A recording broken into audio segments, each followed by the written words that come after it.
This is Audible. His Second Chance, a Montgomery Inc. Legacy Series novel. Written by Carrie Ann Ryan. Narrated by Isabel Ruther and Aidan Snow. Chapter 1. Phoebe. Then. I knew one day I would die. That the monsters of my nightmares would creep into my days, and suddenly I would be taken from this earth. Perhaps the monster would be time itself, and I would be old and happy. My family would surround me, and I would not be alone. Or it could be the other nightmare where I was eaten by a bear because my friend wanted to go hiking, and here I was waiting for a bear to eat me.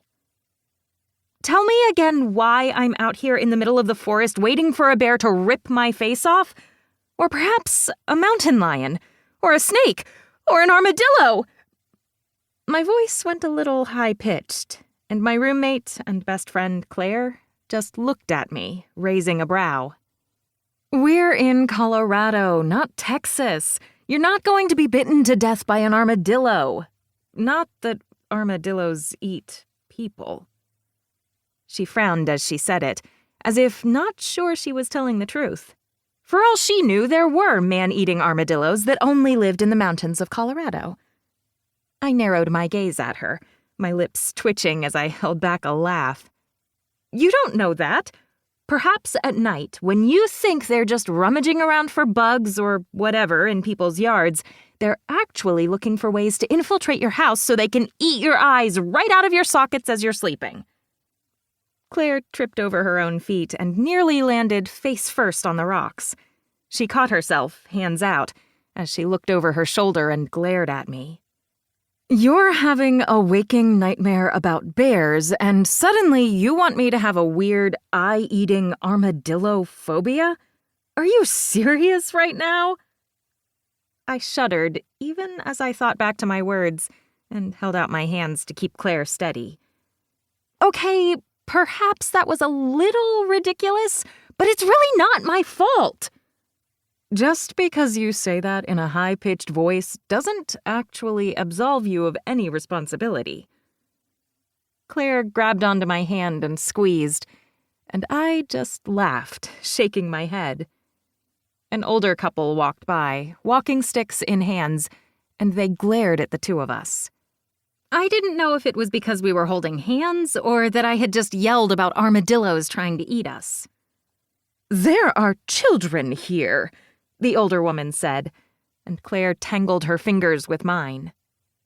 No, Claire and I were not a couple. We had never wanted to be a couple. In fact, neither one of us were attracted to the other. However, if this woman had a problem with us holding hands, we weren't going to stop. Really? Speaking of gouging out eyeballs, what would your children think? The woman clucked her tongue at us and continued to walk, her husband rolling his eyes behind her. Claire dropped my hand, her shoulders shaking as she held back a laugh.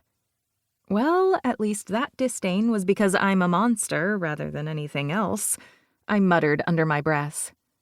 Oh, I would fight to the end of the world for you for your rights, but not for your fetish about giving me nightmares.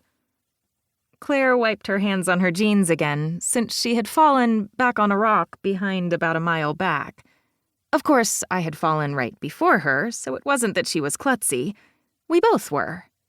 So, going on a hike in the mountains on a public trail where there were countless others watching us be idiots? A totally correct move. Okay, let's continue this monster of a hike, Claire grumbled, and I laughed, releasing her arm as we made our way down the path. I loved living in Colorado. I loved the sun on my face, the cool breeze from the mountains, and that I always knew where west was. It was a little hard to get lost when the mountains were always to the west. Unless you were in the mountains, and then you never actually knew where you were. Thankfully, this was a state park that was embedded next to a national park, so there were plenty of signs. This wasn't one of those hikes where we needed a full backpack of supplies and tents. In fact, this circle of a trail was only supposed to be 3 miles, except I hadn't actually read the intermediate to expert level badge on the map until we were already at the 2nd mile marker. 3 miles one way, but then the circle doesn't actually end where you began. How is that a circle? Claire asked, her breath coming in pants just like mine. We were in shape. Well, at least as in shape as you could be without being an actual athlete. But the high altitude and rocky hills we were climbing weren't exactly easy. Then again, the older couple hadn't seemed out of breath. Maybe we weren't in as good of shape as I thought. Seriously, though, it's beautiful outside, and I'm really glad we did this. I grinned over at my best friend. It is. I'm happy that we're out here. Even though I know sitting at our favorite cafe eating cake would probably be a lot more fun. We had 2 favorite cafes, one in downtown Denver called Taboo, and the other called Latte on the Rocks. Latte on the Rocks was a newer place and was apparently connected to our favorite place in downtown Denver. We hadn't even realized that until we had been there a few times and then connected the dots. It seemed we had a favorite for a reason, and now I was craving an oatmeal latte with butter pecan flavoring and a cupcake. Any cupcake would do at this point. You're thinking about more cupcakes, aren't you? Claire asked as I put my hand over my stomach. You want to take a break over in that seating area with the picnic tables? Eat the lovely trail mix we brought. That is, not cupcakes, before we make our way back down the hill for this so-called circle. Technically, it is a circle. It just takes the same number of miles to get here as it does to get back, which is not what the trailhead said. I shook my head, annoyed with myself for misreading the map, as we hiked our way the few hundred feet to the seating area. There were a couple of families there, though no young children, since this hike was a little harder for them. And for us, apparently. I sat down at one of the tables that looked as if it blended directly into the environment and rested my feet against a rock. This is going to suck, going back to the car. Tell me about it, Claire said as she heaved her small pack onto the table between us. We each had a small day pack, just with snacks and water, but no other provisions. Not the smartest thing in the world, since maybe a first aid kit or a walking stick would have been helpful. But it was fine. It was still early in the day, and really, it wasn't that far of a hike. We just hadn't been expecting it to be this challenging. I pulled out our waters while Claire pulled out the trail mix, and we sat with our backs to the trail, watching the hawks fly overhead and the sun shine over the glistening mountain tops. I'm glad we're not hiking too high. I turned to Claire. I think this is high enough. But you're right. I'm glad there's no snow. She shuddered. Once with my roommate from college, she began, and I cut her off. Let's not discuss Tina, shall we? I asked, holding back a shudder at the thought of Claire's former roommate. The woman had been intolerable. Never did the dishes, always snuck her laundry into Claire's, and would have such loud sex at all times during the day and night that Claire couldn't focus on anything in her own home. I mean, it was nice for Tina because the woman sounded like she was having fun, but she also had sex all over the house, whether Claire was home or not. Anyway, I went on a hike with Tina and her boyfriend at the time, and I brought a guy I was seeing. I put my hand to my chest. Gasp! A guy? Who was he? Claire flipped me off, and I smiled. I was a little more sarcastic than Claire was, but of all our friends, we were the 2 most soft-spoken and shy, unless we were together. It was just how we were with each other. We had been friends for ages, though we hadn't roomed together in college. We had gone to the downtown university, and while there were some dorms, I had lived with my family to save money, and Claire had a roommate. Now that we were adults, though, with adult money and adult problems, we lived together to save some of that adult money. "Are you going to let me finish this story?" she asked. "Maybe. Maybe not." Anyway, this guy was like, "Oh, let's go for a walk." And my guy, though he was only my guy for that afternoon because, hello, I have the worst taste in men. "I feel like I am worse, but continue," I said with a laugh. Claire shook her honey-brown hair before pulling it back into a tight ponytail. As the wind picked up, I pulled my long, dirty blonde hair into a tight braid, annoyed with myself for not doing it earlier. Now it was going to be a tangled mess that I would have to deal with at some point. "Thank you very much, but now I've forgotten where I am in the story." I winced. "Let me see. The short walk wasn't too short, and you were with Tina and a couple of guys." "Right. And no, the short walk ended up with us having to trudge through a freaking tributary where there was snow." My eyes widened. "Are you serious? How have you never told me this story?" Claire blushed. "Because it was so stupid. The guy, well, Tina's guy, gave us trash bags for our feet, and we were supposed to just trudge away without getting frostbite." "And you did it?" I asked, incredulous. We were not the hardcore hiking type of people, contrary to this morning. "Yes, and my socks got wet, and everything was gross, and I thought I was going to die, and then we were walking up this mountain in the cold, and everything sucked. And it wasn't even actually winter. It was spring when the snow was melting, but we were so high up it didn't matter." I shuddered. "We really aren't hiking friends, are we?" "No. And we should be because we are in Colorado, but we don't ski or snowboard or do anything of the like." "There are things to do in Colorado other than those." "Maybe, but I feel like an idiot." "Well, I promise not to force you through snow this time." "At least this trail has public bathrooms at the end." "And we're here eating decently yummy trail mix, sitting on picnic tables on a trail that is well maintained. And we've already seen 2 park rangers walking around. No walking in icy tributaries or lakes." "We were wearing tennis shoes." I grimaced. "So you really thought it was a walk?" "He didn't say hike. He didn't say mountains. He said a walk.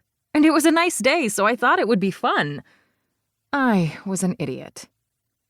"Did Tina stay with him?" "They're married and have 2 kids. They're happy, and I bet you they go on hikes where they're all prepared for whatever comes next." "Well, at least we're wearing the right shoes this time," I said, as I gestured towards our hiking boots. "I learned my lesson. A little." I grinned and popped another cashew into my mouth before rolling up the bag and stuffing it inside Claire's small backpack. "I'm ready to head back. Are you?" "As ready as I could possibly be," she said with a shrug. "Don't worry, we can do this." She raised a brow.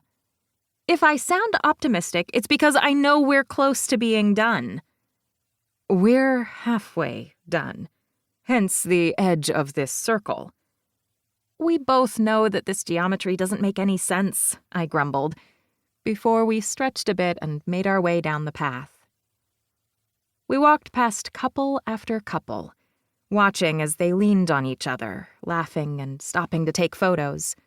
When one couple asked me to take a photo of them, I did, with the perfect backdrop, and I couldn't help but feel a twinge of envy at the love in their eyes. Oh, it might not be the big L for them, or maybe it was. I couldn't tell. I was the absolute worst with men, perhaps only second to Claire.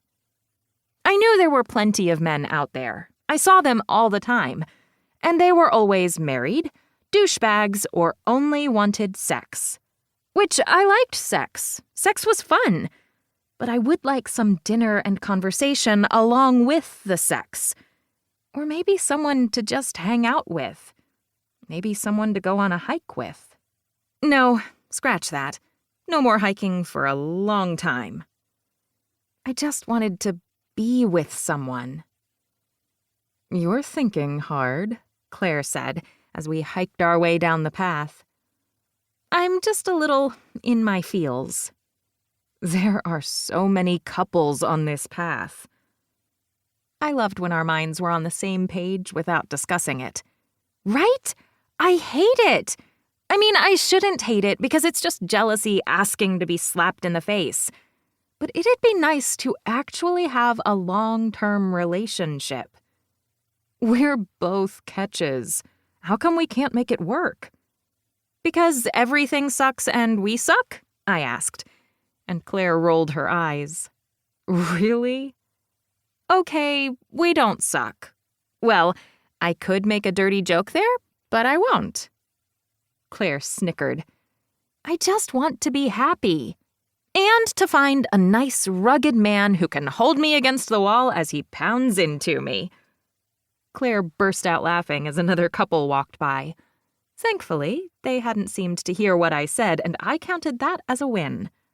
"Well, maybe we can get back on the dating apps and we can add that into your bio. Looking for a man to rail me into a wall." An elderly couple walked by and glared at Claire. I held my laughter in until they walked away, laughing so loudly that Claire just flipped me off again. "How come you get people overhearing you talking about eye-eating armadillos and I get that?" "Because life is funny that way. And I don't know if I want to do a dating app again. I just want to find someone organically." "And how are you going to do that when your job is literally helping couples design their dream homes?" I winced, but she wasn't far off. I was an interior designer and tended to help couples who had the means to hire an interior designer. Or I helped bachelors with too much money that didn't want anything to do with someone working for him. Which I totally understood, but still, it would be nice to meet a man who didn't treat me like a servant or some plaything. "My job isn't much better," Claire continued. "I'm a party planner who usually deals with parties for couples or for work events where I'm so busy I don't get to breathe. And don't even get me started on the weddings I help with. No single men for me. And we're not the bar-hopping crowd." "When did we get old?" Claire asked, and I held back a snort. "We're still in our early 20s, dear. Don't call me old. You know my siblings will kick us in the teeth for that." I had 4 older siblings, 3 older sisters and an older brother, and I was the baby. Always the baby. It wasn't usually a big deal, and I was used to the way they treated me. Always caring, always making sure I was okay. "Maybe we should go bar hopping," I said, slightly determined. Claire nearly tripped over another rock. "Are you serious?" "We should get out there. The perfect man isn't going to just show up at our doorsteps or on this trail. We should go meet people. Not at work, and not at a coffee shop." "Maybe at a coffee shop. There are some really hot tattooed guys that come in and out of that place." I blushed at that, thinking of a few I had seen. Most of them are married and work either at the security company or the tattoo shop next door. Our favorite new local establishment, Latte on the Rocks, was in the same strip mall with a few other businesses all in one building. There was even an art exhibit and studio in the end unit. Of course, I hadn't ventured into anything except for the coffee shop. I was nervous about getting a tattoo, and I didn't really have time to look at art, nor the money to pay for it. While my family was well off enough, I was trying to get out of student loan debt and trying not to rely on my family money to make life work. And thankfully, we hadn't had to use the security company at the other end of the building. Though I wasn't quite sure what kind of security they did. For all I knew, they were bodyguards for celebrities, and that I was not. Are you saying you want to get out and go meet a man at a bar so we can actually be happy and find someone? Or just to annoy your older sister? Claire asked, and I narrowed my gaze at her. How do you know things before I even think them? I asked. Because I love Isabella, but she is always on your case. More than your mom. Isabella likes to control everyone because that's what big sisters do. I loved my older sister. She was fierce, amazing, and always fought for us when sometimes my mom couldn't. Oh, I loved my mother, her free spirit, and how she made the world a better place. But she also never stood up for herself, only for her kids. Isabella tended to do all of that and more. And that meant that whoever I wanted to go on a date with in high school, Isabella, rather than my mom, had been giving him the stinky eye. Kyler, of course, my brother, also tried to step in as the big brother who took over the world and everything else. But Isabella was the one in charge. Okay, I'll go bar hopping with you if you actually do it. But we both know that we're both very much chicken shit. I laughed at Claire's words because they were absolutely true. By the time we finished the walk, plans for our crawl were made, though I knew it wouldn't amount to anything but a long night and perhaps some fun. My legs hurt. I was thirsty, even though we had a little bit of water left in our bottles, and I was ready to go home. What do you say to cupcakes and coffee at Latte on the Rocks? Claire asked, as we made our way to the final part of the trail, the parking lot in sight. That sounds perfect. Claire pointed to the bathroom to the side. I'm going to head in there. Do you want to join? I raised a brow and Claire blushed. I meant, do you want to go stand in line with me? No, I'm okay. You're the one with a bladder the size of a pea. She rolled her eyes and went inside. I stayed on the side of the trail, the trees at my back, enjoying the view of the mountains to the west. We were still around 500 feet from the parking lot, and I was in the forest, and everything felt exhausting and thrilling at the same time. The hike hadn't been planned, but I was glad we had done it. I felt good. And then I heard the crunch of twigs behind me.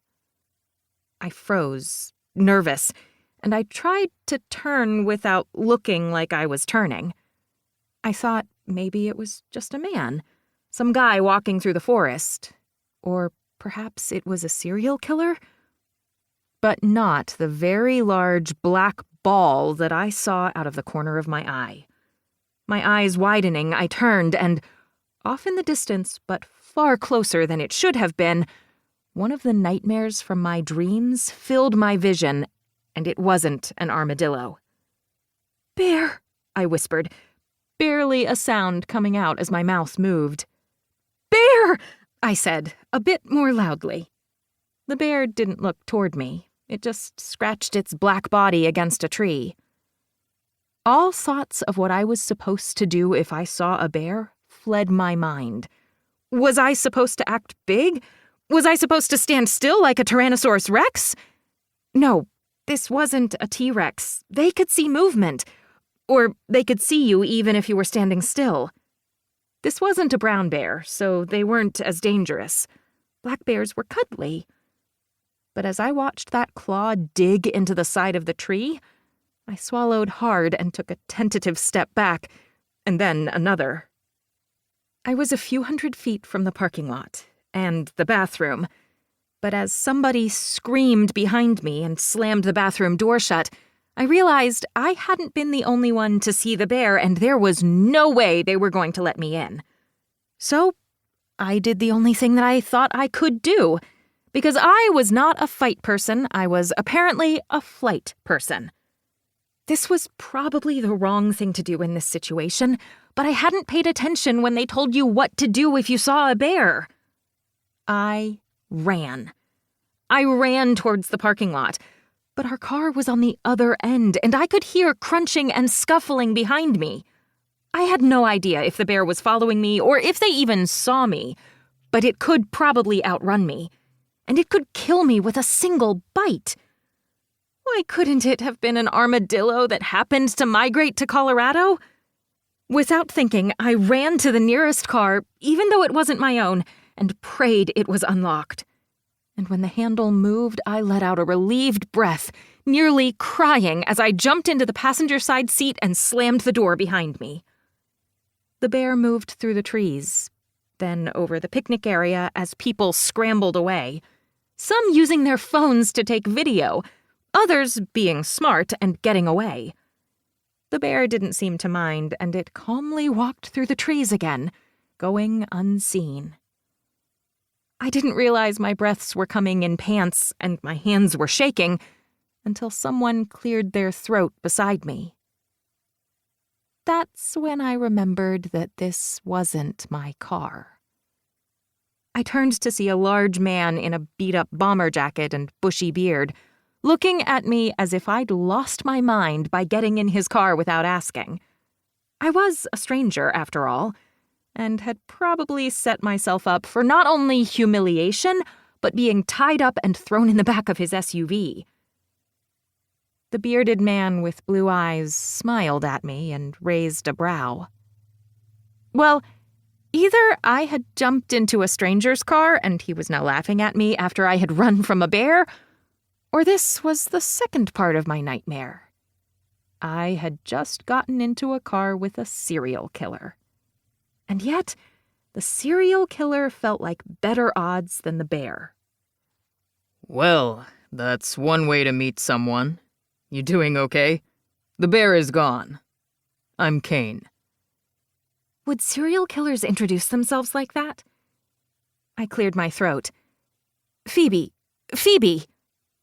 Hello, Phoebe. I shook my head, then ran my hands over my face. I'm just Phoebe, and thank you for saving me from the bear. He shook his head, still smiling. I didn't do a damn thing, but I'm glad I kept the door unlocked. You okay, though? I didn't realize that the bears came so close up here. Neither did I. I ran a hand over my chest. My friend is trapped in a bathroom. I should probably go check on her. Kane looked at me and smiled. I swallowed hard, wondering why that smile did things to me. He had to be a serial killer. Let's go check on your friend, and mine, since he's trapped in the other bathroom. Come on, Phoebe. I'm glad you're okay. I hoped he wasn't a serial killer, though it was still better odds than the bear, right? Chapter 2. Kane. Well, this day just got a bit more interesting. I looked over at the woman with the gorgeous blue eyes and long strawberry blonde, or maybe dirty blonde, hair pulled back into a messy braid. Those eyes had a bit of fear and mortification set deep, and I leaned back in my seat, grateful to have taken my seatbelt off earlier.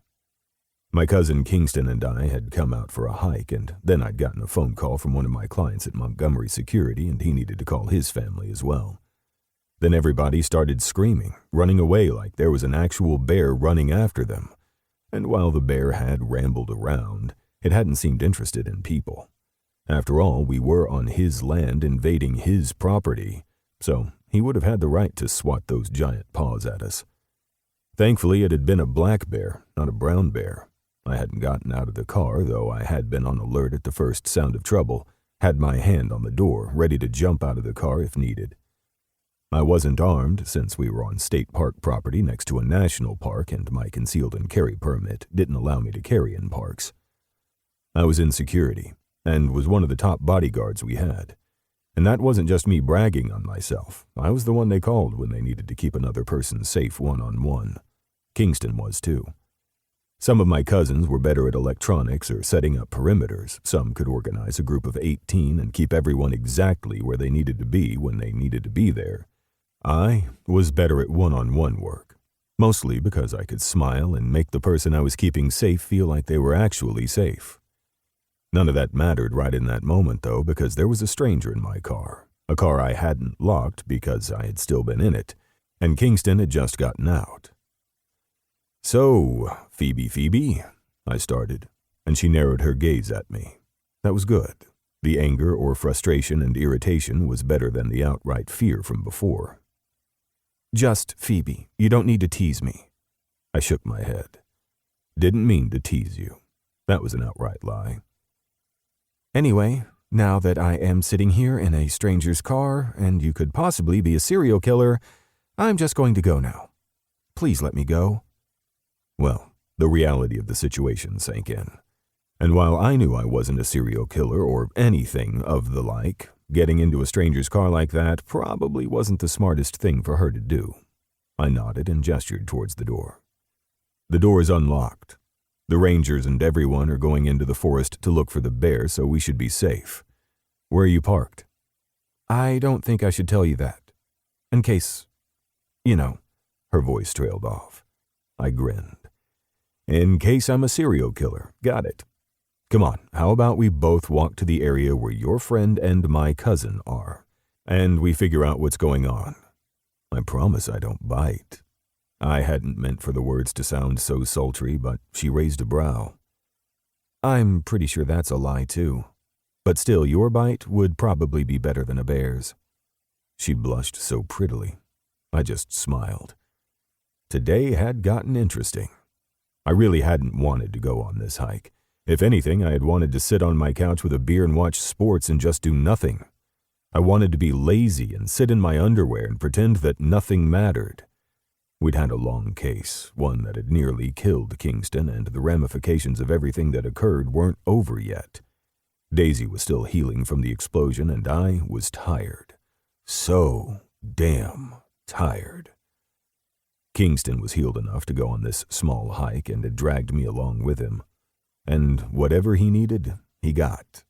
He had almost died, and I hadn't been there. I pushed those thoughts from my mind and opened my door. "Come on, I'm not going to hurt you. I'm just glad that my door was unlocked for you to escape." She sighed and opened her door, getting out when I did. "I can't believe it was unlocked. I would have kept trying until eventually I found my car. Of course, Claire has the keys in her bag, so that really wouldn't have helped anything. I guess I could have broken into it, but that would have taken time since I have no idea how to do that, and the bear would have gotten me by then." Pink darkened her cheeks, and she looked damn adorable.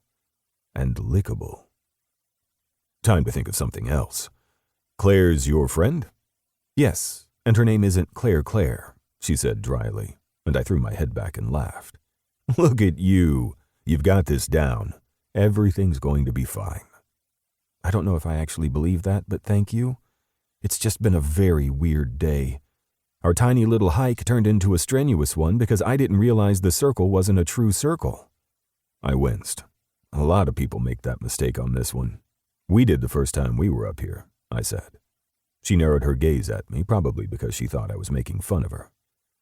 "Well, now I have to go make sure that Claire still isn't trapped in a public bathroom, which I don't even want to think about, and then get home and pretend this never happened." "It'll be a story to tell, though. How you wrestled a bear and risked it all to save a stranger." She gave me a dry look. "Is that the story you're going with?" "Hey, it could have happened. You never know." "There was no wrestling. There was just pure panic. I wasn't even sure if I was supposed to get big and scare the bear away or run and save myself. Apparently, I'm a flight and not a fight." I shrugged. What they told us in movies as kids probably wasn't the right thing. None of us know what we're supposed to do with bears because bears don't even know what they're going to do with us. Though that black bear was probably more scared of you than you were of him. She blinked slowly. I highly doubt that. The doors to the bathroom opened then, the rangers telling everyone that everything was safe. I saw Kingston scowl at me and then look between Phoebe and I, curiosity in his gaze. A woman with shoulder-length hair and a bright smile came forward. She had the same look on her face.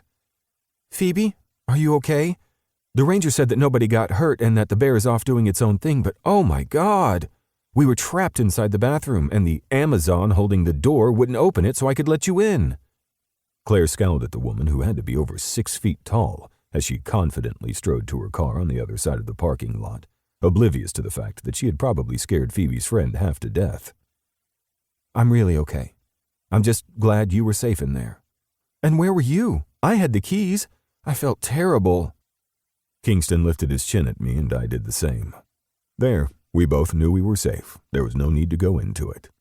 But now I really wanted to know what was about to happen in front of us. I was bored, so help me. "Oh," Phoebe finally answered, that pretty blush staining her cheeks again.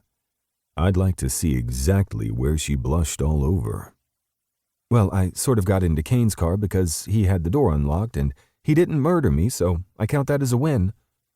Claire blinked at Phoebe and then she looked at me. "You're Kane?" I grinned, absolutely entranced at this whole situation. If the bear had been anywhere close to Phoebe, it would have been different, but now I felt like we could sit back and laugh about it. "Yes, it's nice to meet you. Don't worry, your friend was safe. The bear wasn't even looking at her." "That's not what it felt like when I was trying to run for my life," Phoebe snapped, and I lifted up the side of my mouth in a smile. "Okay, if you like." Kingston snorted beside me, but kept quiet. "Seriously, though, he was kind not to kick me out of his car and call me a lunatic, so I was safe. Thank you," she said to me, holding out her hand. I looked down at it, amused, and then looked up at her. "Well, it was a huge inconvenience to have you in my car. Now it's just going to smell like whatever perfume you have on." Kingston muttered something under his breath, and I ignored him. I was rusty at this. Sue me.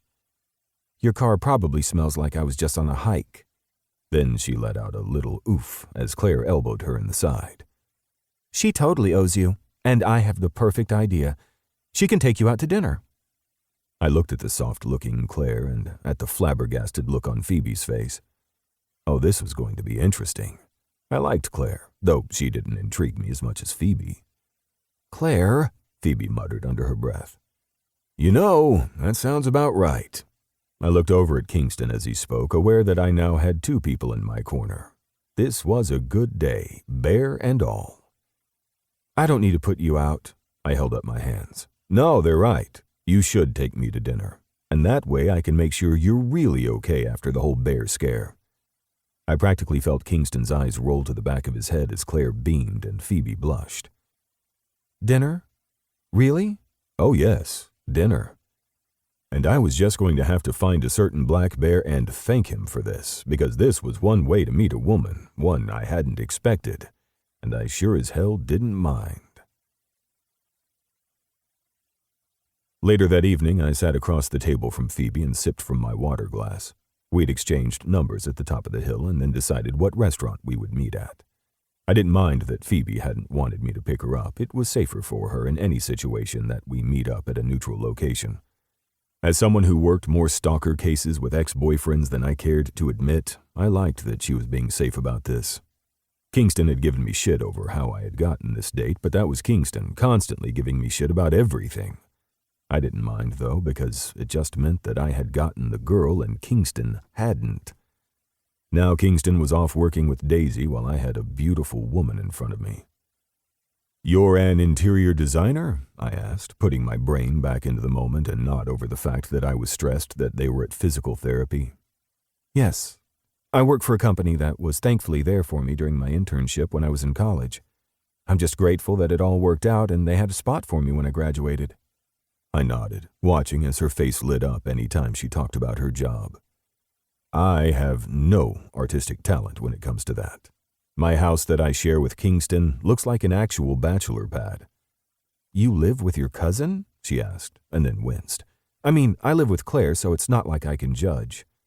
"Yes, we live together, though at this point I think it's just because we're used to it.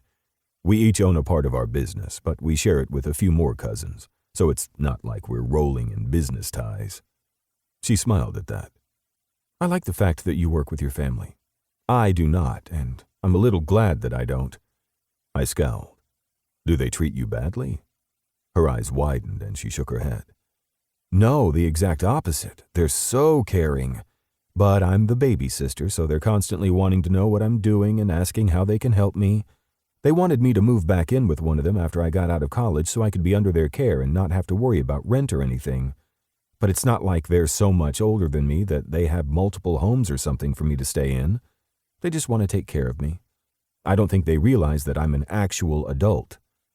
I have more cousins than I can count, and we're all pretty close, even the ones far younger. I have to say, I'm one of the overprotective ones, sorry. She gave me a look, and then rolled her eyes. You know, I'm not exactly surprised by that statement. I laughed. I feel like I should be offended at that, but I'm not. I'm an asshole when it comes to people hurting my family, and in my job sometimes I see the worst of the worst, so I'm an asshole all the time. I frowned. Do you want me to stop cussing? She shook her head. No, I think my older sister can curse more than you. My brows rose. Well, that's good to know. She has to deal with men who ignore her or try to take advantage of her brain day in and day out. She can stand up to any one of them. I love her for it, and I want to be her when I grow up. Phoebe winced. Here I am saying I'm an adult, and I say something like that. My parents use that phrase all the time. It's not a bad thing. You work in security? She asked, frowning. I do. It's not as scary as it sounds. Or maybe it didn't sound scary enough. But I didn't say that. No need to scare her on our first date. I had enough trouble dating when it came to my job, and I did my best to downplay what I did. If I didn't, I either got women who only wanted danger, or at least they thought they did, or they ran away the first time I explained exactly what it was I did. So, do you install security systems, or are you like a bodyguard or something? Most people think it's either one or the other, not a mix. Well, I don't know. I just know security from movies. I shook my head. It's nothing like that. A lot of it's research. I'm more on the bodyguard side of things, while my cousins do the installations more often than not, as well as the total recon setups. I do better one-on-one. Her eyes darkened as I said that, and I hadn't even meant to sound like I was flirting. Okay, that was a complete lie. I always wanted to sound like I was flirting when it came to her. Interesting. As we continued to eat and talk, I fell more into being relaxed than I thought possible. I liked this Phoebe. She was sexy, smart, and her sense of humor was top-notch. Plus, meeting her thanks to a black bear just seemed like a good story to tell about how we met. The evening sped by, and before I knew it, I was walking her to her car door. I knew I wanted her, but maybe not the first night. I could see the hesitation in her gaze. It had been a long day, after all. So I pushed her hair back from her face and cupped her cheek. "Can I kiss you?" I asked. Her eyes widened. That line is directly from my favorite movie as a kid. Well, can I asked, my voice a growl. Holding back was killing me, but I'd never do anything to hurt her. When she nodded, I pressed my lips to hers, softly at first, then a bit deeper. Her hands went to my hips, gripping tightly as I deepened the kiss, my tongue brushing along hers. But we were in a parking lot, right under a light where anyone could see, so I leaned back and licked my lips. Her gaze followed the motion, and my cock pressed against my zipper. "Can I take you out again?" I asked, my voice a growl. "Oh, yes, I'd like that." I smiled, relieved and delighted. I liked this Phoebe, this sweet woman who didn't have all the baggage that came with knowing the Montgomerys and our huge family. It wasn't that my family was a burden, but more like everybody seemed to know us, and sometimes it was nice to be with a woman who had no preconceptions about my family, my job, or who I was. I kissed her again and squeezed her hand. I had a good feeling about this. It was a promise, a beginning. I hope I didn't fuck it up. Chapter 3. Kane. Now. It had been the week of all weeks, the year of all years. Not that I was ever going to say that out loud, that was just asking for more trouble. I wasn't usually one to believe in fate or luck, especially not with the year I'd been having. However, maybe there was a way to get through the next few weeks. and forget that things kept getting in my way and making things even more difficult. I still couldn't believe everything that had happened, or that we still didn't have answers. I'd almost lost one of my best friends all because of someone's ego. That was rich coming from me because, yes, we Montgomerys had egos, though I wasn't a Montgomery by last name. I had my dad's last name and a big family without even adding in the Montgomerys. My aunts all had huge families and my dad just happened to marry a Montgomery, so I had Montgomery as my middle name, just like many other cousins. I wasn't sure which of my aunts and uncles had decided to make that a thing, but apparently the Montgomery name would not die. "What's going on?" Kingston asked from where he stood next to me, a frown on his face. I shook my head. "Nothing's wrong." "That sounds like a lie," Kingston said with a laugh. We were the closest cousins in our business. Kingston and I were close in age, and though technically we were second cousins, two offshoots of the family tree, we acted more like brothers than anything, which meant Kingston could read my mind when I didn't want him to. The damn man. "So, you're not going to talk about it?" Kingston paused. "Her?" I whirled on him, narrowing my gaze. "No, we're not. You know we're not. You know why we're not." "The thing is, I don't actually. I don't know why you're acting this way. I don't know why you won't talk about her or that some really huge fucking things happened and you're not talking about them either." "What am I supposed to talk about? It didn't work out. Daisy's safe, our family's safe, our work is good, business is up. What else is there? I don't want to talk about it, okay?" "If you didn't sound so defensive about it, maybe I would believe you. Maybe it's not for you to believe me. Just go. I'm going to close up shop and head out." "You can talk to me, you know. You can talk to any of us. You don't have to keep it inside anymore." I glared at him. "That's pretty rich coming from you." Kingston shut up, his eyes going cold. "You're an asshole sometimes, you know. Right back at you." He huffed and grabbed his phone from his desk. "Come to the bar with us. We should stop hiding shit." "I'm fine, I promise." Kingston gave me one last look before he headed out, locking the front door behind him. I'd go out the back way, ensuring everything was locked up tight, the security cameras were going, and set the alarm. We were all set to go. So why did I have a tingle on the back of my neck? Maybe because we still hadn't found one last guy.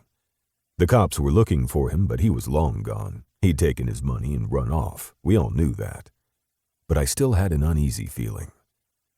I grabbed my things, did one last check around the building, and made my way out to the back parking lot where the employees parked. It was dark outside, but we had enough lights going, so there were no shadows to hide in. Considering we not only owned the building, but each of the businesses inside were owned by our family, why the hell would we risk their safety? After all, we'd had enough happen to us recently, enough horror and terror, that we amped up our own security. It was our job to protect our family, and we had failed more often than not, but never again. "Montgomery!" I froze at the familiar voice, even though it wasn't my name, and turned. I knew that face, knew that voice, but hadn't expected to see it here. "What do you think you're going to accomplish here?" I asked, my hands still in my pockets. I did my best to try to dial my phone without making it look like I was, but the man's gaze narrowed, his finger tightening on the trigger. Fuck. "Hands out of your fucking pockets!" I slowly did as he asked, cursing under my breath for letting Kingston go by himself. But at least he wasn't here for this. I'd talked my way out of this, just like I talked my way out of everything, but why hadn't we seen him coming? I looked up and saw the knocked-out security camera. Fuck. Well, the man was fast, and good, but I was better. "Let's just talk this out. Fuck you, Montgomery." "Kane?" a soft voice asked, and the blood in my veins froze, my entire body going alert. "Phoebe, get out of here," I called. The man turned towards her, whirling with the gun in his hand. I didn't think twice, I just moved, throwing myself towards Phoebe as her eyes widened at the sight of the man behind the dumpster, gun raised, and I knew fate was laughing at me for thinking it didn't exist. Because it did. It always did. She looked at me and I saw the confusion and terror in her gaze. I saw everything I hadn't been able to before. Because she was the woman I loved. The woman that wasn't mine. I threw myself on top of her, and when the gun went off, she screamed. By the time I pulled myself off her and looked up, the man with the gun was gone. The man we had been chasing for months. Months where we didn't realize that he was the one trying to sabotage the company. With bad calls, sabotaging our infrastructure, and doing what he could online and off to try to break us. And yet all that went out the window. I'd find that man. That bastard. I didn't have another choice. But first, I had to deal with the woman currently underneath me. Eyes wide and hands shaking as she placed them on my chest. Kane? Oh my God, that man just shot at us. Are you okay? I loved this woman. And I hated that I did. Because every time I reminded myself that I loved her, I was also reminded about the fact that she wasn't mine. And she was never going to be mine. In that moment, it didn't matter. All that did was the searing pain in my upper arm, and that I had no idea if the woman I loved was hurt or not. Are you okay? Her hands came away with blood, and I cursed, sitting up as I ignored the fire scorching down my arm. Rage poured through me, and my hands nearly shook. It took all of my training to calm myself and focus on the woman in my arms.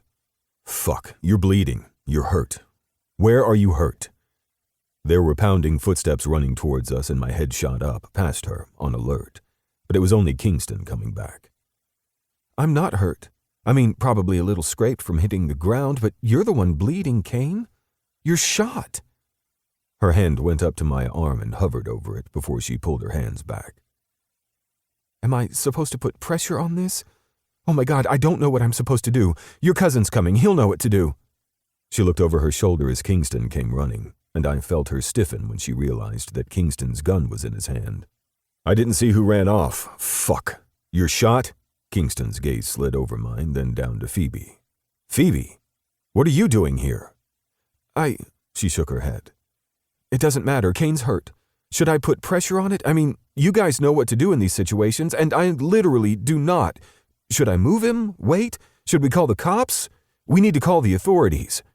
She was rambling now, pushing away the pain in my arm and from the scrapes and bruises from falling on the asphalt.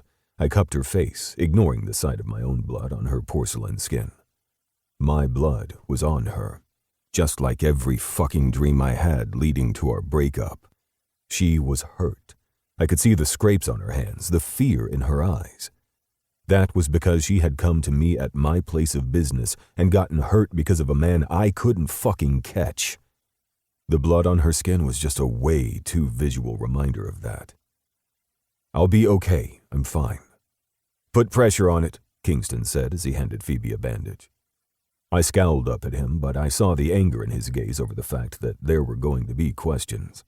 Kingston was fucking pissed, just like I was, yet on a different spectrum. Because I was furious that Phoebe was hurt, while Kingston was pissed off because I was hurt. And we were both pissed over the fact that somebody had done this on our property. Again. Security's all up. Noah's on it. Cops are on the way. I'm sliding the gun away, but I have all my paperwork, so it's not going to be an issue. I let out a string of curses as Phoebe pressed the bandage to my shoulder, her face paling. I'm hurting you. Damn it, I'm not good at this. I'm an interior decorator, not a doctor.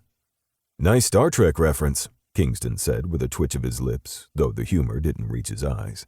He was trying to calm her down, and probably me as well.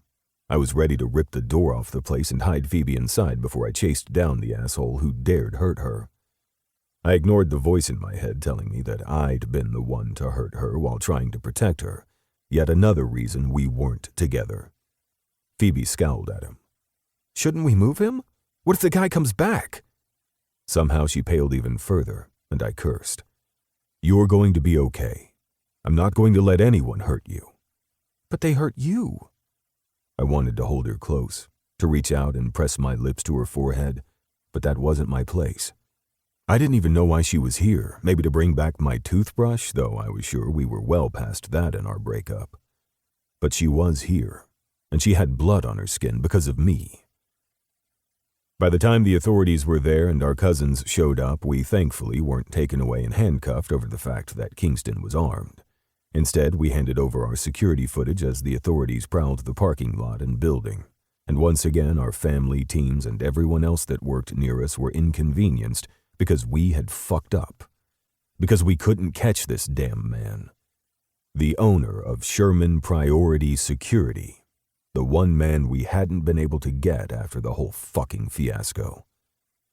Now I was sitting in a hospital bed in the ER getting stitched up by a pretty doctor who kept scowling at me every time I moved. "Mr. Carr, if you don't stop moving, you're going to scar." I shrugged, making her scowl again even as the pain ricocheted through my shoulder. "I have more than a few scars. As I can see since you're shirtless and your line of work is congruent with this. However, you don't need a roadmap of your work history on your skin. So why don't you sit still while I do what I do best? Because I'm really damn good at this, but not if you keep moving." Both of her nurses snorted and I smiled. "That's good to know.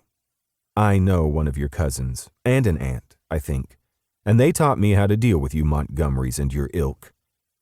I scowled and then it all clicked. She had to be talking about one of my aunts, not my actual aunt by blood, but a cousin of a cousin in our family counted.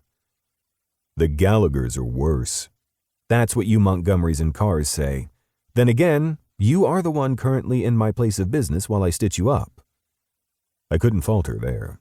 I needed to get out. I needed to check on her, on Phoebe. Why had she shown up? And why couldn't I get her out of my head? The doctor finished up and gave me home care instructions. I nodded. "I've got it. I know the drill. All too well. And not something I'd let Phoebe hear." "You're lucky it was an actual flesh wound. It didn't cut through any arteries or bone, but you did end up with quite a few stitches.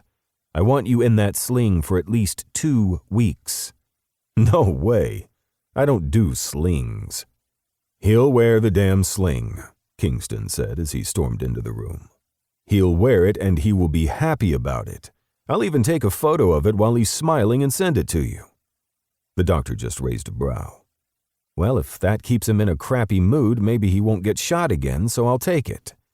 "That requires me to get your number," Kingston said, and the doctor just rolled her eyes before she left the room, one of her nurses laughing beside her. "Did you seriously just hit on the woman that stitched me up?" "Maybe. I'll get her number. It's always good to have them on call since our family keeps getting fucking hurt." I nearly reached up to scrub my hand over my face and then realized that I was in the damn sling and everything hurt. "Phoebe, she's in a room a couple of doors down." I tried to get off the bed, but Kingston put his hand on my good shoulder and glared. "Sit here while the rest show up so we can debrief. She's fine. A few scrapes from the asphalt, but you shielded her. Not only from the bullet, but from everything else. The only reason that she is still here is that all of her family is making sure she doesn't need anything else. If you thought we were overprotective, her family is trying to outdo us."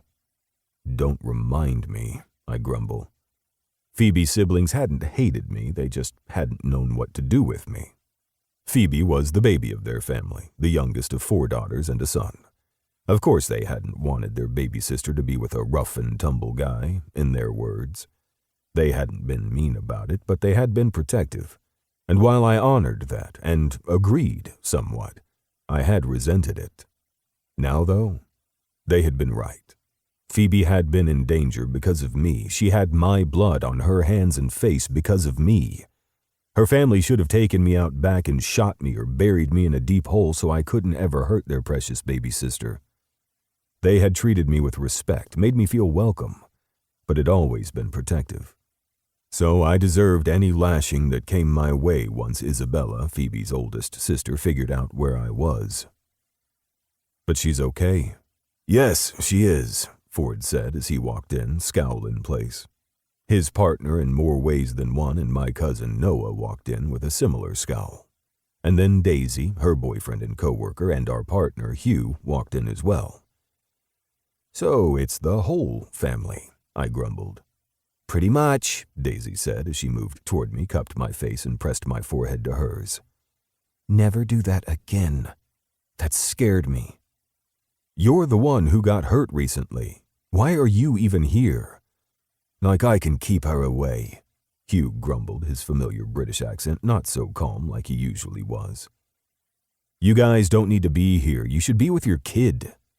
Hugh shook his head.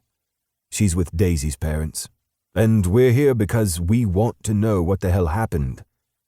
Tim Sherman, he's the one who shot me. You saw his face? Ford asked. I scowled. Yes, I saw his face, the shape of his body, and I saw him run away when he realized he didn't get his target. Ford said, looking down at his phone. What? Don't you have the security footage? We do, but his face wasn't on it. I saw him. I hadn't imagined the man who hated my family more than anything. You also had Phoebe there, and you had to make sure she was safe. Are you sure you saw him and not someone that maybe looked similar to him? Daisy asked slowly, and I reeled back before I cursed under my breath. The cops have been looking for this guy for what he did to us and Daisy. Why do you think I'm seeing things? Because the cops don't believe it was him. It could have been anyone that doesn't like what we do for a living. We've angered quite a few people by protecting those in need. And why was Phoebe there? Noah asked, his voice steady. Too steady. I tried to bolt out of my bed, but Daisy pushed me back on my good shoulder. Rest for a minute. We're going to talk with Phoebe. The fuck you are? I'm going to talk with Phoebe. I'm the one that got hurt. Don't put that on yourself, Kingston growled. If anything, it's all of our faults. Or how about we blame the guy who actually shot you, Hugh said, ever the voice of reason.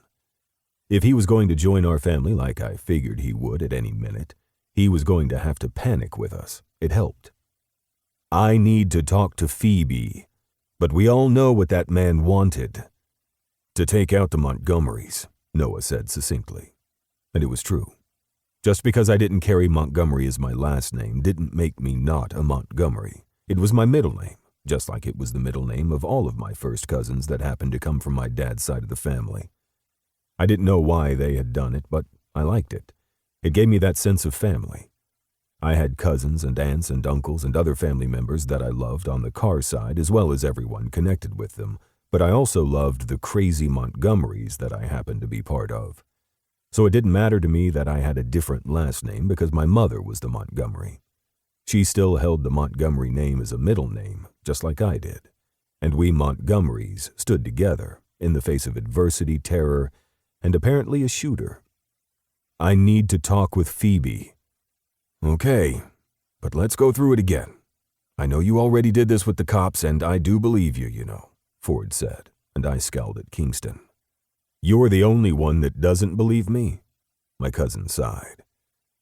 I didn't see his face, and I really want it to be anyone else. Why do you want the man who shot at me to be someone in addition to the person that already wants to kill us? I asked. Because if it was anyone else, we could easily find him and this would be over. Now I just have a feeling it's going to get worse. And on that, my stomach fell out from under me and I just sat there, going over everything again, and knew this wasn't going to end well. The authorities would find him. They had to. Because if they didn't, I was going to find him first. Because nobody was going to scare Phoebe, not even me. I might not be able to claim her as mine, but part of me would always know she was my woman. And I would do anything to protect her.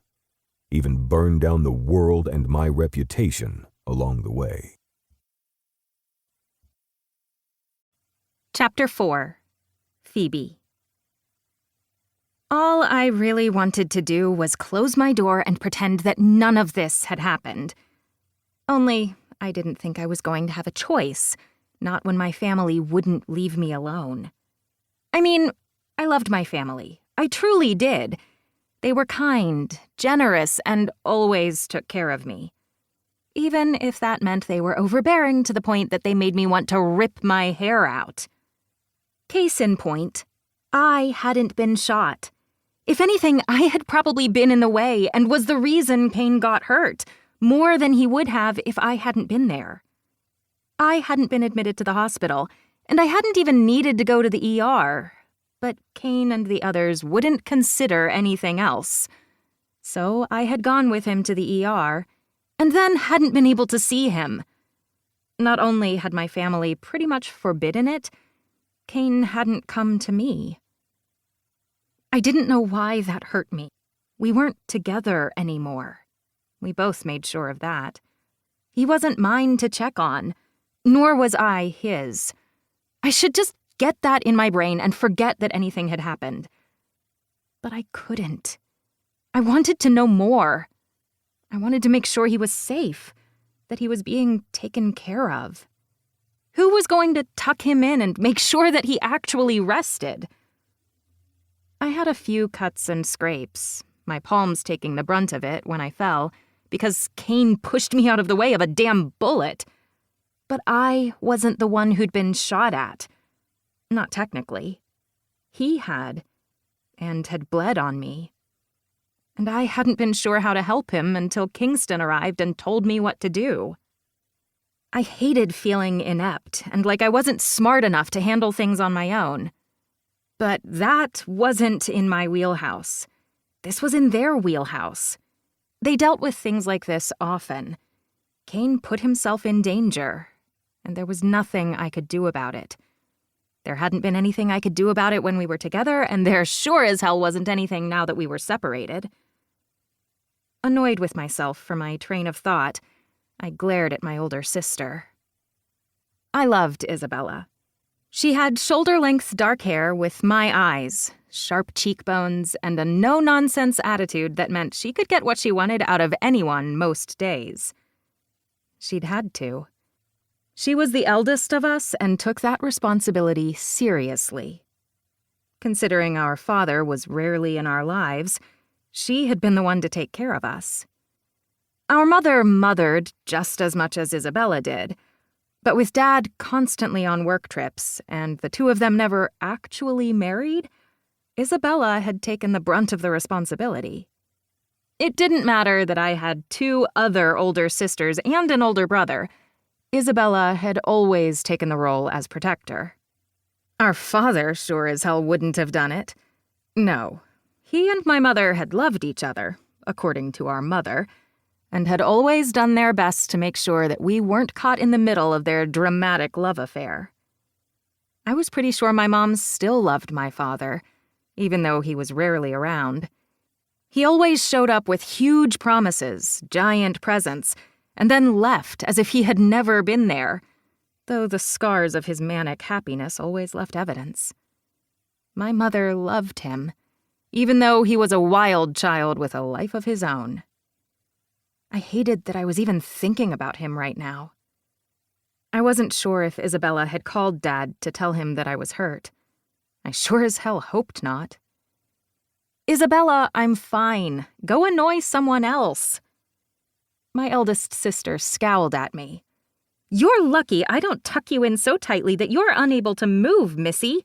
Why were you at the Montgomerys? What on earth do you need from your ex? Stop badgering her, Sophia, the second oldest of us, said as she came forward, a tray in hand. I'm not badgering, I'm asking. More like interrogating, Kyler grumbled as he walked into my bedroom and flopped into the armchair in the corner. More like draped himself. He somehow made it look effortless, his hair falling over his forehead in a dramatic way, and I just rolled my eyes at him. Kyler was an artist. He had the temperament of an artist sometimes. But the way he had one leg propped up over the arm of the chair, and his beautifully sculpted cheekbones resting on his fist, he looked like he was ready for a cover shoot for Rolling Stones. And yet, he would fight to the end of the earth for his siblings, and both of our parents. Because, for some reason, he and Dad still got along. I'm not quite sure why.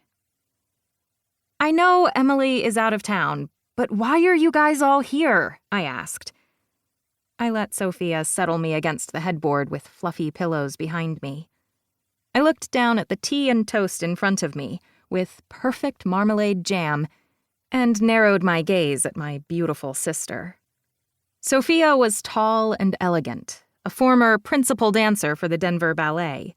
She had retired a year ago, not because she couldn't outdance anyone there, but because she wanted to start a new phase of life while she could still enjoy it. Now she was a dance teacher and working on starting her own dance studio. I couldn't sometimes believe that my elegant and beautiful sister, who had put her body through the ringer in order to become a principal dancer, was somehow related to me.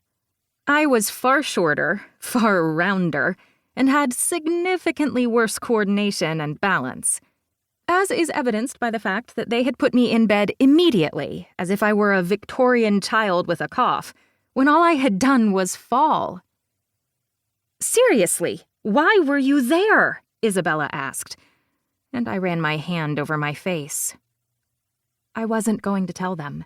They didn't have a right to know. No, that was a lie. They had every right to know. But I couldn't let them know.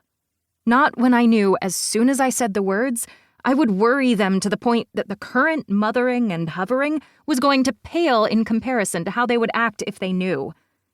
I needed to talk to someone who actually knew what they were doing. Hence why I needed to talk to Kane. Only I wasn't sure how to get to him if he wasn't going to let me see him. I needed to stop acting so irrational when it came to him, but that was always my problem. It doesn't matter why I was there. It's Kane. I don't know why it's any of your business. I didn't mean to sound so rude, and from the way that my siblings looked at me, they knew it was out of character. "I'm sure you feel that way, as you tell us that often." Isabella's tone turned icy, and I winced. "I'm sorry." "Don't be sorry," Sophia said as she patted my cheek. "You're hurt, and you're grouchy, and Isabella is grouchier." Just like a cat when someone steps on its tail, Kyler grumbled, while Isabella scowled. I flipped him off. He smiled that beautiful smile of his, the one that made every single person around us fall at his feet since we were toddlers. There she is, my loving sister. "I'm really okay. I'm not even hurt." "You were in the hospital," Isabella added. "Because it was an overreaction. Kane was the one that was hurt." I swallowed hard, the sight of his blood still unnerving me. "That's why you shouldn't be with him anymore. He works a dangerous job, and you got hurt because of it." I ignored the guilt because I wasn't sure that was true. I'd gone to him for a reason. "He protects people." "He didn't protect you," Isabella snapped. We butted heads more often than not because Isabella wanted to keep me safe, just like she did the rest of the family. And she got angry when she didn't have control over a situation. Sophia stood between us, arms outstretched. "Stop it. Isabella, you liked Kane. Don't act like you suddenly hate him. He does good work, and he did the security for this apartment and your house. Why are you acting like this?" "Yes, why are you?" another voice said, as my roommate and best friend walked in. "Thank you all for letting me know that my best friend and roommate was hurt, by the way," Claire grumbled. "Damn it, I'm sorry," Isabella said, pinching the bridge of her nose.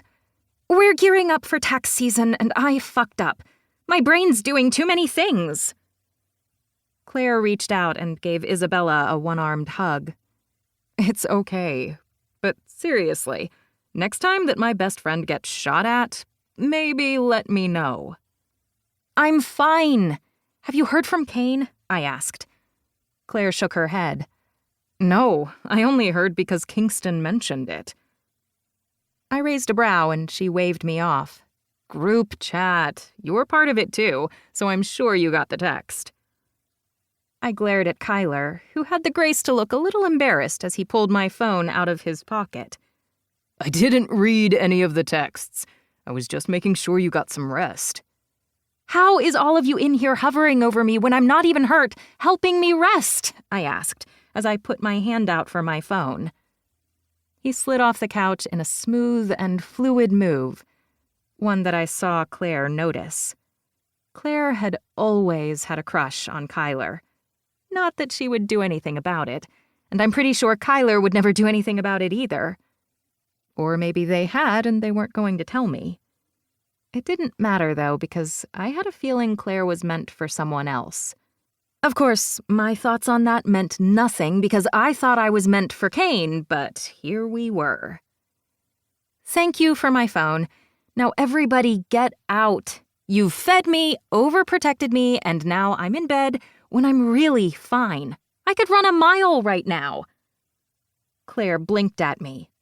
Okay, I could walk a mile very quickly, I corrected, and all three of my siblings laughed.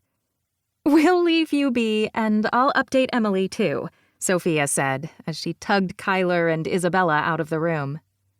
Be safe, lock the doors, and give us any updates you have from the authorities, okay? She added, and then put her hand over Isabella's mouth as she literally dragged my eldest sister out. Kyler laughed, closing the door behind him, leaving Claire and I alone. So, you really okay? Claire asked, and I heard the honest worry underneath her tone. I nodded, rubbing a hand over my chest. I'm fine, really. Kane's the one who got hurt. Do you want me to ask Kingston if he's okay? I shook my head. No, it's fine. That sounded like a lie, she grumbled. I know you have work to do, so go do it and I'll just sit here and wallow in my own self-pity. Why were you there, Phoebe? No reason, I lied. I needed to tell her. She deserved to know because she could be in danger too.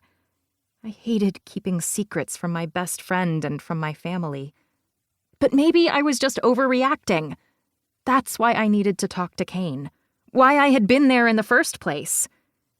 And yet it all felt as if it was too much. I'd like to know why you were there too, a deep voice said from the now open door. I hadn't even realized the door had opened at all, and from the way Claire gasped and whirled, I realized she hadn't either. You scared the hell out of me, she snapped, before her shoulders relaxed. I did the same, my heart aching.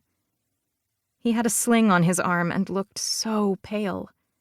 He had been shot in front of me, and now here he was, standing in my room as if he were fine, while I was laying down like an invalid.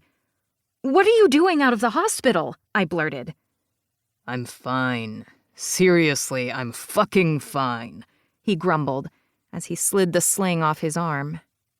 I didn't miss the wince that he tried to hide as he tossed the sling down to the armchair. Claire looked between us and held up her hands.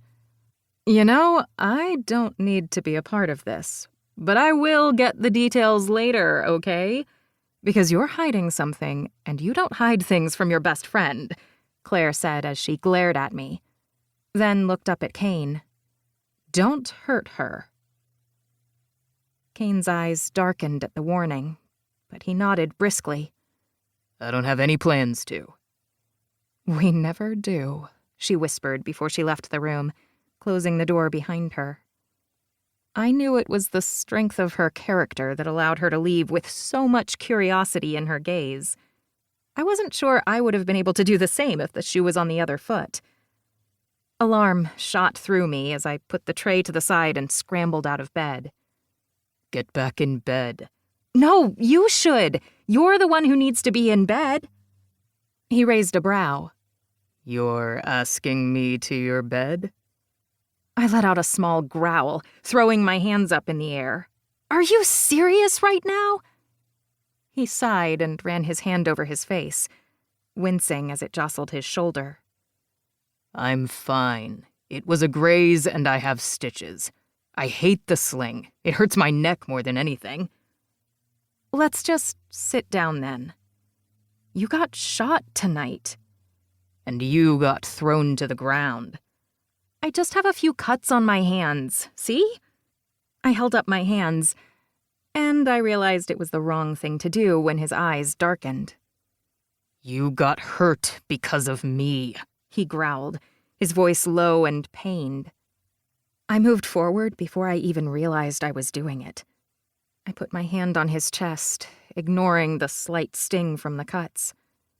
I could feel his heartbeat underneath my palms. that familiar rhythm that always helped me sleep. Because I had known he was there, always.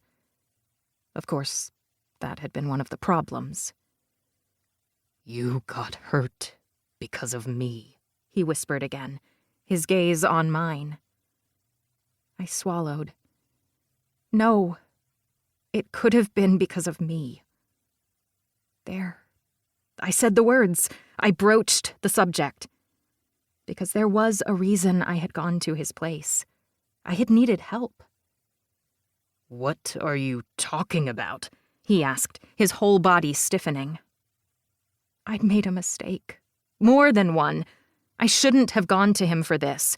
I should have gone to Kingston or anyone else. Another company, for that matter. Maybe I was just overreacting and I hadn't needed anyone at all. But I shouldn't have gone to Kane. All it did was bring back old hurts. Never mind, I whispered and turned away. He reached out and gripped my wrists before I could get very far. Phoebe, what the hell? It's fine. It's really fine. No, it's not. The shooter was someone after our team. Someone that hurt Daisy and Kingston. My eyes widened, remembering when they were hurt. Are they okay? Oh my God, did they get hurt again? Kane swallowed hard. Everyone's fine. Or they will be. But do you remember Tim Sherman? I nodded. He owned that security company that was your rival. Was being the operative word. Most of what's left of the company are in jail or having their business being dismantled. It's a whole shit show. But Tim is still out there, and he has a grudge. I licked my lips, fear pulsing through me. And he wants to hurt you? Who protects you? His lips twitched. My family does, and I'm decent at doing it myself, at least when my head's on right. Then you should go, and make sure you're safe. I'll talk to someone else. His eyes narrowed. Wrong thing to say, sweet. Kane. Talk to me. I think I have a stalker, I blurted. He blinked, and then his jaw set, his hands fisting at his sides. What? I might be wrong, but I've gotten a few letters and a few phone calls where all I can hear is breathing on the line, and I can't figure out who is calling because they're from blocked numbers. I thought it was just spam at first, but now I don't know. It's just weird, and sometimes I feel like someone's watching me. Maybe I'm overreacting and watching too many thriller movies and listening to those podcasts to get me to sleep at night. You still listen to those? I like true crime stories where they talk peacefully and respectfully about the victim and their families, and when the families are involved, I can't help it. Tell me everything. I shook my head. No, I'll talk to someone else. I just realized that this is a horrible mistake. Because I couldn't be the reason he got hurt again. And I wasn't sure I could even be in the same room with him. Not that I hated him. No, it was the exact opposite. He was suddenly in my space, a hand on my waist. He always did that to keep me steady. Either that or cupped my cheek. He was always touching me, protecting me. Phoebe, what the hell? I don't know. I think I'm overreacting. He shook his head. You don't overreact to things like that. Tell me everything. I laid out the letters and described the phone calls. When I moved away to go to my desk, he glared at me. I'm just getting to my journal. I made a note about the dates and details so I would remember. I thought I was losing my mind and overreacting. When he looked through the list, his eyes went stormy and he glared at me. There are 7 calls on here, Phoebe. And they could have been spam. Maybe a telemarketer. You obviously didn't think so if you made a list. I don't know what to do. Did you go to the authorities? I shook my head. What are they going to do? Tell me that I'm crazy? Then you'll have a paper trail. I winced. But there's no evidence. You have notes. That aren't addressed to me and were delivered to my place of business. They could be for anyone. And that was the problem. It sounded as if I was overreacting. I watched too many scary movies and had dated a man who helped protect people. I was probably more paranoid than most. Okay, we're going to figure it out, and I'm not leaving your side. That was the exact opposite thing I needed him to say. Because while my heart leapt at the thought, my brain knew I needed to take a few steps back. Full stop and run away. I need someone else. It can't be you. I can pay, I promise, but it has to be someone else. For obvious reasons. You're not fucking paying, and no, you're getting me. I'm going to protect you. And with that promise, I knew my fate had been sealed. Now Kane knew, and there would be no getting away from this. He was already hurt, and I could still feel his blood on my skin. I refused to go through that again. Chapter 5. Phoebe. I stood in my office, Kane at my side, wondering how I had gotten into this situation. I got myself here because I asked him to be here, so why was I even fretting? After all, I only had myself to blame. Only, it was difficult to focus on the patterns in front of me, as well as the spreadsheets on my screen, when I could feel him standing next to me, lurking, all hot and bodyguard-like. I hate that I called him hot first, because he was way more than just his good looks. But oh my God, talk about good looks. No, he was more. Of course the man was more. He was smart, caring, selfless. He always put everyone else before him, including his family, friends, and who he was seeing. In other words, he put himself last, and always made sure that whoever he was spending time with, whether it was family or someone he was dating, had their needs met. Though he ignored the fact that sometimes I just wanted to do things for myself. For example, I turned to him as he held out my cup of coffee without a word. The man didn't even say anything, didn't even ask if I wanted coffee. No, he just saw that I had finished my cup and allowed myself a second cup an hour after I finished the first, as long as I had water. And of course the damn man made sure I had water as well. Because, of course, he was seeing to my needs without me asking. He was just always there, watching, waiting, making sure I was always taken care of and never had to want for anything. The damn man was insane. No, I was insane. Thank God he couldn't actually hear my thoughts, even though sometimes I thought he could, because if he could, he'd think I'd lost my damn mind. "Thank you," I said through gritted teeth, and tried not to be resentful of the fact that the man just wanted to keep me safe. I had hired him to do so. Not that he actually let me pay him. He was doing this for me because I was his friend. Dear God, I hated that word. Friend. We had been so much more to each other. Of course, it was my fault that we weren't anything more now, but I wasn't going to think about the details. Not when he was just always there, hovering, doing what he did best and taking care of me. I hated him, but I still loved him. And that was why this was not going to work. This isn't going to work.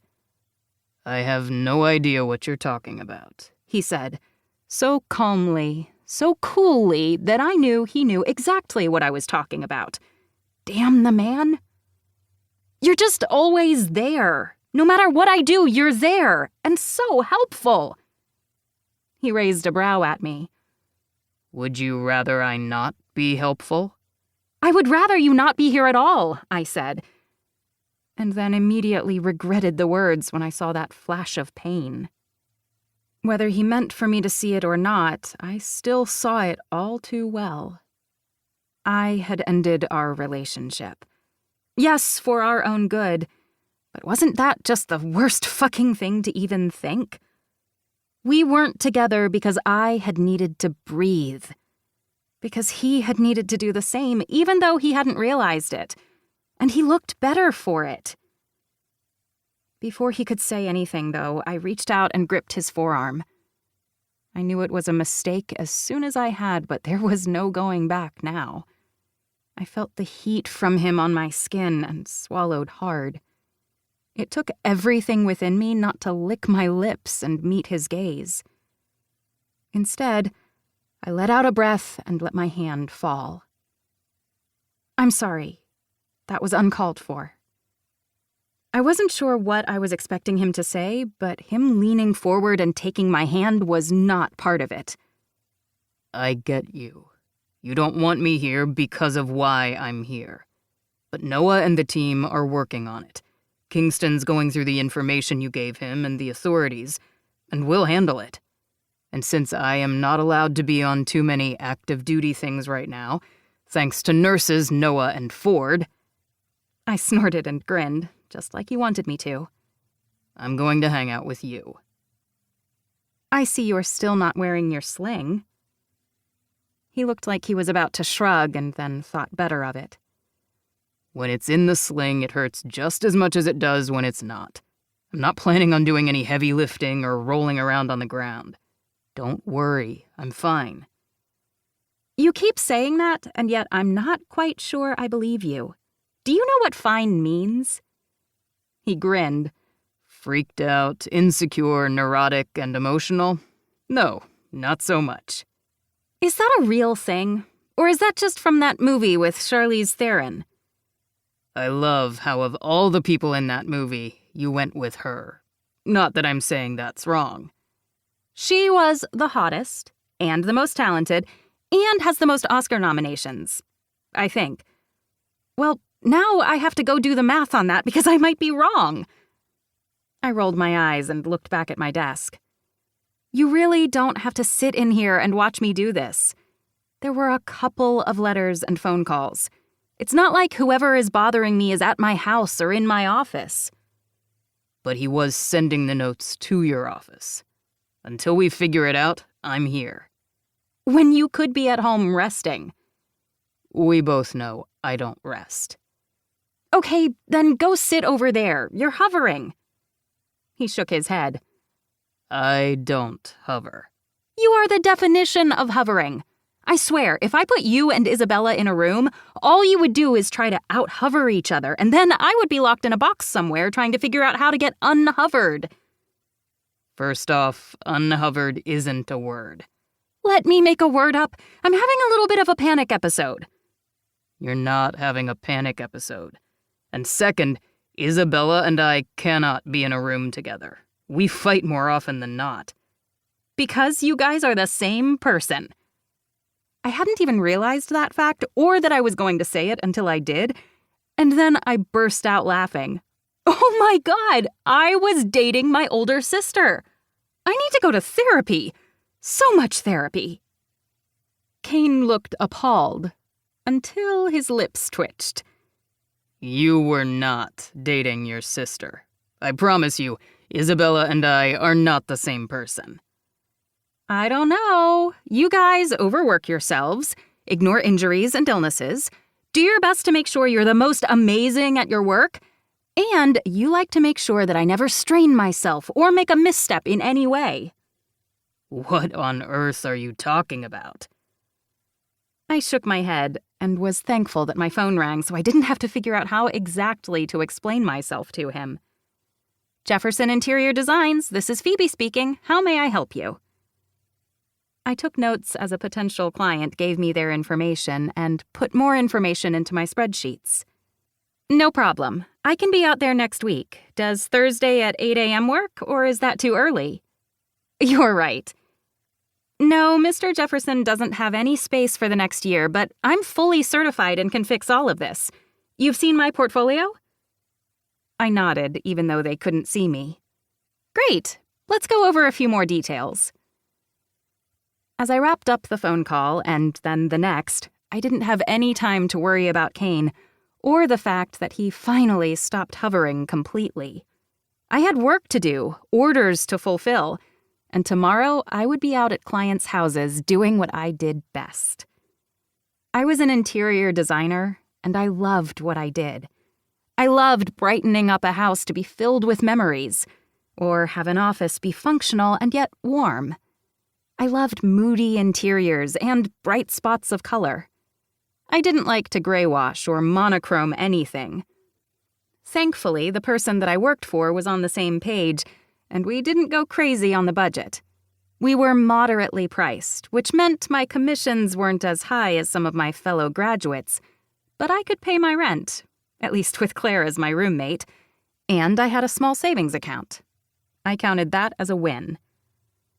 Of course, with my long hours and Kane's, it meant that when we had been together, we hadn't seen each other enough. If I wasn't at a client's house, he was doing one of the countless things he had to do for his work. He worked all hours, and sometimes he could set his own, since he was one of the co-owners of the company, but he couldn't take all the time off when he wanted to.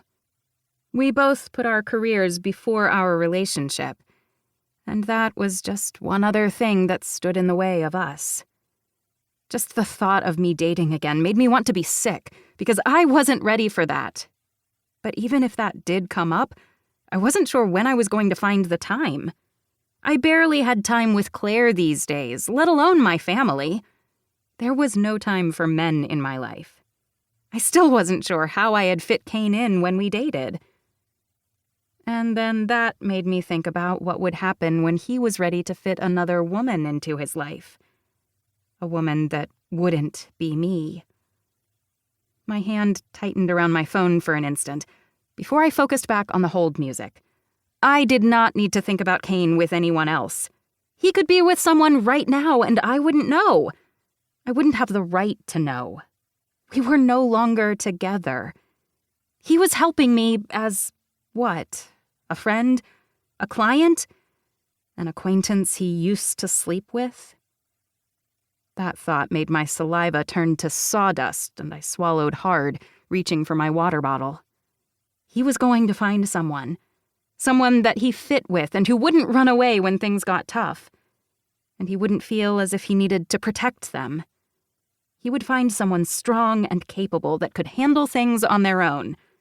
Someone who wouldn't come running to him over a few phone calls that were probably nothing. I was overreacting. I still hadn't even told Claire or my siblings about it. Was this just a way for me to reach out to Kane? A horrible, sick way of wanting him in my life without having to have him in my life? To crawl back without asking for forgiveness? Even if I didn't think I needed forgiveness? The phone dropped its call, and I glared at it. "You okay over there?" he asked, his attention on his phone. I knew he was working over there since he had brought his tablet, but I wasn't sure what he was working on. I was on hold with the distributor. Well, a potential distributor, and the call just dropped. For the second time. I think I'm going to go with someone else. I hate customer service. It's usually not the other person's fault either. They're overworked, and you have to go through 15 AI menus before you get to a real person.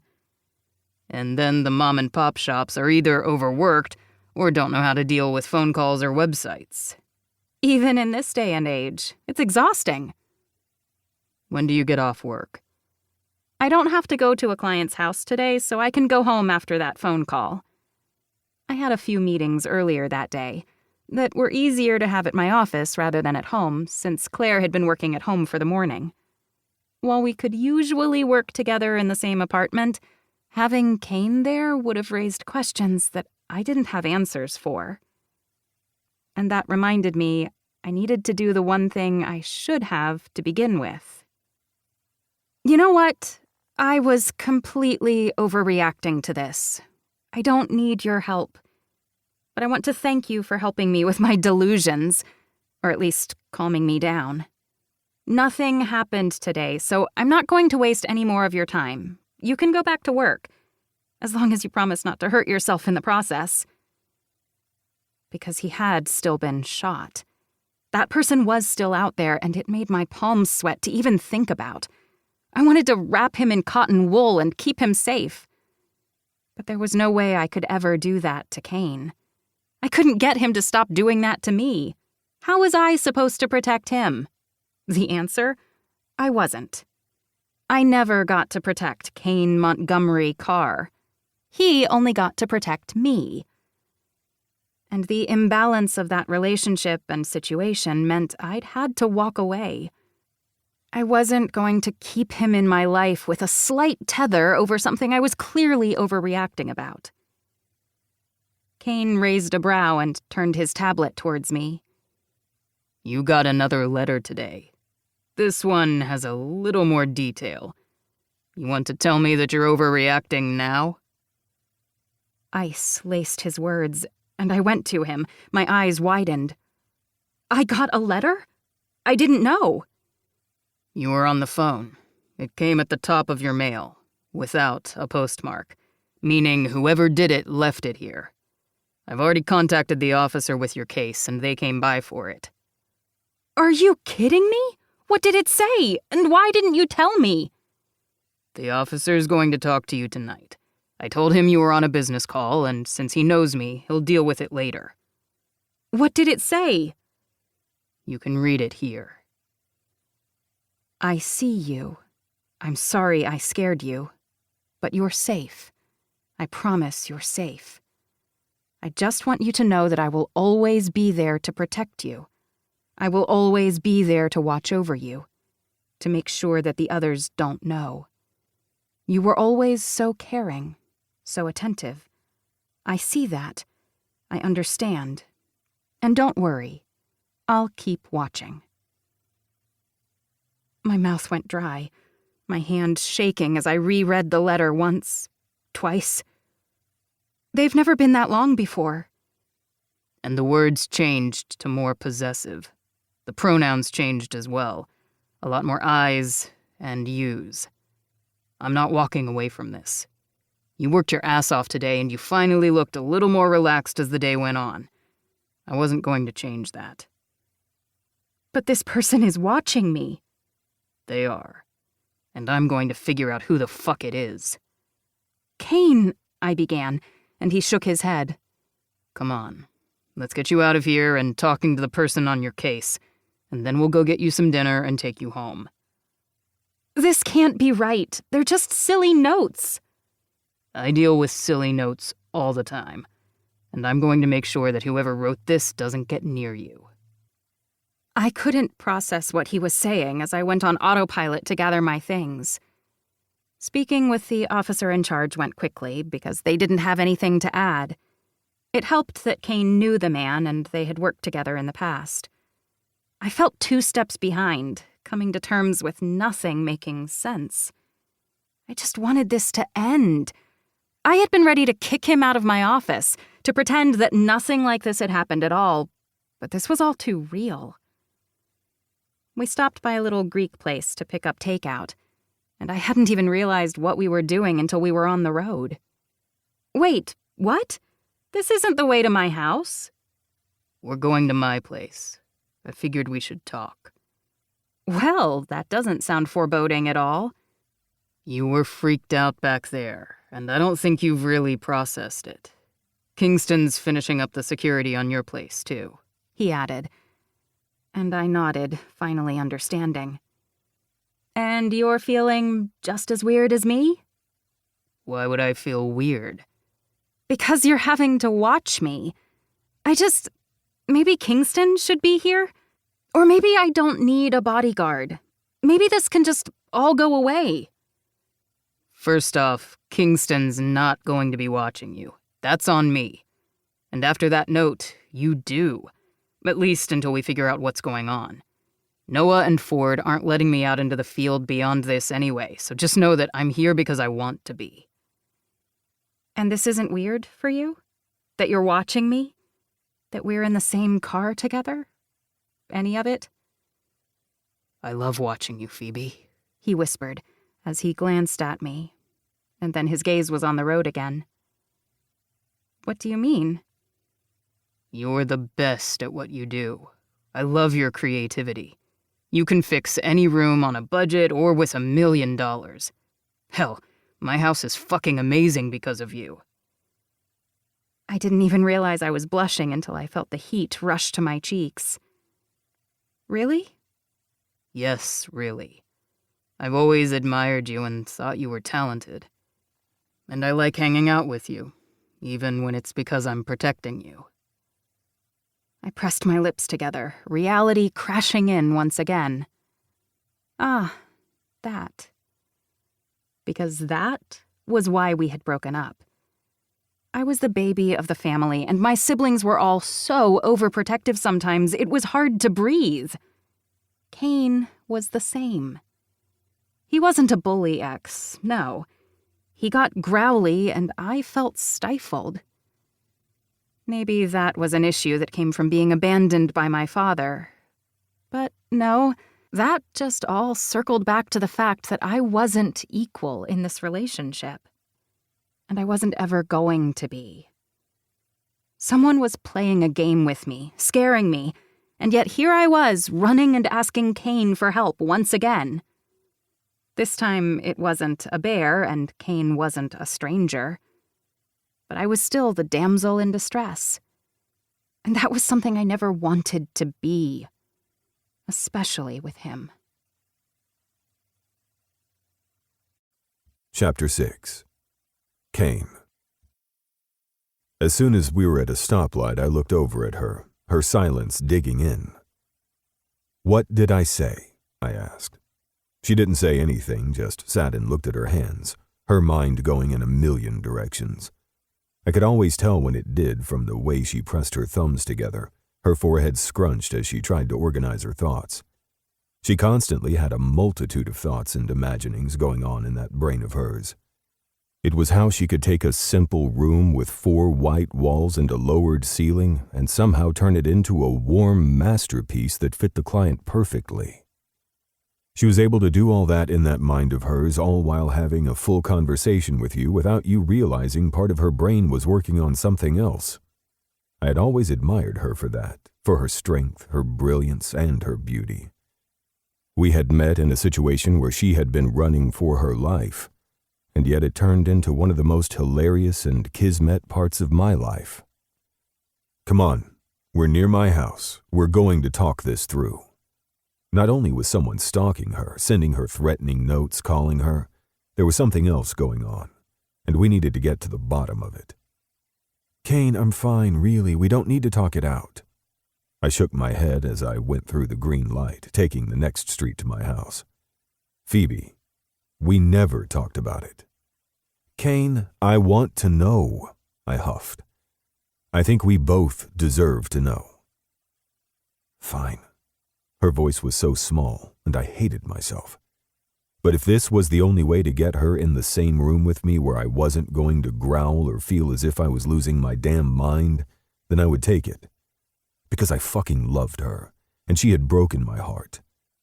But maybe I'd just let her heart slip through my fingers. Maybe I hadn't tried hard enough. I had let her walk away and hadn't asked why. Maybe I just hadn't seen it all along, and this was all on me. I wouldn't be fucking surprised. But I needed to figure it out, and frankly, we just needed to talk. We went to my place, and I quickly re-upped the security system, doing a walkthrough of the place. I had the best security system out there for my place. It helped that my family owned the company and ran it. And soon Phoebe was going to have the same exact system on her apartment with Claire. Kingston was texting me updates as he and Gus worked on it. I wanted to think that the safest place Phoebe could be was with me. But I knew that was a lie. After all, I still had a stitched-up wound on my arm that I really should put back in that fucking sling to show how wrong I was. If she had been safe with me, she wouldn't have been pushed to the ground when I tried to protect her because someone had been shooting at us. "Can I get you something to drink?" "I'm fine. We have dinner to eat, and I like my kebabs." At least get water. You don't want a beer or some wine? You don't drink wine. I do sometimes. I paused. I have a bottle of that Pinot Grigio that you like. I didn't look at her as I said it, but the fact that I had it and I drank some of it whenever I wanted to think about her, that led me into pathetic territory. And I wasn't about to lead her down that path. I was already pathetic enough. Oh, okay. Are you allowed to have beer or wine with your wound? I looked over my shoulder. I'm not taking any pain meds for it. I'll have a beer, or maybe I'll have that glass of wine. It's pretty good. Her brows rose. You never told me that when we were together. I'm afraid I didn't say a lot of things I should have when we were together. She opened her mouth to say something, but I turned away to pour us 2 glasses of wine, as well as 2 glasses of water. She went through my kitchen as if she had never left, and the fact that she had just made it hurt more. She pulled out 2 plates, 2 sets of silverware, and set the small kitchen table as we pulled out the food from the bag and set out the containers. This is a lot of food, she commented. I shrugged. Leftovers are good, and Kingston can always have some. I like that he lives right next door to you. Yeah, it's good to have family close. And I bet they don't hover like my family does.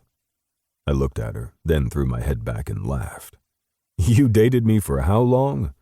You know the cars in the Montgomerys are ridiculous when it comes to overprotectiveness and hovering.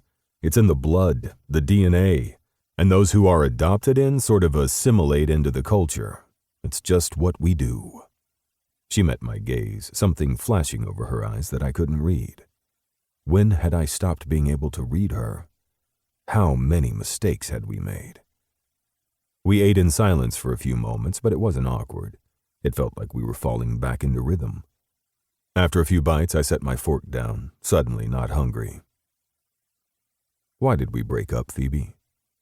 She stared at me for a moment before looking down at her hands and sighing. We wanted different things, she finally said, and I shook my head at that familiar refrain. What things? I asked, my voice steady. We wanted each other. That sounds like the same damn thing to me. What did I do, Phoebe? She looked up at me then, her eyes wide with shock. You didn't do anything. Just say the words. You don't have to be afraid of me. You're not fucking afraid of me, are you? Fear slid along my spine before she stood up quickly and came to my side, grabbing my hand. I've never been afraid of you. Maybe afraid of what you were making me feel, but that's just natural, isn't it? I don't know, Phoebe. I've never felt like this with anyone else. And yet, we wanted each other. It looks like you still want me. I still want you. Why aren't we together? Because you were just like my dad, she blurted. I blinked, so fucking confused. I had never met her father. It had always been an oversight in my opinion, but the man was rarely around. He had never married Phoebe's mother, but they acted like a nuclear family. But I knew the man was a bastard, overprotective, growly, and it made my skin crawl to be compared to him. Excuse me? I asked, shocked. Not in the horrible ways that he can be. But he was always so overprotective and growly and didn't let me go out or do what I wanted, at least when he was around. Most of the time he was working or dealing with life shit that wasn't our family, but when he was around, he was always in our business. So controlling. I stood up, moving so fast the chair fell behind me. I'm controlling? My mouth went dry and I looked back over every moment we had been together. Yes, I had wanted to make sure that Phoebe was safe, that my work never interfered with her day-to-day life, but controlling? I'm that way with work, but I was never with you. Not in that way. She put her hands up and then sighed, her eyes filling with tears. Never in that way. I'm not using the right words. Then use better words, Phoebe. Why did we break up? Am I that much of an asshole that you were afraid of me? If she said yes, then I would call Kingston over here to take her home, and then I would stay out of her life. Because I had no clue that I was that kind of asshole. No fucking clue. No, I'm not saying this right. You always needed to make sure that your job never touched me. But it did. It fucking did. And that's not your fault. Everything you did put me in this little box. You tried to make sure that nothing bad ever happened to me, and I couldn't figure out how to say what I wanted. I didn't even know what I wanted. We just moved so fast, Kane. One day we were running from a bear. I put up my hand, my mouth twitching. Phoebe, seriously? No. One day we were running from a bear, and then I was practically at your house every night and barely seeing Claire, and everything was just so serious, and you always wanted to make sure I was safe and asking where I was when I wasn't with you. And it wasn't like I felt I always had to be with you, but you were always so afraid that something was going to happen to me, and I realized that with your job you're always worried that something's going to happen. But you were so afraid that you would hold me so tightly in your sleep that I would have to hold your cheek just so you could relax. I swallowed, remembering the nightmares of her being run off the road or someone kidnapping her, of the 1,000 things that I saw on a daily basis with my job. I didn't realize that hurt you. Never physically, and not even emotionally. You were just so worried that something would happen to me you couldn't see past that. And I know it was because of your job, and the fact that I have a fucking stalker now just reinforces that for you. You're standing by my side when you're obviously hurt because you're afraid something's going to happen. Because something could happen. You have a damn stalker who is sending you notes. I know, and it scares the hell out of me. But even before that, you were always so worried that something was going to happen to me that you never were able to relax. You're always tense, always afraid. We met in a moment of high adrenaline, but even then you were far more relaxed. What happened? Daisy was hurt. She got fucking blown up, and Kingston was hurt right alongside her. My family keeps getting hurt on their jobs, and even when they don't have anything to do with security. I can't let that happen to you. But it wasn't going to. Or if it did, then it wouldn't have been your fault. Everything was just so much at the moment. And I was trying to get a promotion at my first job, and I failed. Do you remember that? I shook my head. You didn't fail.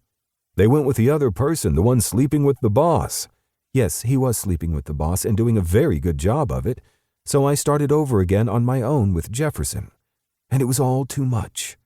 I just felt stifled, like I was suffocating in my own stress. And then you were doing the same, and neither one of us were breathing.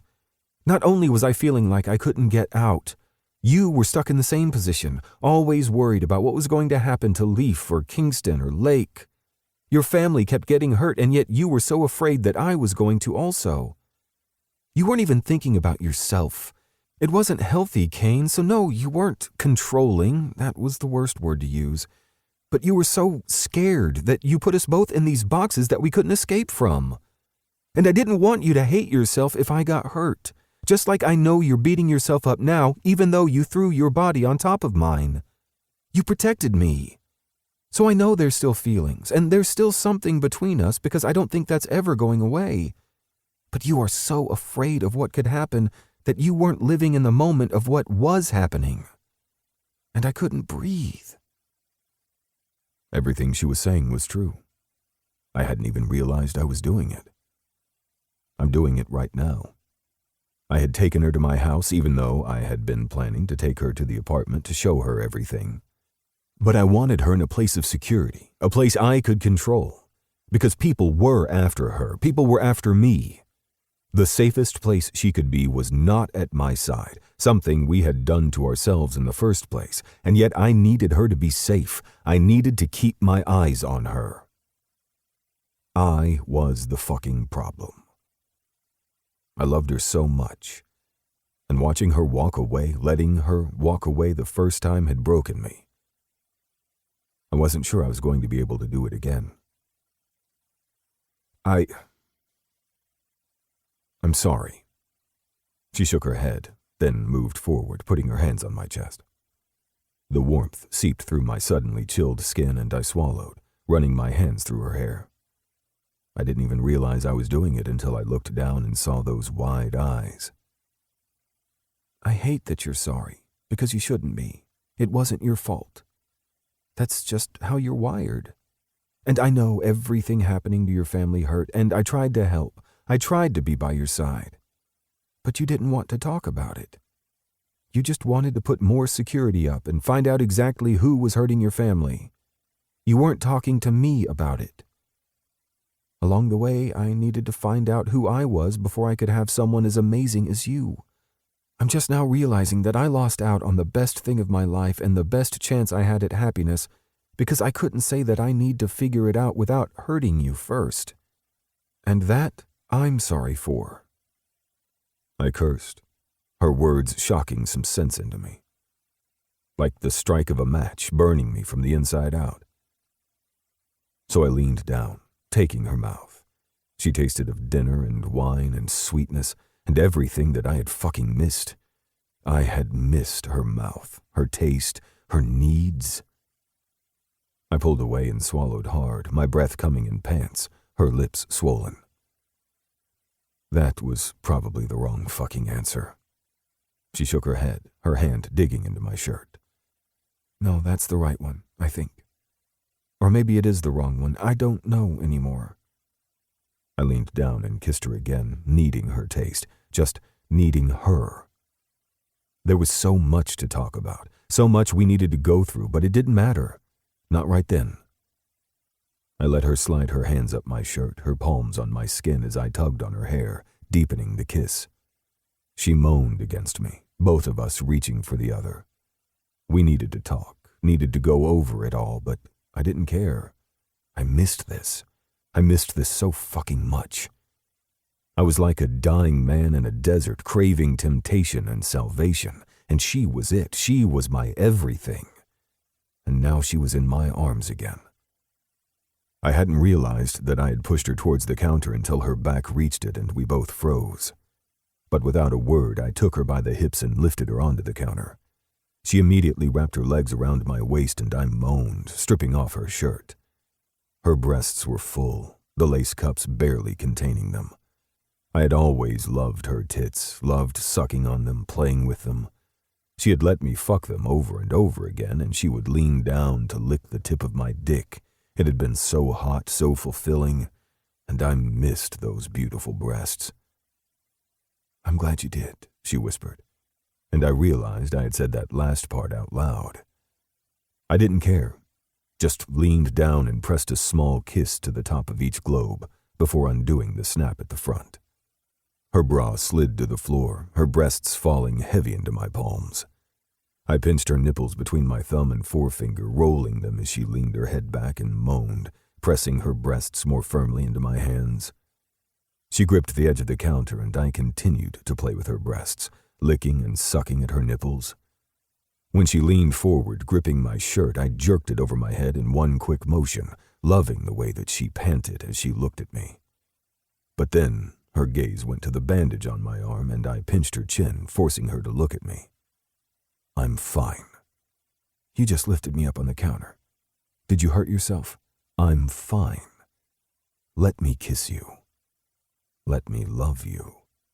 But I didn't say that part out loud.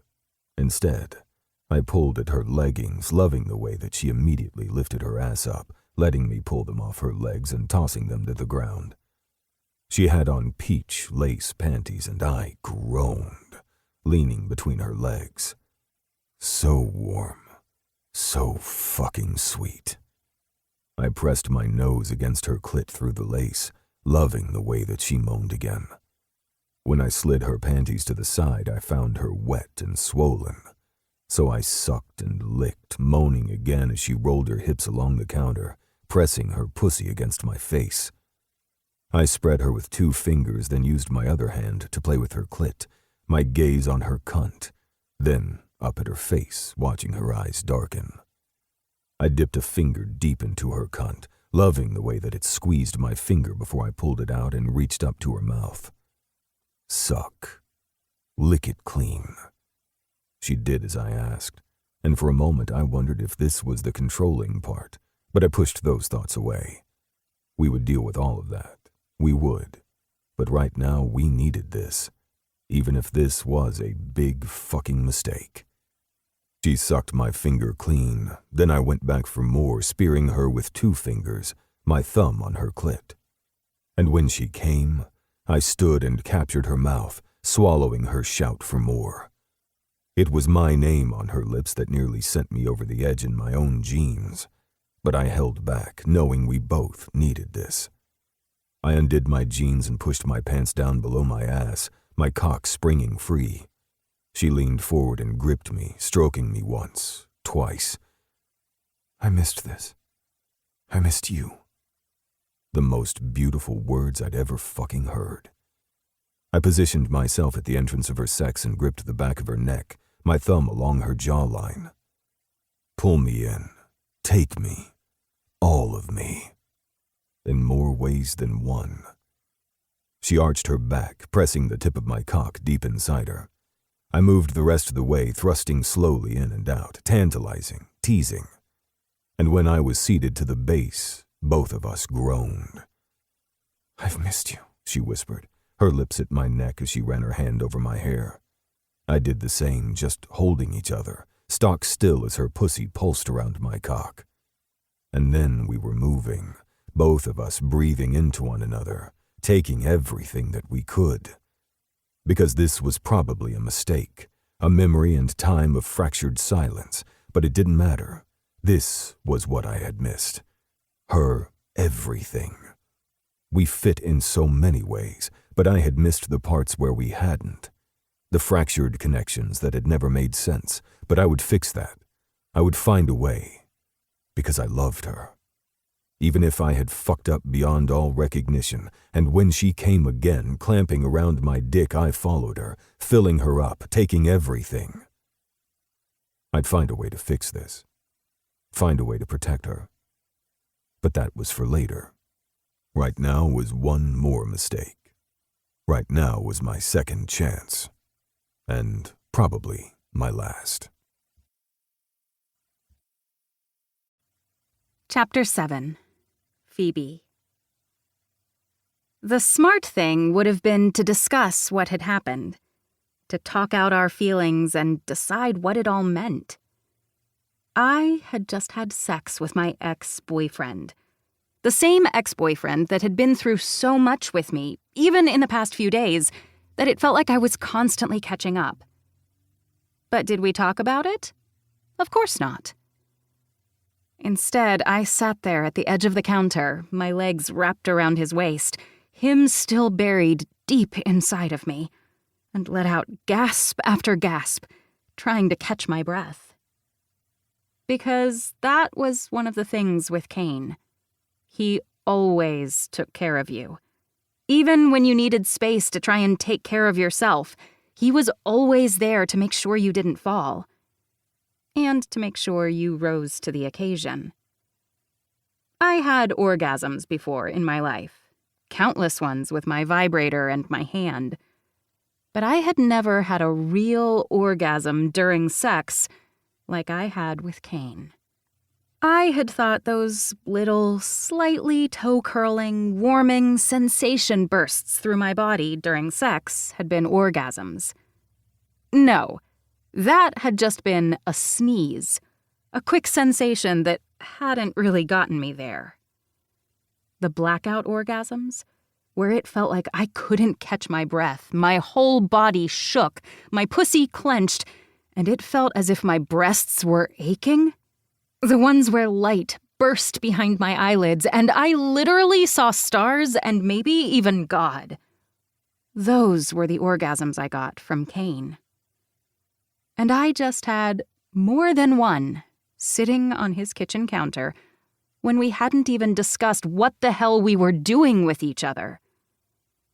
Apparently, pretending that we didn't care for each other and had no feelings for each other amounted to blow your head off sex.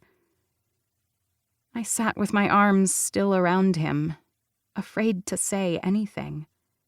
Because denial wasn't just a river in Egypt, and wasn't just what I felt day in and day out when it came to my feelings for Kane Montgomery Carr. I was falling in love with him again. Though, could it be again when I never stopped? This attraction was breaking us. Or maybe just me. Or maybe I needed to be honest with myself for the first time in far too long. Then Kane slid his hands through my hair and looked into my face, cupping my cheek. Phoebe. His voice trailed off, and it made me feel a little bit better that both of us were out of our depths here. We were making wrong decisions left and right, but at least we were doing it together. I swallowed hard again. I think I need to clean up. He nodded and leaned forward. I was afraid he was going to kiss me, because if he kissed me, I would lean into him and pretend that nothing else hurt, that I hadn't bared my soul to him, that I hadn't been such an idiot in the past. But he kissed my forehead. He hadn't done anything wrong. And maybe I hadn't either. It had been the wrong time, the wrong place before, and perhaps it was again. I didn't have answers.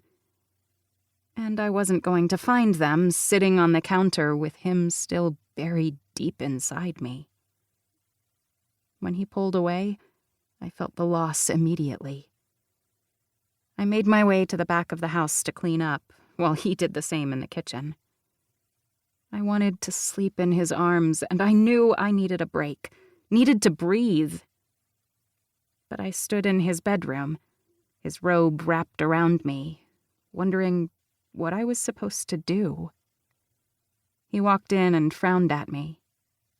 I think I have a pair of your pajamas here if you want them.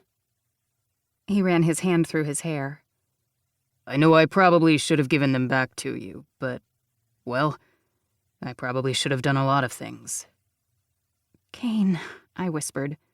No, let's get some sleep. And text Claire where you're staying. That way she knows. I nodded tightly. You're right. Kane let out a breath and moved forward to cup my face. I loved when he did that. It made me feel so safe, even though that was the exact opposite of why I had left to begin with. He was always there because I hadn't been able to find myself. But I had. I had a job that I loved, and I had a network of friends outside of being in love with Kane. And he had been able to take care of himself. But now it was all up in the air, and I didn't want to screw this up. Let's get some sleep, Phoebe. I can sleep on the couch if you want. But I would prefer to sleep next to you. We'll figure it out in the morning, all of this. And I want to say that you're safe, but I don't want to overstep. I shook my head. No. He took a step away before I reached out and grabbed his wrist. I mean, the safety thing? It's a legitimate concern now. I'm not talking about before. So, sleep next to me. And I guess we'll figure it out. I guess we will. And then, somehow, I was in his arms, my robe on the floor, and we slept skin to skin. And when I felt his heartbeat underneath my cheek, I finally slept. In my dreams, there were no letters or phone calls. There was nothing chasing Kane. There were no screams and asphalt underneath us.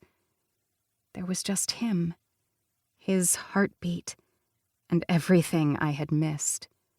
Everything I had given up because I was too scared, too unsure of who I was. And in my dreams, nothing mattered but him, me, and us. I didn't want to wake up. The next day, I wasn't with Kane. That was probably a good thing because we both needed to get our heads on straight. It was hard to think when we were in the same room, when our pasts and presents collided in such an intricately entangled way. I was at work, dealing with a few last-minute issues before I went out with a client. And because there was a legitimate concern for my safety, and because Kane was overprotective, though not in the way he had been in the past, Kingston was with me today. I liked Kane's cousin. They looked somewhat alike in the way all the Montgomerys did. Most of them had dark hair naturally, though some of them dyed it whatever color they felt like. I dyed my hair a honey blonde as it was, so I understood. Kingston also had blue eyes, but they were a slightly different shade than Kane's, and while they reminded me of the man that I still loved, they weren't exactly the same. I enjoyed being around Kingston almost from the moment we met, the same day I met Kane.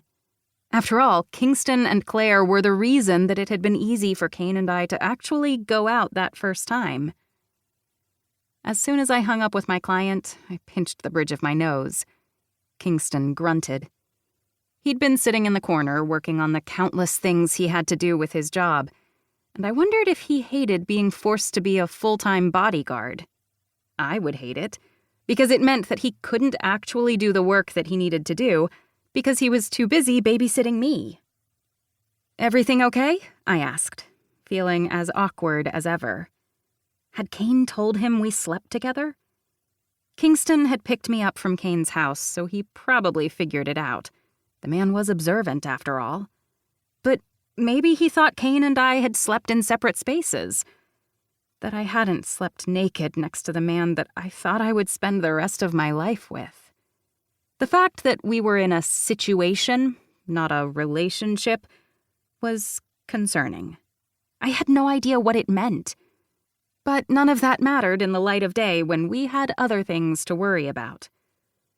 I'm trying to track the notes, but the police don't have his fingerprints, meaning the guy has never been run before and he's not in the system. And the emails are being rerouted through 3 different IP addresses, and it's giving Noah fits. I said I would help take another look while I was sitting here with you. I swallowed hard, my mouth going suddenly dry at the thought that whoever was doing this was far more sophisticated at it than I had thought. How do you run emails through IP addresses? I don't even know how to find mine. He shook his head. It's a process that some people can do quite easily. It's unraveling it that's the hard part. But Noah's usually decent at it, so I'm not sure what's going on. From what little Kane had told me of the company, Noah was one of the best. The fact that he hadn't been able to trace the calls, nor had the detective in charge of my case, worried me. I don't like this. I don't like the fact that you have to be here or that someone is sending these weird notes. I mean, maybe they're just not dangerous? Maybe they're just playing a stupid game. Kingston set down his tablet and moved towards me, a frown on his face. I straightened my shoulders back, not sure what he was going to do. The fact that they're doing all this rerouting worries me. That you went to Kane because you were scared? Trust that instinct. Maybe it's nothing, but you can't be too careful. And do you always have a one-on-one bodyguard for something like this? You're about to go on a client meeting with me. Doesn't that seem like we're overreacting? I sighed. I really want this just to be overreacting. Maybe it's overreacting, and this is something that you can laugh about later. But I would rather us do too much than not enough. He swallowed, his gaze going distant for a moment, as if he were remembering something he would rather not. I knew some of what Kane had done, but because of privacy reasons, and the way he always internalized things, I didn't know everything.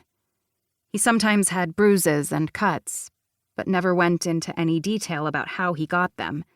He always said it was the nature of his job, but I wanted to know more. And with Kingston right here, I wanted to make sure he was safe too. Of course, that just made me a hypocrite, because wasn't that why I had taken a step back from Kane?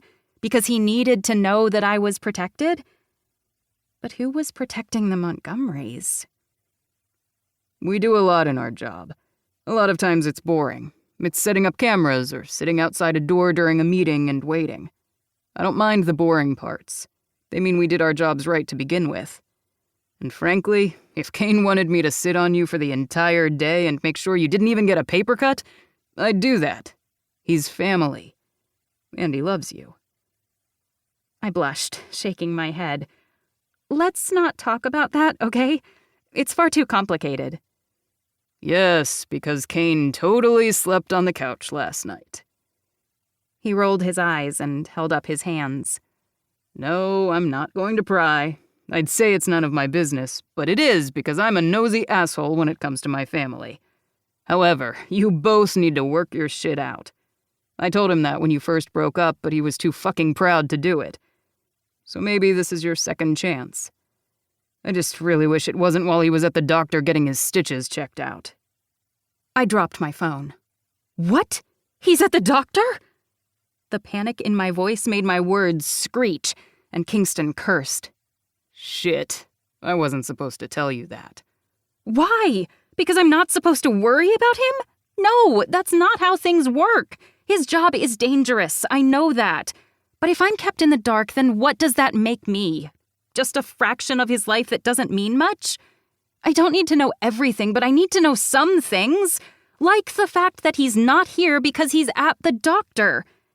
He was shot, Kingston. In my arms. I can still hear it echoing in my head. I can still hear my scream. He didn't scream. He didn't react other than to protect me, because that's what he always does. So, is he hurt? Did he have to go to the doctor for an emergency? I asked. This time my voice far calmer and far more sure. It's just a checkup appointment. He should have told you. But he always wants to keep you in this little bubble and away from the decisions he makes at work. And we both know that precious little bubble popped. So maybe he should keep me updated. Are you two together? Do you have a right to know? I opened my mouth, but was stopped by my phone ringing. That's a question I guess I'll have to answer later, I said, before I went back to work.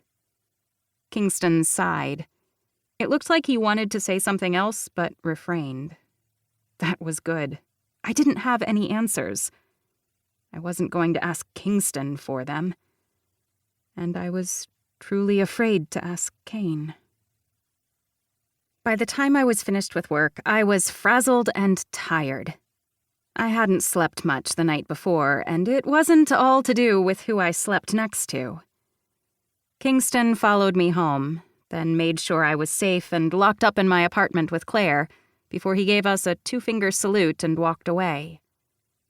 I hadn't heard from Kane all day, other than a brief text message to check on me during lunch. I wasn't even sure what I was supposed to say to him because I needed to get my thoughts in order. Yelling at him because he hadn't told me he had gone to the doctor wasn't going to help anything. Kingston was right. Did I have the right to know? I walked into the kitchen to find Claire there, a glass of wine in each hand. I raised a brow at my best friend and roommate as she handed over the glass. "Tell me what happened." "I think I made a mistake. Or maybe not." That was very clear and concise. How about a few more details? I took a sip of my wine before explaining. I slept with Kane. And then I took a big gulp. The sweet and tart taste covered my tongue, and I was grateful for the Pinot Grigio. At least it gave me something to do rather than blurt out everything else. Claire blinked. "Okay, that's a start. Tell me everything."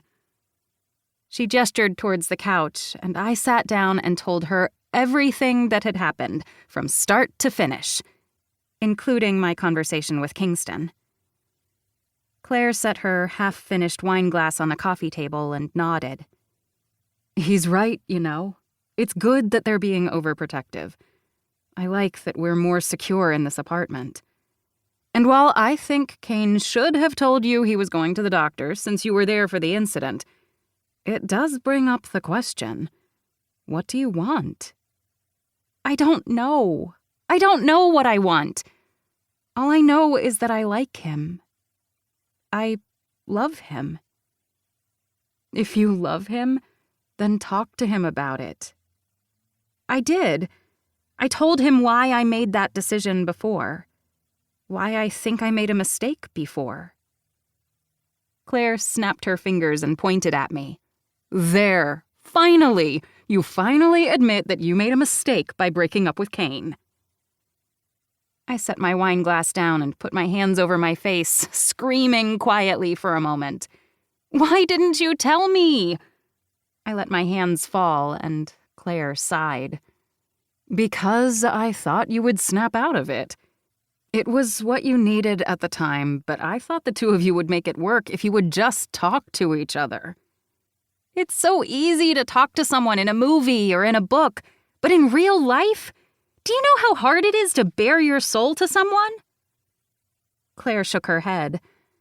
Not in that way, but you did. And then you slept with him. You love him. Do you trust him? I trust him with everything that I am, except I don't trust him with himself. Does that make sense? I asked. Claire scrunched her nose. Yes, so talk to him about it. I will. Although he hasn't spoken with me today beyond that single text. So for all I know, he thought it was a complete mistake, and we're never going to talk about it again. And it's over. Done. You will never know unless you ask. Which is the hardest thing and super easy for me to say because I'm not in your shoes. The doorbell rang, and I tensed, my knuckles turning white from how hard I clenched my hands. Let's check the camera. It's probably just a delivery. You know my addiction to Amazon. She stood up and grabbed her phone, looking at the readout. It's a flower delivery guy. Do you want me to check? No, I'll go to the door. How about I do it? Claire said, as she moved past me, and alarms rocked through me. I shouldn't have to feel this fear. My so-called stalker just had to be someone playing a prank with too much time on their hands. Only I wasn't sure that was the truth. I heard Claire talking through the door, and then the door opened as she took the flowers from the man and signed something. When she came forward, her eyes widened. Well, Kane seems to be fine with it. What? There's flowers here. They have to be from him, right? She asked, before I looked at the note. They have to be from him. I wanted to feel warmth through my system, but neither one of us looked sure about that. Claire looked pale from where she stood in front of me holding the flowers. Don't be afraid. I miss you. I'll see you soon. It took all within me not to drop the vase on the floor. I set it down, my hands shaking, and reached for my phone. I have to call Kane. This guy sent flowers. I really wanted these to be from Kane. I really wanted my only worries in life to be about my relationship, my family, and my deadbeat dad. I did not want this. I'll call Kane for you. It's okay. We've got this. I checked the guy's ID, though. He's literally from the florist. What florist? I asked, my head shooting up. I wrote everything down just like Kingston told me to. We'll handle this. Maybe the guy made a mistake. Maybe he paid with a credit card and left his name. She dialed Kane from my phone, and I rolled my shoulders back, taking the phone from her so I could handle it myself. I realized it wasn't going to be that easy. Something was wrong. This guy was escalating, and I wasn't sure what I was supposed to do. But I knew who would. I just swallowed hard before I said, Kane? He sent flowers. I trusted him. I always had. Just not necessarily with my heart, or his. But that didn't matter right now. Not when danger lurked far too close. Chapter 8. Kane. Thanks again for picking me up. Crew grinned as he signaled to turn left. I don't mind. I love that Daisy stole your car because Hugh stole hers. I rolled my eyes, doing my best not to jostle my shoulder. It had been a few days since everything happened, and I still had stitches, but it wasn't too sore. I couldn't believe I had been shot. Again. The first time had been worse and was something I still hadn't told Phoebe about. We hadn't been together at the time, and when she'd asked about the scar, I distracted her with my mouth. I had been good at distracting her because I hadn't wanted to scare her. And then my life had brought it all into focus, even when we hadn't been together. That and the fact that some asshole had sent her letters and calls. No, hiding things from her hadn't helped, clearly, since that was why she broke up with me. I had been so in her life, but not involved enough. How was I supposed to change that? How was I supposed to keep her safe without being overprotective? That just didn't compute. Hugh's car's in the shop for a recall of some sort, and what was supposed to be an hour-long thing is now taking 3 days. Crew snorted.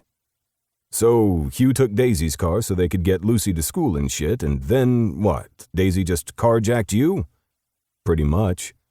It all worked out in the end, I guess, though I love how she called you to pick me up, and not any of her other 100 family members I have. Crew sighed. Because I owed her. Apparently she wanted to cash in her chips. You guys are the weirdest exes I've ever met, I said dryly. We weren't together very long and we're better as friends. Of course, that is a lovely segue to the fact that I guess I can't ask out Phoebe since you're together again. I turned to glare at him as we sat at the stoplight. Excuse me? An irrational urge to punch the man who was driving me back to the office slammed into me. I was just kidding. Hell, I wanted to see how he would react. So, you and Phoebe are really together again? What are we, little old ladies with tea and gossip? I hedged. I like tea. Plus, you get those little sandwiches with cream cheese. I don't see the problem with that. And it's not gossip. I'm asking if you're with Phoebe again. You got all mopey when you broke up. I wasn't mopey. No? Wait. You didn't break up with her, did you? She dumped your ass. Crew, why does Daisy put up with you? Because I'm handsome, I can fight, and I'm like glue. I stick real well. That's not even a saying. I rolled my eyes and leaned back into the seat. And yes, Phoebe dumped me. Apparently I'm overprotective and didn't share enough of myself. So she wasn't able to figure out who she was when I was always in her space. I didn't realize I was a fucking stalker. I hadn't realized I snapped out the words until Crew whistled through his teeth. Well, hell. You're in Montgomery security and you may not have the last name, but you're a fucking Montgomery. Of course you're going to be overprotective. That's sort of how things work with your family. Daisy sure is. You should come work with us. You're as growly as we are. Yes, but I have no need to do that. I work with my hands in other ways. The guy teased and I sighed. I fucked up. I'm sure you did. But about what? I reached out and punched him in the shoulder and he laughed. You're lucky you're injured and feeble or I'd punch you back. There's nothing feeble about me. Don't get your pride all hurt. I just picked you up from getting your bullet wound checked. So excuse me if I think that you're injured. Maybe not feeble, I'm sorry for using that word, but you did get shot. Is that what you're talking about fucking up with? Or are we going back to Phoebe? I pinched the bridge of my nose. I think both. Hell. Okay, let's talk about Phoebe first because I like her. Watch your step. I didn't mean like her. I have my eyes on someone else, just so you know. Intrigued, I leaned forward. So, you really are over Daisy? I don't know what is with you guys thinking that me and Daisy were ever anything more than a few nights of fun. Plus, she's in love with that British dude and could be a stepmom any day now. Seriously, Hugh and Daisy are perfect for each other. I like the guy. And he doesn't want to punch me every time he sees me, so he clearly knows that Daisy and I aren't meant for each other. And yes, I have my eyes on someone else. Not that she sees me at all. But we're not talking about me, we're talking about you. So, Phoebe dumped your ass. That makes sense. You never share your feelings. There's a lot in that statement that I want to go over, but why the hell would I share my feelings with you? Because we're friends? And you literally are sitting next to me, wanting to talk about it? Maybe, I let out a breath. I don't know how. I thought I was doing everything right. We dated, we went out, we slept over at each other's places. I told her how much I wanted her and how much I liked her in my life. Isn't that enough? Did you talk about your job? Of course I did, I said softly. Okay, beyond the aspects of, hey, I put up security things and sometimes I have a gun. Why did you say that in a sing-song voice? I asked. Because your job scares the shit out of me. I may train with Daisy, but I could never do what you guys do. It's not always dangerous, says the man with a bullet wound. That doesn't happen often. But it does enough that your team has a to-do list and a step-by-step plan if someone gets attacked. And you're dealing with a lot of things that are outside of just a security camera setup at someone's private home. Did you talk to Phoebe about any of that? There are things I can't talk about. Crew was silent for a minute before he sucked in another breath through his teeth. Sure. But did you talk about any of it?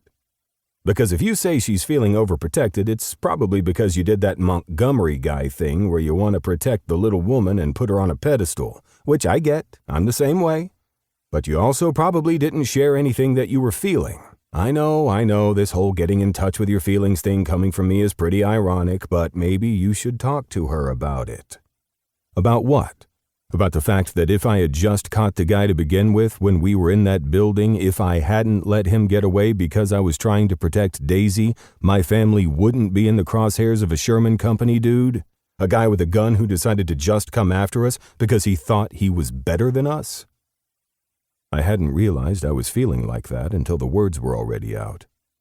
Crew didn't say anything, and finally I whistled. Well, hell. I don't know everything, I don't know the details, but if you were rescuing Daisy and anyone else, is that really a mistake you think you made? Sherman's still out there. He's a little pissant who didn't like that your company was bringing in bigger clients and doing a better job. I remember Daisy saying that they were always trying to outmaneuver you guys. And then it turns out that they were the ones that helped blow up the building Daisy was in. That man's insane. That's not on you. But I taunted him, I blurted. Crew frowned. When? Years ago. It was right when we were deciding to start our company. We were just getting out of training, and the guy came over to us treating us like shit, saying something ignorant to Ford and Noah, even though they weren't even dating at the time. So I riled him up. I taunted him. I don't even remember what I said, but the guy had had it out for us ever since. I hadn't realized the guilt had been there until the words were out. But it was there. Maybe if I hadn't been such an asshole, none of this would have happened. That was the story of my fucking life. It's not your fault. The guy said something ignorant. Of course you're going to push back. You protect what's yours. I know you can. You wouldn't have said anything completely crass or out of pocket. So, what did Tim Sherman do after that? He got all red-faced and said that the Montgomerys would be nothing and he would take our next client. I frowned. And then he tried to poach from us and succeeded a few times. And somehow that escalated him into making deals with the wrong people. Then he shot at us. He could have killed Phoebe. Do you think he's the same one that is stalking her? He asked, and I shook my head. No, the police don't think so, and neither do we. Jennifer and Kate did linguistics, and it doesn't even sound like him. Well, that's something. Is it? That means there's someone else after her. But the guy stalking her doesn't seem dangerous, right? I gritted my teeth. Bothering her and scaring her is dangerous enough. You're right. I didn't mean to make light of it. So, no leads then? None. And it's frustrating me all to hell. Whoever this guy is, he's good with computers. It's the only way he could be hiding his IP addresses like that. Phoebe has gone over everybody that she has spoken to in the past year that she can think of with the authorities and us, and no one is hitting any triggers. Nothing's sparking. I don't like that somebody is in her business like that, freaking her out. It'd be freaking me out, Cruz said honestly. So, Are you guys just going to be one-on-one with her until you find this guy, even with Tim on the loose? For now, we have security at her place and her work, but she's not always in her office, and I can't put her in a little box and keep her safe and wrapped away and hidden from the world. That's not how life works. And that's sure as hell not how her job works. Did you tell her that? I frowned and looked over at Crew. What do you mean? Did you tell her that you didn't want to put her in a little box? She might like hearing that, especially with what you said had been worrying her. I sighed and leaned against the seat as we made our way towards the office. Yeah, I should. Damn it. I'm not good at this thing.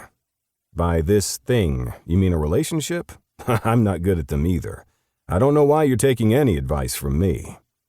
That made me laugh, and when we pulled into the parking lot of Montgomery Security, I looked over at him.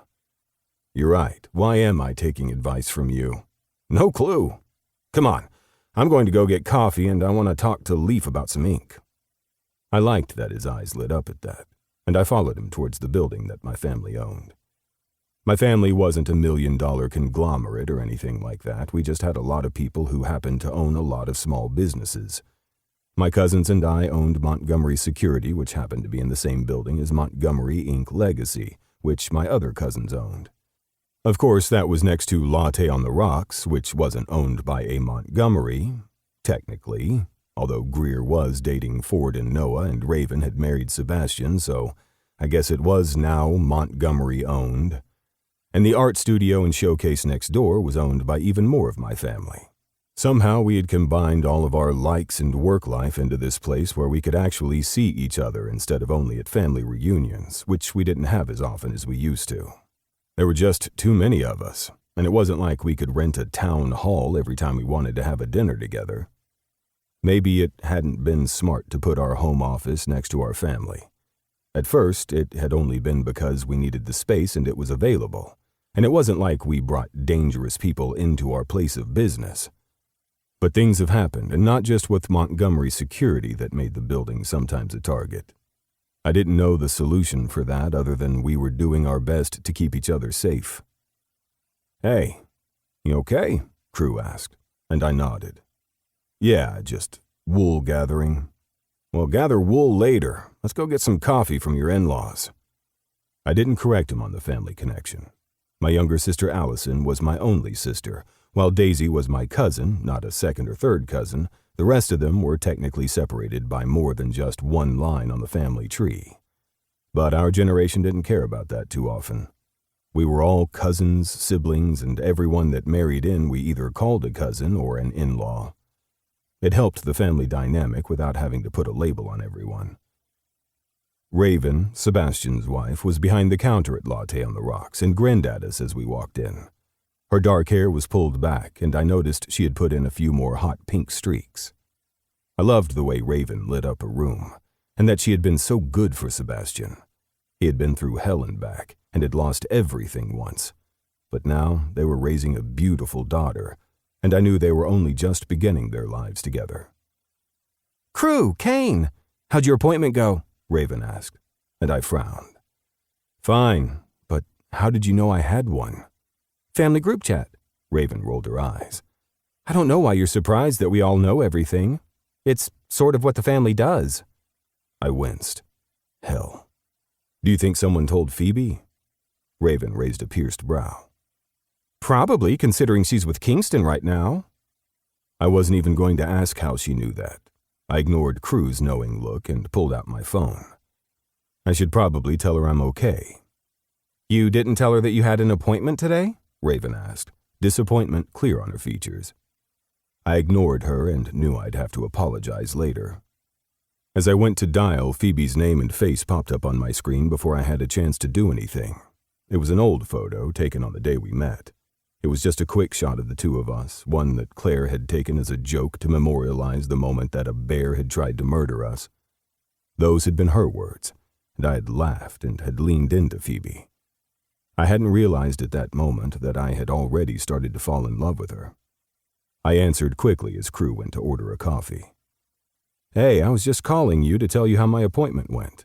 Not quite a lie, and I counted that as progress, right? That I wasn't hiding things? Shit. This relationship thing was harder than I thought. Kane? Kingston just dropped me off at the apartment. I'm here alone with Claire, all locked up, but I just got flowers. I thought they were from you, but they aren't. They're from him. And I don't know what to do. My jaw clenched, and from the way Crew and Raven both looked at me, I knew they saw the fury on my features. I'm heading over. I'll call Kingston. You call the detective. I'm on my way. Stay safe. Okay, babe? It's okay. It's just flowers. He's not here. She continued to talk, and I swallowed hard, holding my rage in again. I knew if I didn't, I'd crack the phone in my hands. I'm coming, Phoebe. I promise. I know, Kane. I'll be here. I hung up and looked over at Crew. I'm going to need a ride. Crew nodded, and I knew that I would destroy the world to protect Phoebe, the woman that I loved. I couldn't believe I had been standing in my own way this whole time. But in the end, it didn't matter. Someone was out to get her. Someone had scared her. And I would end them. Somehow. Chapter 9. Phoebe. After the police left, I sat on my couch, Claire next to me, as I watched Kane pace my living room. As soon as I had called him, I knew it had been the right thing to do. Because whoever was bothering me, sending me those calls and messages, had escalated. That's exactly what it was. But now it seemed like I was worrying him. I was scared. I could admit that. But I hated the fact that Kane, even in pain, looked worried right along with me. "Did you guys eat?" he asked. And I blinked, realizing that we hadn't. And I hadn't even asked him if he needed anything to drink. I quickly stood up, running my hands over my hips as if to wipe off the clamminess. "No, let me make us something." "I can do it," Claire said, as she reached out and squeezed my hand. "You two talk. We're okay. Promise." Kane looked between us and nodded. "I know you are. You guys are good. I'm just trying not to freak the fuck out and stress you guys out, so just let me be a little alpha male and growly right now." "I can do that," Claire said with a laugh, and then she gave him a quick hug. Kane's arms moved to reach around her automatically, hugging her back. That made me smile. Because even with everything that was happening, Claire was still friends with Kane. She had hung out with the Montgomerys, especially Kingston, since he and their other cousin Aria were with Kane more often than not. They were a team, and I knew that Claire missed hanging out with them. Just like I missed them. "You don't have to go to any trouble," Kane said softly as Claire took a step back, a flush on her cheeks. "No, I was just going to heat up leftovers. I'm not going all out." That made me laugh. It's either that or takeout. I shuddered, though I'm not sure I'm ready for delivery. Kane scowled, and then moved forward to take my hand. I let out a soft sigh, having missed his touch. I knew I should probably take a step back and figure out if falling into each other like this during a crisis on both sides was a mistake. But I didn't want to. Because even in the short months we had been apart, I had changed. And I thought maybe he had as well. Perhaps I needed to stop overthinking it, because there was already enough to overthink. "I'll go reheat them," Claire said, as she scurried to the kitchen, and I shook my head. I think she's trying to give us privacy, but our apartment is not that big. "I'm actually just hungry," Claire called out, confirming statement. I laughed and moved to wrap my arms around Kingston. "So, any updates beyond what the authorities said?" He shook his head. "There's nothing that they can do. The guy paid with cash, so they're keeping an eye on things." He scowled. "Fucking pisses me off." "Same," I said. I was going to tell you about the doctor's appointment, by the way. They were just checking the stitches. I'm fine. The fact that I didn't wear the sling like I should have meant that they yelled at me, but I'm good. Crew dropped me off. I'm sorry that he didn't come in so we could feed him leftover pasta. I tried to smile, to make it a joke, but I saw the worry in his gaze. I hated that, even though it was justified. Anyway, I said after a moment, thank you for telling me. I'm trying to get back into the habit of telling you everything, too. I only had a half day at work today, even though I've been doing a bunch of online shit, researching. I'm taking a class. My eyes widened. A class? Just keeping updated on the cyber aspect of our jobs. Things are changing constantly, and I want to keep up. It's my turn, since Kingston took it last time. His lips twitched. Kingston hates those classes. I could see that, I replied, thinking of his cousin. While Kane was growly, Kingston usually put on a smile and joked around. But I always thought he was a little more guarded than he let on. Far more growly. Okay, I heated up our food, and now I'm going to go sit in my room and watch TV and pretend that a man who is being really creepy to Phoebe didn't send flowers today. And the fact that I didn't just open the door and nearly let a random stranger in, even though I had the guard on the door. I heard the worry in her tone and moved forward. You don't have to go in your bedroom. I want to give you guys some space, and I really just want to get comfy under the covers. You didn't do anything wrong, Kane added, and I was grateful, because I knew Claire felt guilty even though she hadn't done anything and nothing had happened. I should have just had him leave it at the door. But it was an actual delivery man who signed in through the doorman below. You didn't do anything wrong, and we're going to be extra careful in the future. Don't put this on yourself. It's on that man, and we're going to find him. Claire sighed and smiled, though it didn't quite reach her eyes. I know you will. Don't worry. You've got this. I trust you. Then she scampered off to the bedroom, closing the door behind her. I tugged Kane to the kitchen island. Can we just sit here on a stool and talk? I'm starving. He looked down at the leftover pasta and artichokes on his plate and frowned. No meat? I rolled my eyes. Sorry, protein's expensive. I'll cook you a steak next time. You need the iron. Okay, but there's iron in things other than steak. I paused. I could really use a steak. Not that this pasta wasn't great fresh, though it's probably not going to be amazing reheated. He shrugged, then leaned over the counter to kiss me. I don't care. I'm starving, and I just want to be next to you. I'm not leaving, okay? I'll sleep on the couch. I met his gaze. No. Stay. With me. He smiled softly, then sat at the other side of the counter and dug in.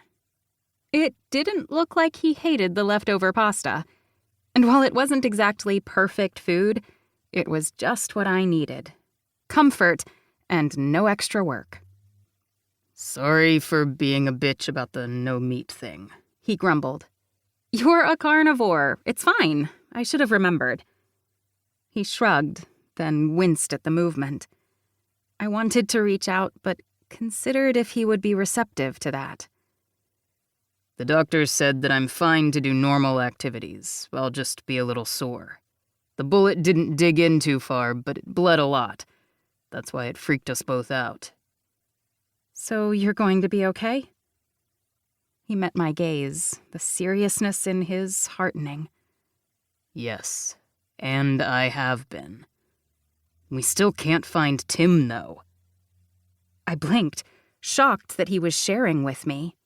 Something he hadn't actually done much in the past. It had taken me looking back at our relationship to realize that he had always held himself apart, like what he did was too scary for me. But he was talking about it more now. He went into detail about Sherman's security, and I listened intently. They were still searching for the man who had tried to hurt the Montgomerys. There had been more to it. Another client who wanted to take out Daisy, and I was grateful that Daisy and everyone else was safe. But there was still one man evading the police and authorities because of his training. I'm pretty sure he used to be a mercenary, which freaks me the fuck out because I have no idea if he's even going to be staying in the States. Because as soon as he crosses a border, as soon as he's done with us, they're not going to catch him. Then maybe it's good that he's gone. I know it sucks there won't be any resolution, but I don't want him to hurt you guys. But it also means that we failed. He scraped the last bit of cheese off the plate and chewed. You didn't fail if you don't catch him. It's not your job. Yeah, well, tell that to me after I've stayed up too late trying to go over every single interaction we've ever had to see if I fucked up. I was still shocked that he was sharing so much. This was so different. Maybe this was different. Maybe we were. And maybe I was thinking too hard about it. What does Kingston have to say about all of it? I asked as I started to clean up. He stood and took the plates from my side, rinsing them in the sink. I rolled my eyes, then went to wipe off the counter. I loved that he didn't expect me to do dishes or anything like that, like a former boyfriend of mine had. He had literally said the phrase barefoot and pregnant in the kitchen at one point, which had been the last straw. Kane was never like that. He was raised by good people who made sure that he treated women right. I just wish he would have been able to share more of himself in the past. Kingston is taking it on more than I am, which says something. He rolled his eyes. He is back at the office with Ford going through paperwork, seeing if we can figure out where Tim might be holed up. And he's working on your case. I still can't believe I have a case. I mean, every once in a while I would get a note, then he would go quiet for a while. But now flowers? It's just unnerving. And I want to say he doesn't seem dangerous, but I don't like that he's doing it at all. And the idea that he's smart enough that we can't catch him right away, it creeps me out. With soapy hands, Kane reached out and pushed my hair from my face. I'm not leaving. I'm going to be here, okay? I know. I went to my tiptoes and kissed him. He smiled against my lips before he kissed me back. Then my phone buzzed, and he sighed. Probably a good thing, because I think fucking you on your kitchen island with your roommate in the next room probably isn't a good idea. I rolled my eyes, my cheeks heating because just the idea of him fucking me on the kitchen counter again made me want to press my thighs together. But there was a time and place. Isabella. I'm just thinking of you. Did you eat? Any updates? Let's do family dinner. I love you. Who is it? Kane asked, and he didn't sound worried, just interested. Like a boyfriend would be. Not like the overprotective, grouchy man that he had sometimes been. Isabella. I looked over at him as he rolled his eyes. What? I asked with a laugh. She hates me. She doesn't hate you. I hurt her little sister. She'd have me on a rotisserie spinning over a fire pit if she could. That visual made me shiver. Oh no, she would bury you alive. That's a lot more fulfilling for her than having to do the extra labor of burning you alive and having to deal with the smell. I said it so deadpan that Kane blinked at me before he winced. Okay. Well, that's something I never needed to know. Sorry. You're not sorry at all, but I don't mind. Let me just text her back. Are you going to tell her I'm here? He asked, his voice soft. Or about the flowers? I cringed. I'll tell her you're here, but I'm a little worried about the flower part. Well, that does make me feel better, he said, and I heard the honesty in that. Me. Everything's good. I just finished dinner. Kane's here. My phone immediately rang, and I rolled my eyes. Big sisters, I said with a laugh, but I answered as Kane gestured for me to do so. Hello there, Isabella. Kane's there? Why is he there? Is everything okay? Was there another attack? It hadn't even occurred to me that's where her mind had gone, though it should have. I was an idiot. Or I was love-drunk over the fact that Kane was in my kitchen. He's here because we had dinner, and then I was going to go make out with him on the couch later while watching a movie. Hope that's okay with you. I was completely distracting her from the fact that I had a stalker. Not that she knew that part. If possible, she would kidnap me and keep me safe in her house where nobody could ever hurt me.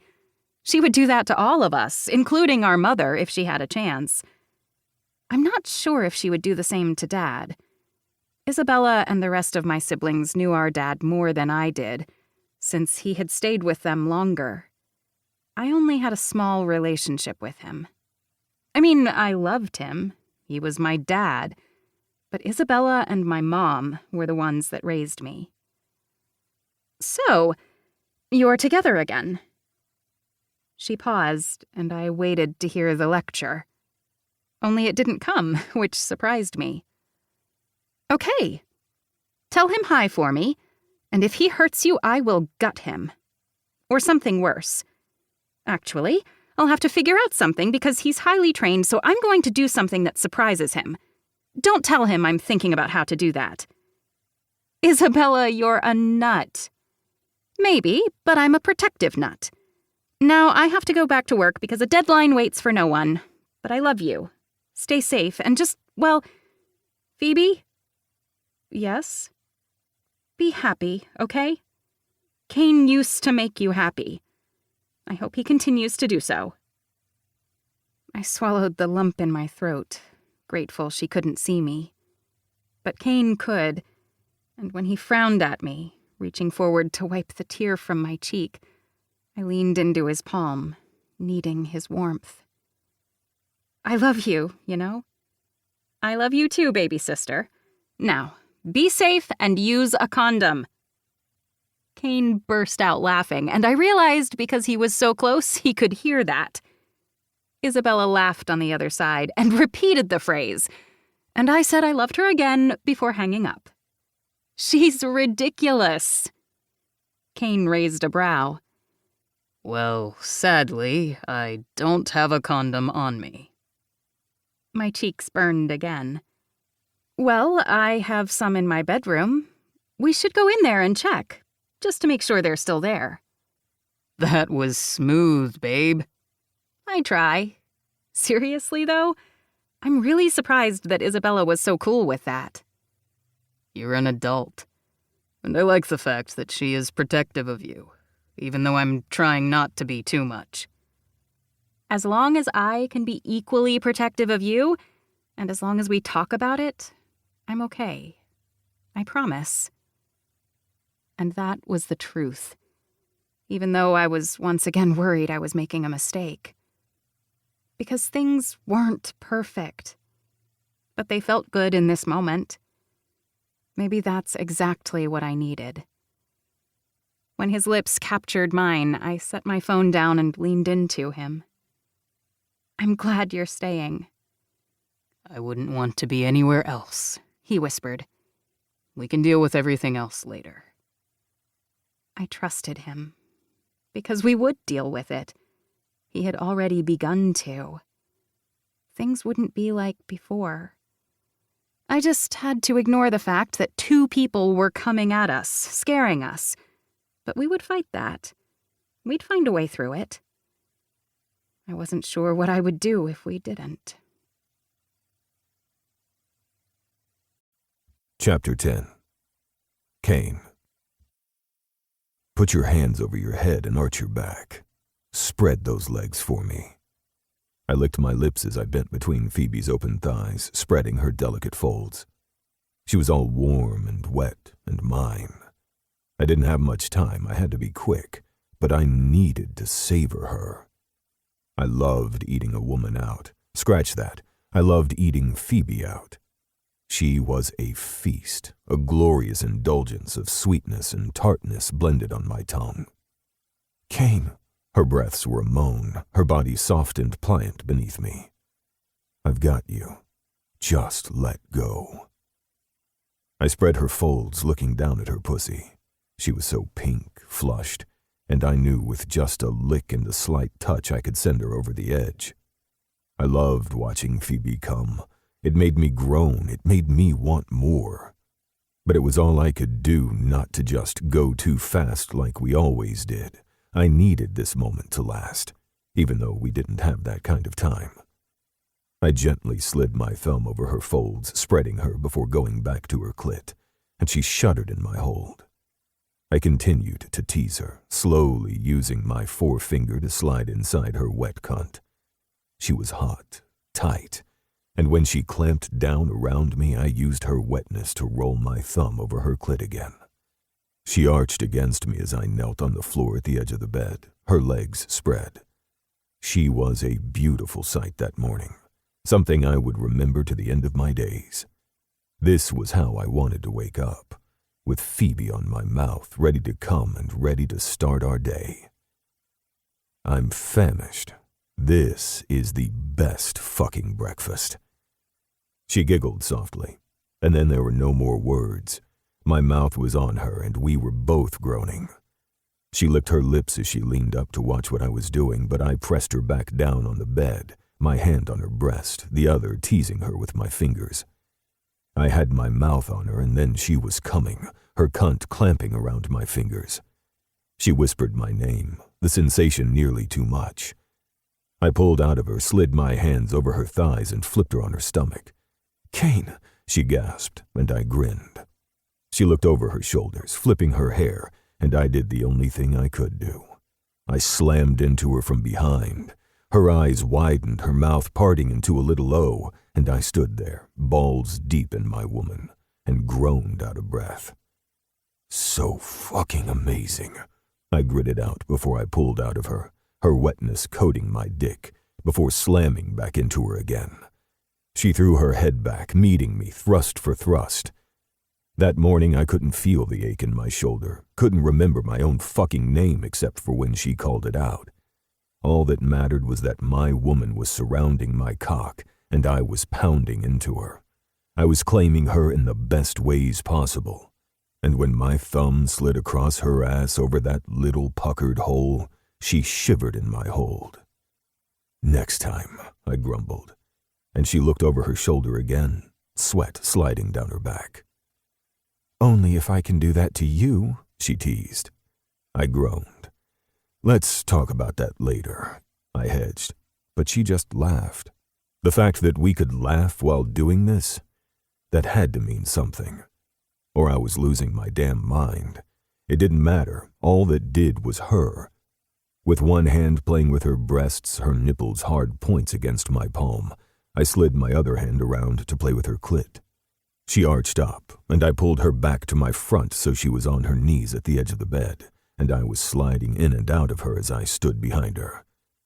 "Come for me. Come on my cock." Her skin heated beneath my hands, and my back tingled, my balls tightening at the edge of bliss, needing to come with her. "Kane." She turned her head so we were kissing, my hands sliding over her. Her hands reached over her shoulder to run her fingers through my hair. "I've got you," I whispered, and then she was coming, squeezing my cock, and I followed her, filling her, the motion tightening my balls. That sensation at the base of my spine meant that I was done, spent, all hers. We collapsed in a tangle of limbs, my dick still deep in her as she caught her breath. I opened my mouth to say something, anything, though I didn't know what it could be when my alarm went off. We both froze before I chuckled roughly, her shoulders shaking. "Well, it's not like we really needed to sleep." I kissed her shoulder, sliding my hands down her side. "Sleep is overrated." In the weeks since the flowers had arrived at her house, nothing else had happened. Nothing but us falling into a routine where it felt like we were making this work, or at least trying. There had been no more calls, no more notes, no more flowers. There was nothing except the dread of wondering what would happen next, and when. We wanted to believe that the guy had given up because we had increased security so much. But life wasn't always like that. The fact that we were still hunting for Tim was evidence of that. There hadn't been a peep from the man, and perhaps he had left the country. Maybe he realized shooting at us had been one step too far for him. But I didn't believe that. Both of these people were waiting, and I didn't like that. Especially because I was 99% sure that these weren't even connected. That meant there were two people out there trying to hurt my family, and Phoebe was my family. Even if neither one of us was ready to admit it. "We should shower," she paused. "Separately, and then I have to work." I kissed her shoulder and slid out of her. "I have a meeting and a security set up." I paused. "And then dinner tonight still? Unless you have that meeting," I asked, feeling awkward. Because in those weeks, the routine we had fallen into had become a full-on relationship.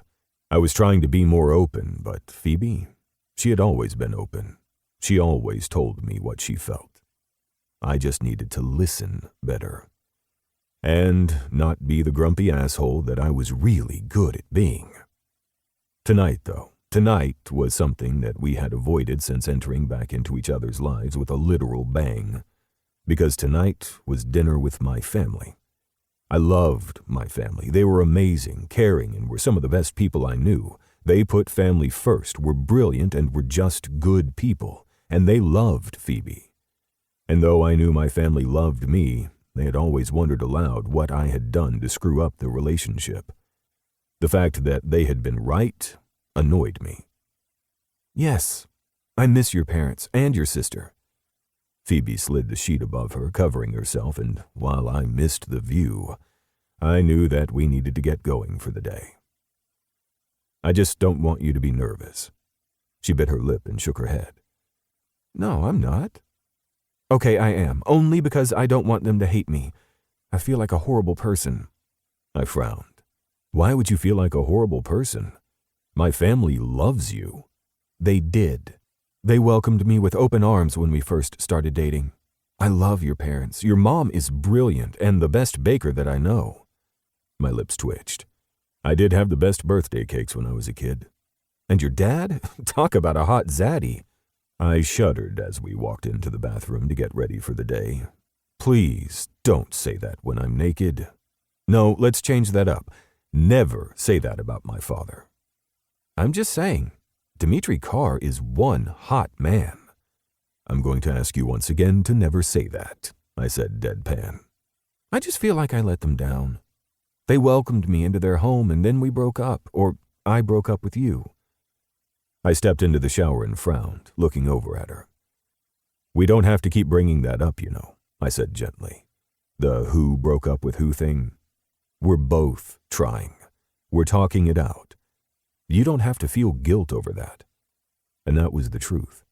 Because she had been right. I had been holding back. And honestly, I hadn't realized I loved her until she was gone. And that was a fucking problem. One that I was working on. Something I should have been doing to begin with. And the fact that I hadn't meant that the break had been good for us. Even though it had torn something from me. "It's really hard to disagree with you when you're all wet and naked in there," she said. And I laughed. "I'm going to have to do that more often." "Seriously, though, my parents love you. Allison loves you, and she misses you," I said, speaking of my younger sister. "I miss her, too. I just don't want them to hate me." I tugged her into the shower with me, towel and all, and kissed her hard on the mouth. Water slipped over both of us, and I sighed. "They can't hate you. I never did. Though I had told myself I hated her. It had been easier than admitting to myself I loved her." "I don't want them to feel bad, though, or feel weird." "They're going to feel weird because they are weird. They're my parents." I paused. "And can we please be dressed the next time we talk about them? This is weird." "Okay, fine. Now, seriously, you're all wet and naked, and it's very hard for me to think." I looked between us at my very hard cock and her very pert nipples, and licked my lips.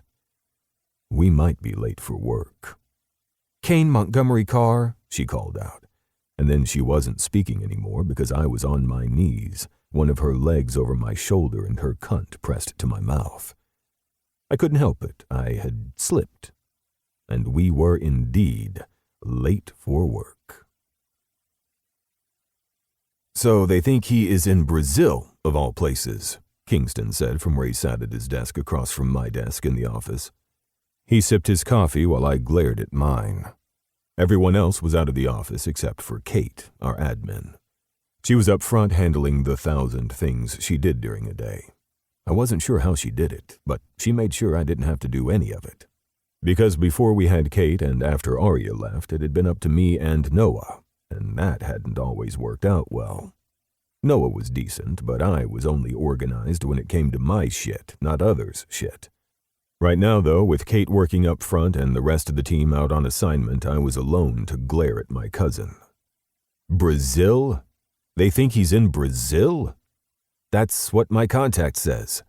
They're handling it because it's an FBI issue. Sometimes I really wish we were like fucking 007 or mercenary security dudes who could go into a burning building, knock down the door, and save the day.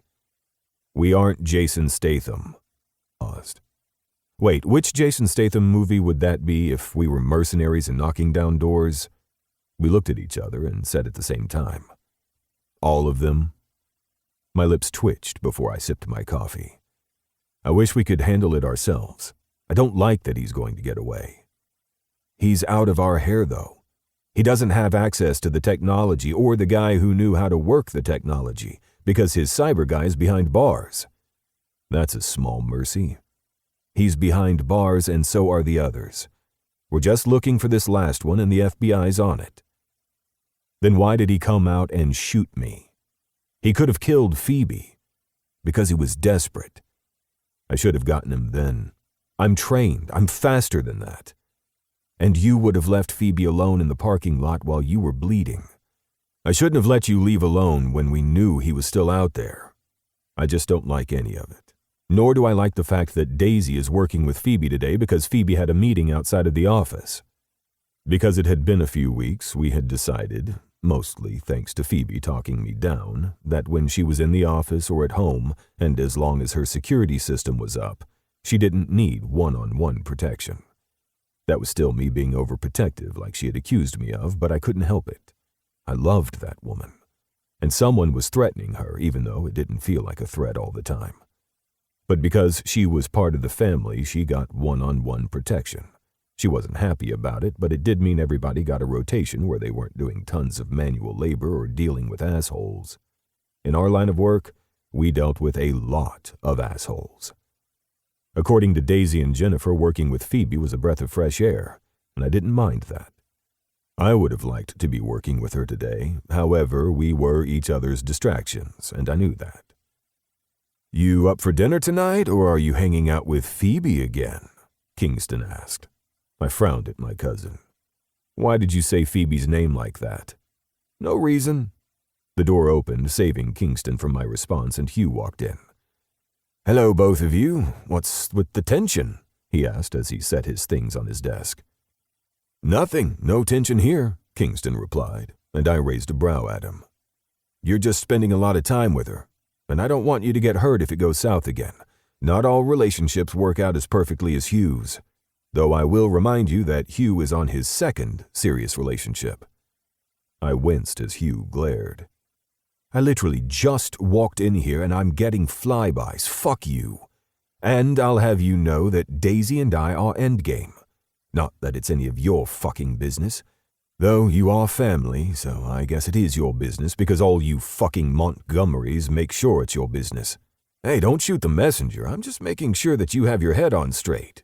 You guys broke up for a reason," Kingston glared. "Not that you told me that reason." "We broke up because we weren't in the right headspace." I wasn't about to go into the fact that I was an asshole. They already knew that. "And hell, just be happy for me, okay? You like Phoebe. Of course I like Phoebe. But I like you more, your family. You're my best friend, so fuck you. Fuck you. You guys are the sweetest people I've ever met, Kate said as she fanned her face, fake crying. Seriously, my heart is just aflutter from the emotions going on between you two. So adult. Sorry, Kate, I said with a wince. No, don't feel bad. I like Phoebe, and I like that you're defending her. I'm not attacking Phoebe, Kingston threw his hands up. I'm just making sure that you also spend time with me, because I'm a jealous, jealous cousin. I miss my best friend. Kingston put his hand on his chest and stuck out his lip. I tossed a crumpled piece of paper at him, and he caught it, laughing. I'm just making sure you're good. Sorry for being an asshole. It's okay. I'm used to you being an asshole. Seriously, the best family, Kate said, and Hugh sighed. And yet I'm joining them. They're very lucky that I love Daisy. You guys are adorable together, Kate winked at us before going back to work. I glared at Kingston, although I couldn't be too upset about it. He was looking out for me, and I did need to get my head on straight. We were taking things slow, slower than we had the first time, but I needed to make sure I was right for Phoebe. I needed to make sure that she could trust me. I needed to tell her I loved her. It wouldn't be too bad, right? He stood on top of the railing on the second floor, naked as a jaybird, holding his little wee-wee, saying that he was a big boy now and he wanted to use the big boy potty himself. I scowled at my mother as Phoebe threw her head back and laughed, kicking her feet. Allison, my younger sister, sat next to Phoebe, tears running down her cheeks, even though the damn brat already knew this story. Luckily, he was holding on to the wall so he didn't tumble head first off the railing, my dad added, scowling. And then he pissed right off the railing onto the stairs, because of course he couldn't actually hold it. He just knew he didn't want to use a diaper anymore. Oh my God. Why didn't you ever tell me this story? Phoebe asked as everyone laughed and I just shook my head. Why on earth would I have ever told you that story?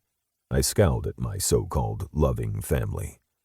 Why on earth would you ever tell anyone that story? That story was supposed to go to the grave. But you were so cute. You pretty much potty trained yourself after that, though, my mother said, beaming at me. Thankfully, because this one refused to use the potty. She pointed at my sister, who looked at our mom with open shock on her face. Wait, why are you telling Phoebe my potty training stories? I'm not dating her. She turned to my girlfriend. Not that I don't adore you, but you're kind of taken. We snacked on cheese and drank wine while I watched Phoebe immerse herself into my family, and I just let out a breath. I hadn't even realized I'd been nervous until this moment.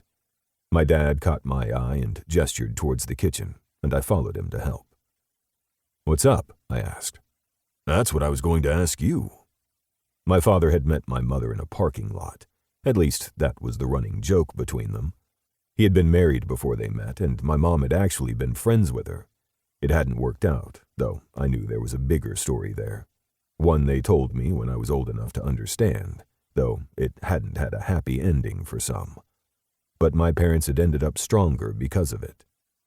They sometimes had game nights with my aunts on my mom's side as well as with my dad's siblings. It was one huge car and Montgomery fest, and all of my cousins from both sides of the family sometimes joined in. At least the first cousins did. When you added more than that, it got too big for one house to contain. But through it all, my parents had shown me exactly what being in love meant. And it hadn't been until Phoebe that I realized that's what I wanted too. I needed to make sure I didn't fuck this up. Only I had no idea how to do that. Your mind is going in 1,000 different directions. Do you want to talk about it? I don't want to screw this second chance up. I didn't even realize I needed one until it was in my hands, and now I can't let it go. Your mom gave me a second chance once, and it was the best thing that ever happened to me. I not only got you two out of the deal, but I got the woman I loved. I really like Phoebe Kane. She's a good woman, and I think she makes you a better man. I frowned. I wasn't a better man to begin with? I asked. You could be the perfect guy, the greatest guy in the world. But when the person you love elevates you, it's worth it. I just hope I still do the same for your mother, and you can do that for Phoebe." I helped Dad plate up the appetizer dinner we were having in the living room and repeated, "I can't screw this up." "Then work on it. The best advice I can ever give you is to talk." "Phoebe's already amazing. What do I bring to this?" I asked. In the next instant, my dad's hands were on my face, making me look at him. "You bring everything. You're a good man. I raised a good man. Well, your mom did most of the work, but I helped." My lips twitched. "Phoebe sees the good in you. Believe in that. I like the two of you together. Be who you are. That's enough, Kane. You've always been enough." I hugged my dad, knowing that I needed to hear that and hadn't even realized it. I loved her. I had always loved her. But I didn't want to crowd her. I just needed to keep her safe. But in doing so, I would get overbearing, and I had done that before. I wouldn't do it again. So I had to find balance. I had to open up, which I wasn't good at. But I was getting better. At least, I hoped. Chapter 11. Phoebe. In the weeks since the last note, somehow Kane and I had found our rhythm. We spent nights either at my apartment or his house, although we had been spending more and more time at his place because he had the space, and that way we weren't bothering Claire. Which was still a lot, because we were trying to take it slow. It was the odd sense of being safe when I was with him, even though we still didn't have answers. The fact that it had been so quiet and we were moving on with our lives should worry me, but it didn't. It was only in the back of my mind. But today was all about cheese. The second message was all Dick. All Dick. No matter what I said, he just kept sending Dick. Aria shuddered, and I pressed my lips together, trying not to laugh. Aria's story was terrible, but the way she used her hands to explain the gherkin-sized image was too much. "This is why I could never do a dating app," Claire said, sipping her wine. I shuddered, reaching for my glass. "I'm so glad I have never had to use one." I frowned. "That sounds braggy." Claire rolled her eyes. "Of course it's braggy. You've got the sexy Montgomery." She drew out the word Montgomery, and I snorted. "Excuse me, but considering you're talking about one of my cousins, I can't comment on that. But good on you for not having to use an app. Dating apps are terrible, and I'm never doing them again. I'm just going to die alone. It's perfectly fine." "You are beautiful, hilarious, and a talented artist. You could have anyone you want." "That's really not true, because everybody in my world remembers that my father is the amazing photographer, and I'm just his kid who happens to do the same thing." "That's not true. You're just as talented as your dad. You don't have to compare the two of you." Aria's father was Alexander Montgomery, a world-renowned and award-winning photographer. He had done large campaigns that netted the family enough so they would always be comfortable, but also more poignant ones that had touched the lives of millions. He was brilliant at what he did and used the pain of his own past in his works. I admired him, and I knew Aria did as well, even if she bore the weight of expectations on her shoulders. "I know I'm good, and I'm still learning. I don't need the pity party. We have cheese. What more do we need here?" "Hear, hear," Claire said, and I laughed. "I don't understand your addiction to cheese." Aria shrugged. "It comes at birth. Sebastian could eat an entire cheddar cheese block and be perfectly fine. I need a little more variety." Sebastian was Aria's twin and co-owned and operated Montgomery Inc. Legacy, the tattoo shop. I loved how close everyone was. Kane worked next to the tattoo shop and Aria's art studio. While not all of the cousins worked in that building, enough of them did. I didn't work in the same place as my siblings, but I saw them often enough. In fact, I had dinner with them later tonight. This was just an appetizer, and I was only having a single glass of wine. Before too long, Kane would be on his way to pick me up. I was grateful for that.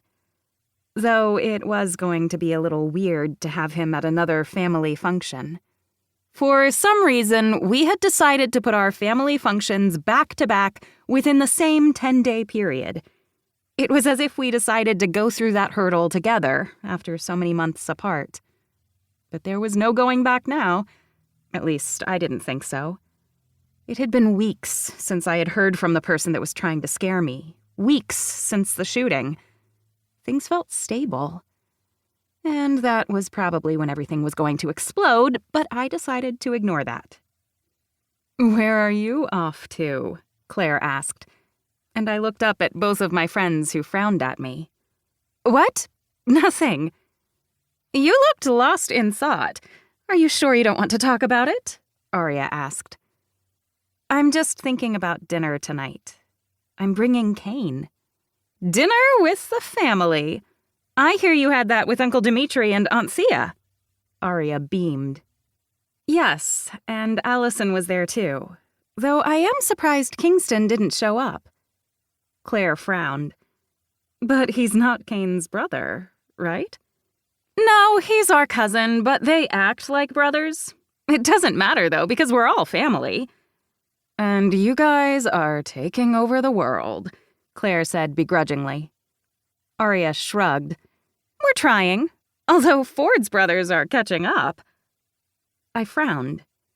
"What do you mean by that?" I asked, thinking of Ford Cage, who was with Noah Montgomery Gallagher and Greer Cassidy.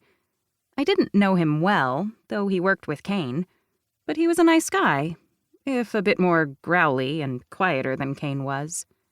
"Oh, they just had a few big business dealings that hit the news recently, and Noah and Daisy were giving Ford shit about it." "Because family does that," Claire said with a laugh. "You know it," Arya agreed. "I'm sad Daisy isn't here right now," Arya said, and I nodded. "But she and Hugh finally have date night since Lucy is with Sebastian and Raven. It's nice that they're able to do things like that, but it does cut into girl time." I should feel bad that I'm leaving early to go to a family dinner with Kane, I guess, since that also cuts into girl time. "You should feel bad," Arya said, at the same time as Claire. Then they burst out laughing. I rolled my eyes but leaned back into my chair. "This is nice. Thank you for bringing cheese." "Of course. If I don't do it, no one else will do it right." "That's not an egotistical Montgomery way of thinking at all," Claire grumbled, though her eyes danced with laughter. "I can't help it." Arya's tone sobered for a moment as she looked at me. "Any updates?" she asked, and I knew exactly what she was asking about. Things had been quiet long enough, and it worried all of us. "None. There's no trace of him. And he stopped sending things. I want to believe it's over." "Are they still going with you to your outside jobs?" Claire asked. I bit my lip and shook my head. "No, they have other things to do, and since they wouldn't let me pay, it was just wasting their time and money. I'm as safe as I can be, with pepper spray and my phone on me at all times. But I can't live my life in a box, much to Kane's displeasure." Arya grumbled. "I don't like it. Just like I don't like whoever tried to hurt my family is also on the run." I glared. I can't believe they haven't found him. "Do you really think he flew to another country?" "That's what the FBI is thinking," Arya answered. "It's ridiculous that nobody can catch this guy. But with his connections and his old jobs, it makes sense." "What old jobs?" Claire asked, out of the loop. "The man who owned that other security company used to be a mercenary. He worked with some really bad people in the past and did some very questionable things. How he was able to set up a shell of a company that was supposed to be legitimate, I'll never know. Money talks, and he had a lot of it, which is probably how he got out. Everything feels so unsettled, Arya added. I nodded, feeling just the same. Well, hopefully we'll be able to move on. Which sounds trite, but I'm not sure what else there is to do right now other than hope the FBI can handle it. They nodded, and we discussed work a bit more. Like the project I was currently working on that was a bachelor's pad to epic portions. He wanted it to look classy yet rugged, and I was making it work. Even though he made lewd jokes with his friends when they were giving their opinions, he never made me feel weird or closed in. There had been a few clients in the past that thought because I was working on their house inside their home that I needed to decorate their bedroom naked. I hadn't told Kane those stories, but if I wanted him to be open and honest about his life, then maybe I should do the same. Only, those stories were in the past where I wanted them to stay.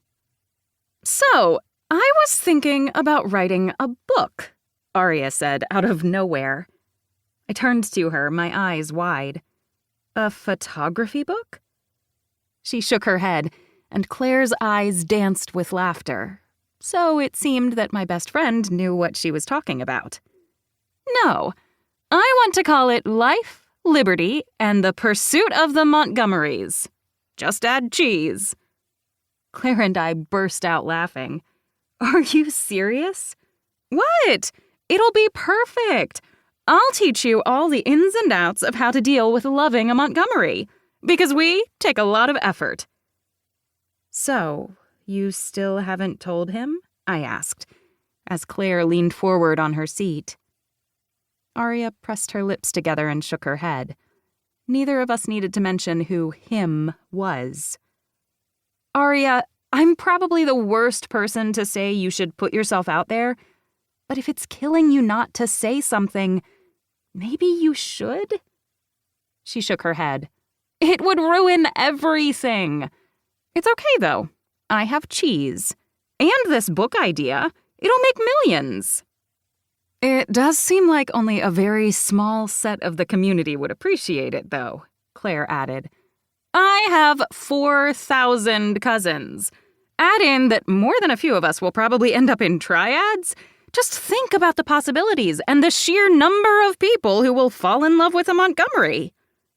As long as they stay away from mine, I teased, and Arya beamed. I really want to ask if it's serious and how things are going, but I know he's going to be here any minute. So how about you just blink twice if you're happy? I blinked twice without even thinking, and she giggled, Claire joining in. But I saw the worry in their gazes. Because I was worried too. Things felt good. They felt right. So, of course, they were going to blow up in my face at any moment.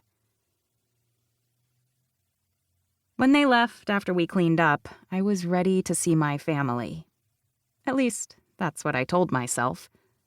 I loved my siblings, but I was annoyed that neither of my parents were going to be at this family dinner. Dad had some work thing, and Mom was out of town with her girlfriends and wouldn't be back until later tonight. They had both said they would come and then backed out. But my eldest sister was great at making sure that we siblings stuck together no matter what. Kane. I'm stuck at a red light, and I'm pretty sure this means I'm going to end up hitting that train between me and you. I don't want to be late, but I might be. I grinned at his text and picked up the phone. Me. You do realize that Isabella is going to blame one of us in perpetuity for this, right? Kane. I love when you use words like perpetuity in a text. It's so fucking sexy. I rolled my eyes. Me. Vocabulary is getting you off? Kane. I could eat you out on the kitchen counter again and get you off, but then I'd really want to shove my cock down your throat. I love the way your eyes water just a bit when I slide down the back of your throat when you relax. It feels amazing. My pussy clenched and I glared at the phone. Me. You better not be sexting while you are driving. Kane. At a red light, though I think it's turning green soon. I seriously can't wait to taste that pretty cunt of yours. He ended the damn sext with a winking emoji, and I blushed so hard I knew that every time I looked over at him tonight during dinner, I would think about him going down on me and me choking on his dick. I hated that both of those ideas made me want to press my thighs together or ride his face. Claire was at a work appointment for the evening, so the apartment would be empty once I left. So I closed up everything and waited for Kane to text me that he was downstairs. He had wanted to come up and get me, but that would have been a little too ridiculous considering we were just getting in the car right away. The security system looked clear, and the doorman hadn't let us know anyone was coming up, so I figured I was fine.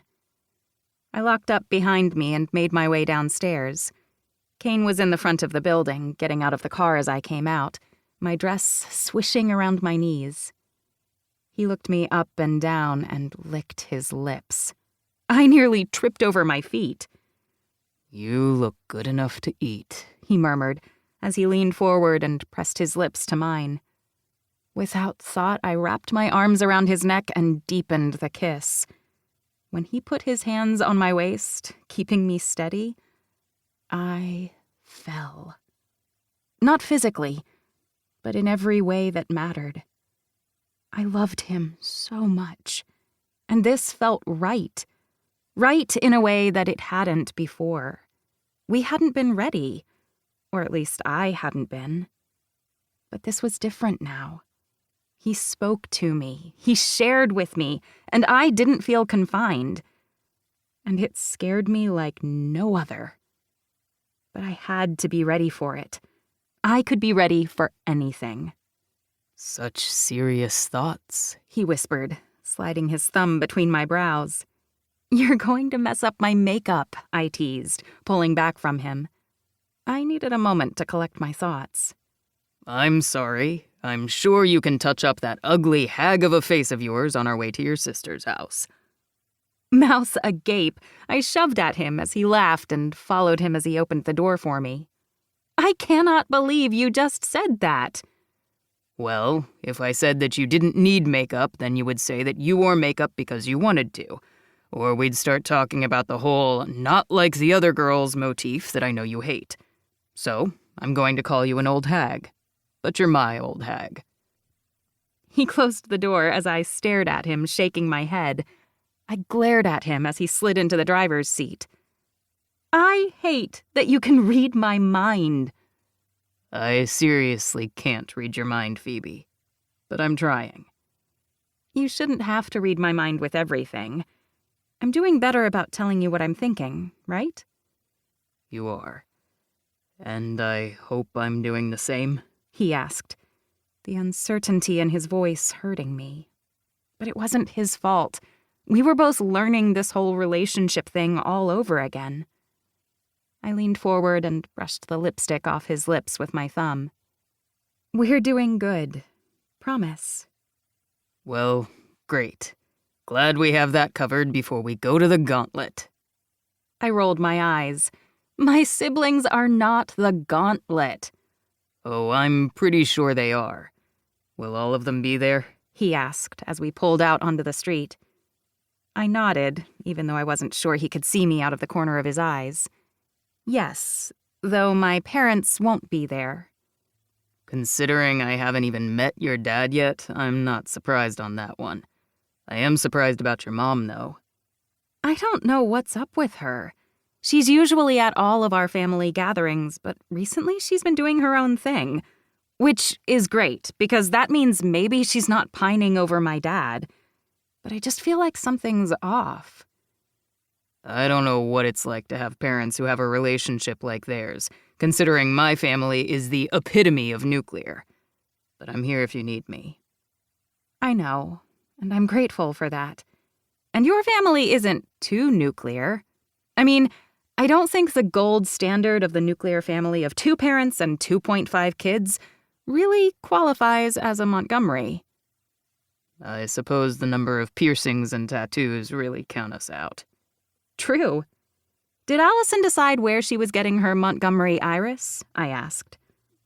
The Montgomerys each had a tattoo that was a family crest of sorts. Even those who married into the family got it. It had been a running joke, as a brand to be part of the family, but people liked it. They integrated it into their other tattoos, or they changed it just enough to make it theirs. It wasn't a stamp of ownership, but it was a claim in some way. Raven got hers after she married Sebastian and had cried when she got it, not because of pain, but because it was Sebastian who had inked it into her flesh. Kane's was on his chest and intertwined with another tattoo over his rib cage, and it was like a search game in order to find it. I loved that, just like I loved that some people had it firmly on their forearms for all to see. His sister, though, had taken her time to decide if she even wanted one. I think so. She wants an entire rib tattoo done, and while that was the most painful thing I've ever had done, including getting shot, I think she can handle it.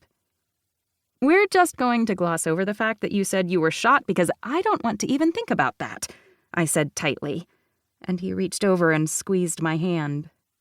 Agreed. Allison can totally take the pain. Men are crybabies when it comes to tattoos, I teased, and he grunted. That is true. We are babies. Kingston cried like a baby during his. I laughed at the ribbing, even though Kingston wasn't here to defend himself. Soon we were parking in front of my sister's house, and tension slid between my shoulders. "Are you ready?" I asked. He looked over at me. Of course. I like your siblings. We can do this. We've done it before. You're right. This isn't a first time. It's a second time. I don't know why that seems more poignant. He leaned forward and cupped my face, his thumb caressing my cheek. You're okay. And I realize that I should be the one nervous right now. And I am, because I know your siblings are going to kick my ass. But I don't mind. My siblings aren't evil. Of course not. But they love you, and they're protective. I'm going to try not to growl back, because I deserve the kicks. You don't, though. I deserve the kicks because they love you. Not that either of us did anything wrong. They don't know what's going on between us, and we're figuring that out too. He leaned forward and kissed me softly.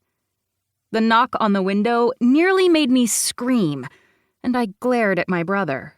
Stop making out. Isabella says dinner is ready, Kyler said as I flipped him off, and we climbed out of the car. Jerk, I teased, before Kyler gripped me around the waist and spun me around. Slightly dizzy, I put my hands on his shoulders. Put me down. I feel like carrying you off into the house and locking this Montgomery out. My last name's Carr, Kane said with a laugh, as he grabbed the bottle of wine I hadn't noticed before now. You brought a gift? I asked, grateful, when Kyler set me down. Of course I did. I am trying to schmooze your sister. Schmoozing doesn't work, Isabella said from the doorway, as she was pushed aside and Emily ran towards us and threw her arms around me. It's been forever, Emily said with a laugh, and we danced in front of the house. I saw Sophia go over to Kane and hug him. Kyler did that fist bump thing that guys did, while Isabella kissed Kane on the cheek. We're not mean or scary, Isabella said, as Emily moved away to hug Kane and I went to hug my sisters. I know, this is just nerve-wracking. Tell me about it, Sophia put in. This is why I never bring dates. You get dates? Kyler asked, before ducking Sophia's fist. I found myself at Kane's side and we walked into my sister's house, laughter in the air. Okay, tonight we're going Italian. I was in the mood to make a bunch of sauce, so if you don't like it, starve, Isabella said, and Kane snorted. I like the hospitality. Oh, shush. I know your allergies, same as my sister's, and I really wanted ricotta. I could just shove my entire face into a bowl of ricotta right now. I shuddered. Really? Hey, it's a type of cheese. I'll allow it, Kane said, and my lips twitched. Okay, now I'm a little worried, I teased. You should be, Isabella said. Me and Kane getting along and agreeing? It's like hell has frozen over. He wrapped his arm around her shoulder, and she leaned into him, her eyes bright.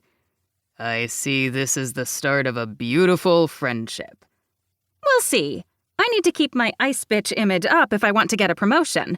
So I'm going to practice on you, okay? He nodded, a smile playing on his face. Whatever you need. Do you need me to act like the asshole or be subservient? We'll play this little drama for you. Okay, I like him. I don't know why, but I do. My eldest sister smiled wide at me while Sophia went to open the wine and Emily brought out the bruschetta.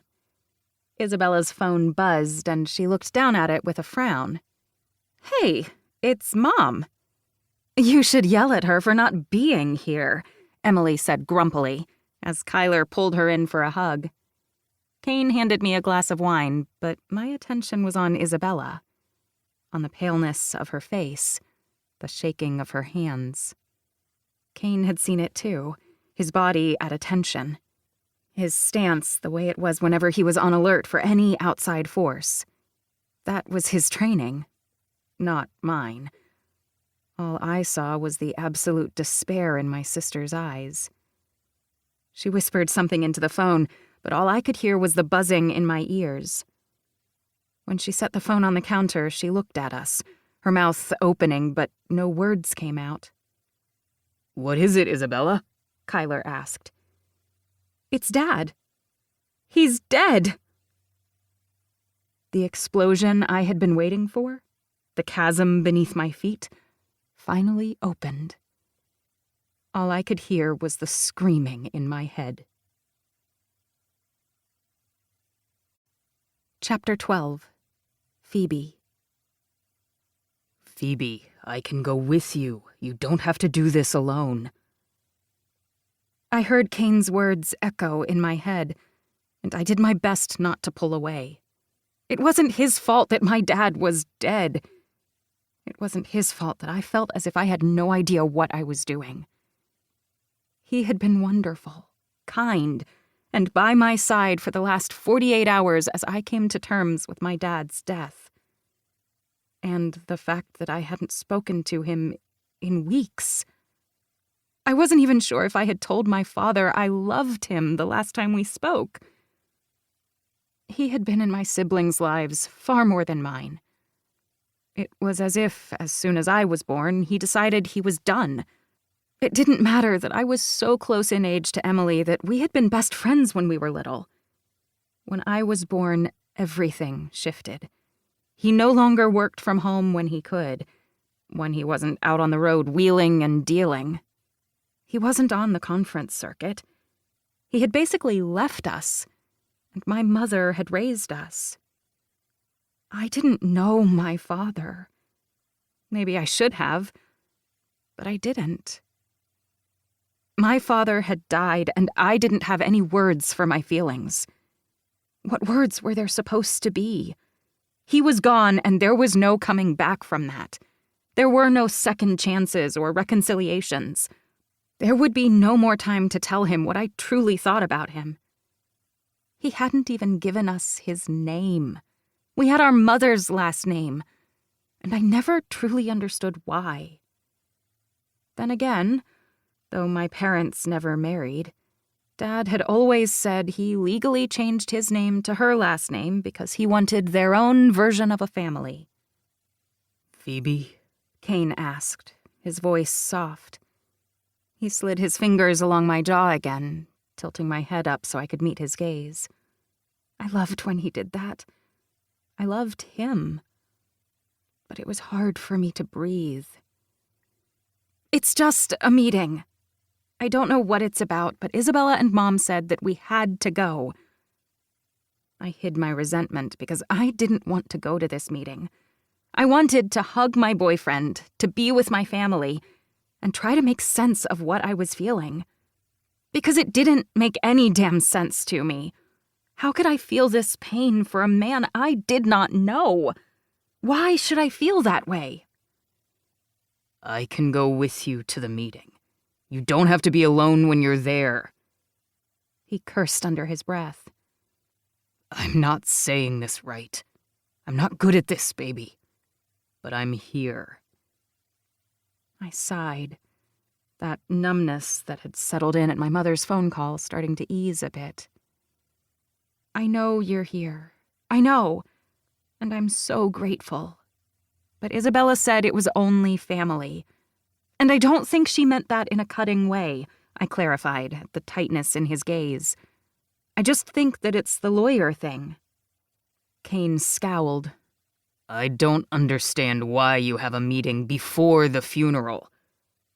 I pressed my lips together and shook my head. I don't either. But it has to be done. My dad had a lot of business ties, and maybe this was part of his will? I don't know. Only Mom really knew him and all his business things. I didn't even see him often. What kind of daughter does that make me? Pain started to slide through me, and I let out a soft sob, moving away so I could pace. I don't know my dad's favorite color or his favorite flavor of ice cream. I know that he liked the coconut-flavored chocolates when we would get that sampler at Christmas. When he stayed for Christmas.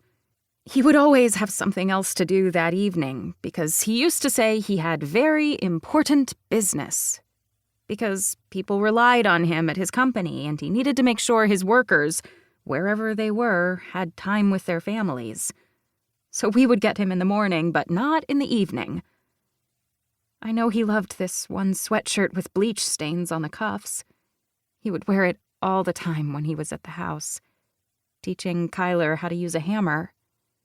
I remember he would sit next to Sophia and try to help her work on her point shoes and sew her into them, but then Sophia would knock his hands away with a laugh and say she could do it on her own because she knew how to take care of her feet. Because that's what a ballerina did. They broke through their own point shoes. I remember him teaching Emily to ride a bike, while I followed behind with my little bike on training wheels, begging my daddy to teach me too. He said I wasn't old enough, but he would teach me later. Only he never did. He forgot, or he got busy, I don't remember. Isabella and Kyler taught me.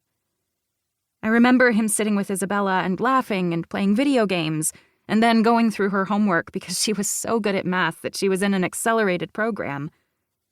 I remember all of this, but I don't remember him sitting with me. I don't remember anything about him with me. It was just always Mom and us, the 6 of us. And he would just sometimes show up. I can't even call myself a child of divorce because they were never married. Their relationship worked for the 2 of them, but never for us. And I'm so angry. You're allowed to be angry. You're allowed to be anything you need to be right now. I know that. Of course I know that. And you're being so kind, and I hate that I'm so angry. I want to know why the heart attack had to take him when he was away. But he was always away. I want to know why Mom didn't call me. Why she called Isabella. Because Isabella is the strong one? My mom put all of that on Isabella to tell us. Because she wasn't going to call us. Mom forgot that we were at Isabella's house. She put all of that on Isabella so Mom could deal with this. And Isabella was there for you. She held Emily and Sophia just like you did. Emily had let out a keening wail at Isabella's words. She had broken down into tears, and it was the first time I'd ever seen her do that. Even when Kyler had accidentally cut all the hair off her favorite Barbie, she hadn't cried that hard. Not that those 2 were equivalent, but it was the last time I had seen Emily cry nearly as hard. Sophia had stood stoically, her chin held high, her strong shoulders rolled back, and she had run her hand up and down Kyler's back, whispering to him that all would be okay. even though it was a lie. And Isabella had met my gaze and then Kane's, and I watched the pain in her eyes slide back because she had to be the strong one. I hated the word strong, but that was what we were going to have to be in order to breathe. I don't even know what this meeting is for. I don't want to go. Because if I go, then it's over. I don't want to deal with the paperwork of death and meetings. I just want to hold my siblings and make sure they're okay. I want to be the strong one for once. My voice raised at the end, and Kane just held me in silence. My strength, my pillar. And I would have to be strong for them. I knew I did. Only I couldn't breathe. You do what you need to. I'll be here. I let Kane's words wash over me, and I knew they were what I needed. He was what I needed. I squeezed his hand, kissed his cheek, and let him drive me to the meeting across town. It was in one of the beautiful high-rises of Centennial, and I had never been inside this one before. I had been to Centennial, of course. Everyone in Denver had been to nearly every single suburb that was the vast sprawl of Denver, Colorado. And if you needed to go to Parker or take I-70 down to I-25, you ended up through Centennial. But I had never really spent time in this downtown-esque area. It was beautiful, in a glass and steel sort of way, but cold. Perhaps there were other places in town that were much homier, but everything felt cold here. Kane dropped me off at the front door, and as I slid out, he reached for my hand again. I'm going to wait in the parking lot. You don't have to do that. Someone will drive me home. I'm going to wait in the parking lot. Call if you need me. I wanted to whisper that I loved him, but this wasn't the time. Not when I saw Sophia walking towards me, her eyes downcast, her hand tight over her bag. I'll come to you. You better. His lips twitched into a semblance of a smile, but it didn't reach his eyes. Everything hurt, but we were doing better. We had to. I closed the door and gripped Sophia's hand.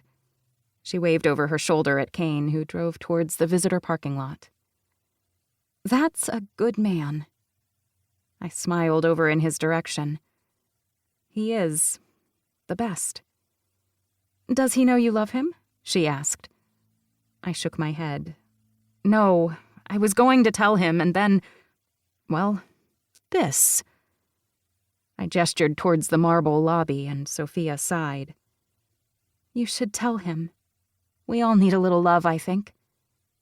I love you, I said, and Sophia smiled. I love you, too. My tall dancer sister leaned forward and kissed me on the top of the head. I rolled my eyes, a smile playing on my face as we met Isabella in the lobby. She looked as if she had been crying all night, but with her strategic makeup, only those who knew her could really tell. Mr. Winstone said we can head on back when we all get here. I don't really want to be here, nor do I understand why we have to. Because it's in the papers, Mom said, and I didn't realize what I was doing until I ran towards her. My mother, all soft and warm, opened her arms for me, and I clung to her. Tears threatened, but I held them back. Kyler and Emily were behind Mother, having driven up with her, and I smiled at them, before sniffing once and squeezing my mom again. Let's get this over with. My mom looked at me, and I couldn't read what was in her eyes. Did she know what this meeting was about? No, I didn't think my mom would. But what could this be about? We followed Isabella to Mr. Winstone's office, and I looked around. What are we doing here? I asked, and Isabella shook her head. I don't know, but I have a bad feeling about this. I slid my hand into hers, my heart racing. Mr. Winstone was an older man with a shaved head, a goatee, and shrewd eyes. There was pity in them, and for some reason I didn't think it had anything to do with just my father dying. There was something he knew, and I was worried what it was. I'm glad you're all here. I know that this is an upsetting time, but per your father's will, this meeting has to take place before the funeral can occur. What are you talking about? Isabella asked. Isabella, it's time, Mother said. And I froze, wondering what on earth she could be talking about. Mr. Winstone sighed. Come on and follow me. The others are already in the meeting room. They arrived just before you did. My spine stiffened, as did my siblings. Others? You'll see. He gave my mother a pointed look as she walked past us, chin raised. I was so confused, and this didn't make any sense. Isabella's hand was so tight on my fingers, I knew I might end up bruised. But I followed Mother into the conference room, my siblings all around me, and couldn't believe what I was seeing. The conference room was full. The room was full of men. There was one woman with ice blue eyes and an even icier expression, but the rest were men with dark hair, narrowed eyes, and such similar features I knew they all had to be siblings. However, as my heart raced, I realized their eyes were similar for another reason. I knew those eyes. Those were Kyler's eyes. But no, that couldn't be right. Those were not my father's eyes, not my brother's. Everything started to crash into me, and my siblings began to mumble questions, confusion etched on their gazes again. The final person in the room, who I hadn't recognized at first, stood up. Phoebe, what are you doing here? Ford Cage asked as he walked over and gripped my hands. I was going to ask you the same question. I looked into Ford's eyes, Kyler's eyes, and my mouth went dry. We're here to meet the lawyer about my father's death, Ford. Why would you and the Cages be here? But things began to click into place. Things that made no sense. Because while my father had taken my mother's name, each of us had the same middle name. The middle name he had said was his middle name. Cage. I was Phoebe Cage Dixon. Ford staggered back. The other brother at the end of the table shot up, demanding answers, and I nearly threw up. Phoebe, we're here from my dad's will reading. How? What the hell is going on? Ford asked. And I looked around, my hands still in Ford's as everybody stared at us, then at our lawyers. But it was the woman who had to be Ford's mother that spoke first. I don't know why you're acting so dramatic. You knew your father was an asshole. He just liked creating drama. Melanie, stop! My mom snapped right back. And I looked between them, my gorge rising as everyone continued to shout. These two knew each other? No, this wasn't happening. We had a deal, Melanie Cage said, her voice laced with ice. You would keep your family away from mine. We could share Lorne, but I got the name. I got the family. You got whatever else. But now it looks like Lorne decided to be an asshole again. What are you talking about? Isabella asked, her hands fisted at her side. Excuse me, will someone please explain? The one who had to be the eldest of Ford's brothers asked, and I tried to remember if I even knew his name. Well, I wasn't quite sure how this was going to work out, Mr. Winstone began, and everyone quieted, but no one sat except Ford's mother. She glared at my mother. It seemed like I knew nobody here. Lorne Cage has certain provisions in his will for both of his families. And one of the many requirements that I will go over today is that this meeting must take place. Lorne Cage had 2 families. 7 sons with his wife, Melanie, and 4 daughters and a son with his mistress, Constance. We went by partner, my mother corrected, as if that was the one thing that needed clarification. 12? Ford asked incredulously. Busy fucking man, one of the other Cages said, and I didn't know which, but apparently he was my brother. None of this made sense. I had to be dreaming, only I couldn't wake up. I looked at my siblings, and then at the men on the other side of the table, and took a step back, and another, breaking my hold on Ford. I can't do this. Oh, stop overreacting, Melanie said, and my mother glared at the other woman. Do not talk to my daughter that way. It was always going to be an issue, all the secrets and the lies, and now the kids will have to deal with it, because God forbid Lorne ever dealt with anything other than his own dick. Everybody started shouting, and I just kept retreating, and then I was running through the doors, my heels clicking down the hallway. Ford called for me, and then Sophia told him to back off, both of them shouting at each other. But I kept running, through the lobby, past the stairs and the odd looks, and out the front door. Kane popped up out of the driver's seat as soon as he saw me running and ran towards me, on alert from attack or danger. I wanted to tell him that everything was okay, that I was safe, but it didn't feel like that. Instead, the crushing pressure in my chest ached, and it felt like a hammer was slamming into me over and over again. But then Kane was there, holding me to him. What is it? What's wrong? Did someone hurt you? Someone did.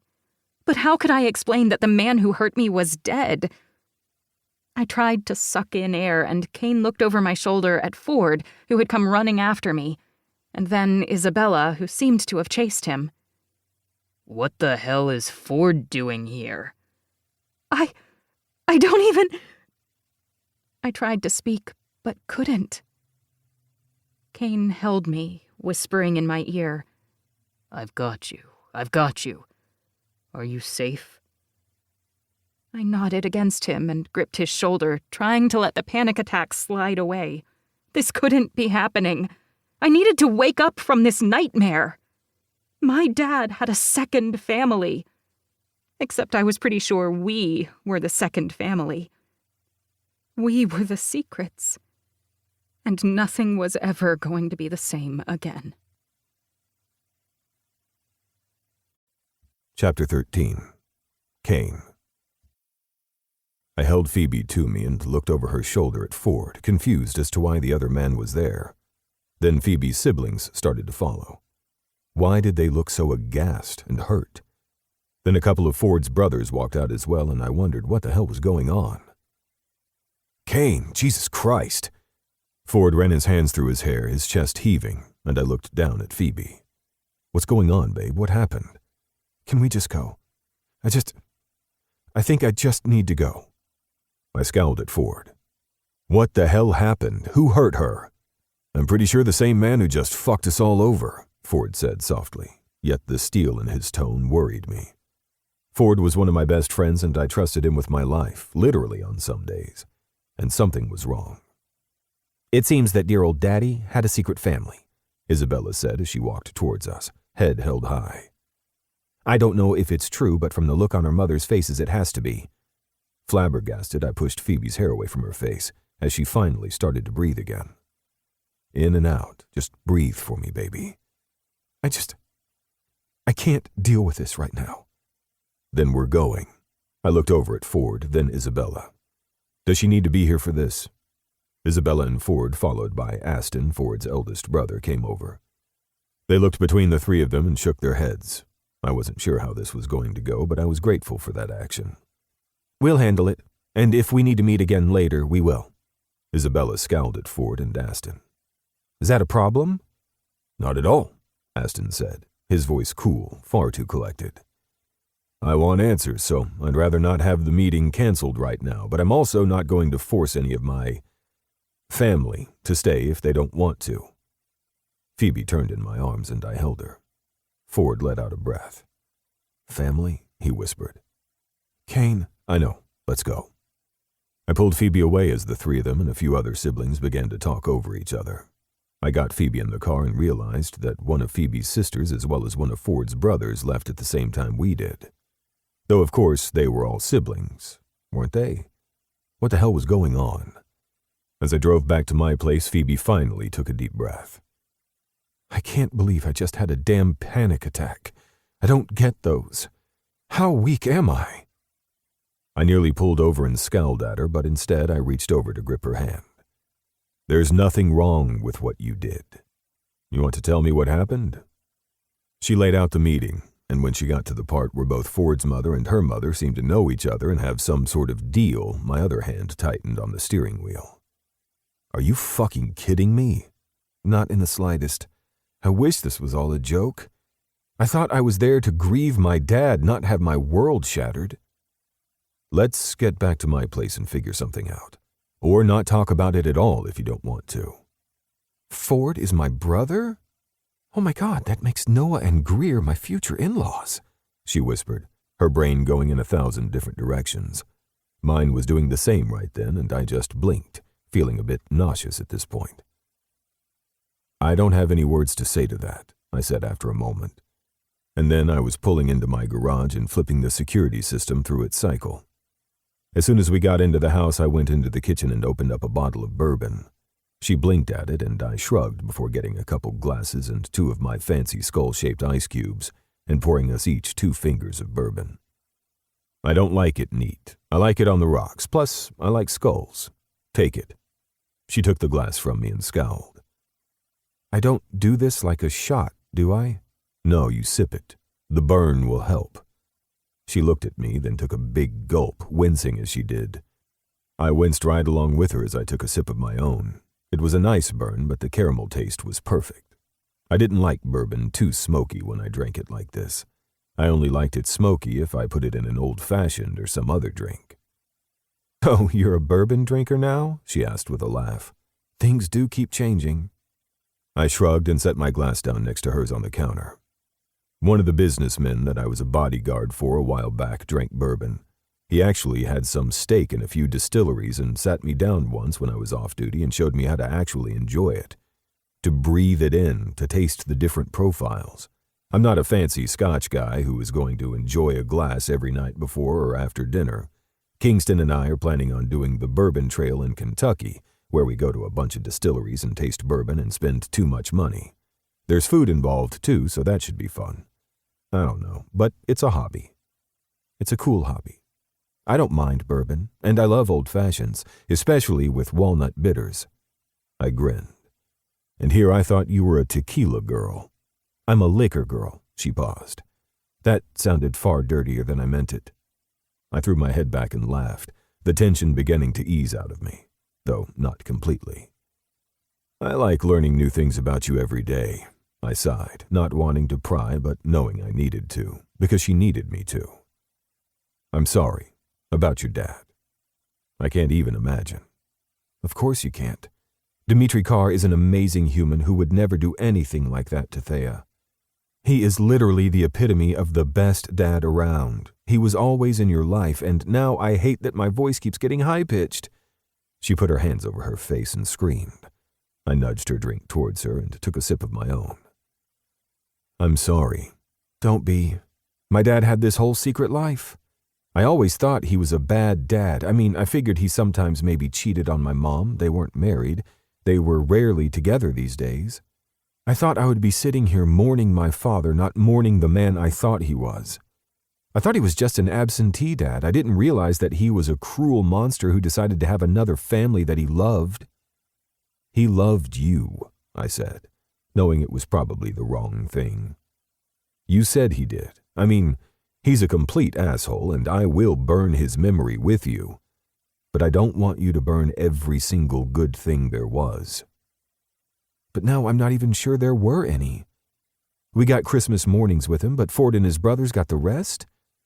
Was he even in their lives? Ford clearly got the last name. Dad told us it was because his middle name was Cage. I didn't realize that even the last name I thought he had was a lie. I fisted my hands at my sides, trying to remember everything Ford had ever said about his father, which wasn't much. I knew more about his brothers than his parents, and now I found that an immense oversight. I don't know Ford's relationship with his dad other than that it was a bit traumatic. Her eyes widened. What do you mean? You should talk to him. How do I talk to him? He was just your friend and someone I knew casually, but now what? We're related? We share a father, or at least his DNA? Because there's no way that we shared a real dad. We didn't have the same relationship. Ford had one with him. I had nothing. And yet, I'm glad I didn't have anything. Because my siblings, they had more of a relationship with him. I had wisps of a ghost, and even those turned out to be a lie. And I don't want to talk about it anymore. I don't want to think about it anymore. I hate that I'm running away from my problems, but I don't want to talk about them right now.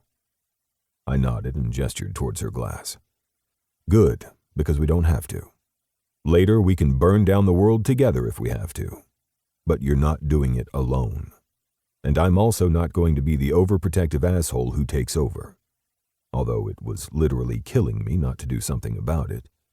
I wanted to pull up his documents and do every type of background check I possibly could. I wondered if Ford was doing that right now. Maybe I would ask him later. Hell, my business partner was my girlfriend's brother. That wasn't complicated at all. But we Montgomerys liked making things super complicated, even though Montgomery was just my middle name, just like Cage was hers. I don't know if I could do this alone. And I really don't want to. I looked at her, confused. What do you mean? I was so worried about figuring out who I was, but now I realize that I didn't even have all the parts in order to do that. But in the end, it doesn't matter because I love you, Kane. And I shouldn't have pushed you away when I got scared before. I'm not going to do it again. I can't do it again. So if you need to back out because my family is now insane and possibly larger than yours, just do it. But know that I will fight for you. I should have fought for you before, and I fucking love you. It felt as if the world had crashed around me and I was moving towards her, not even realizing I was doing it until I was.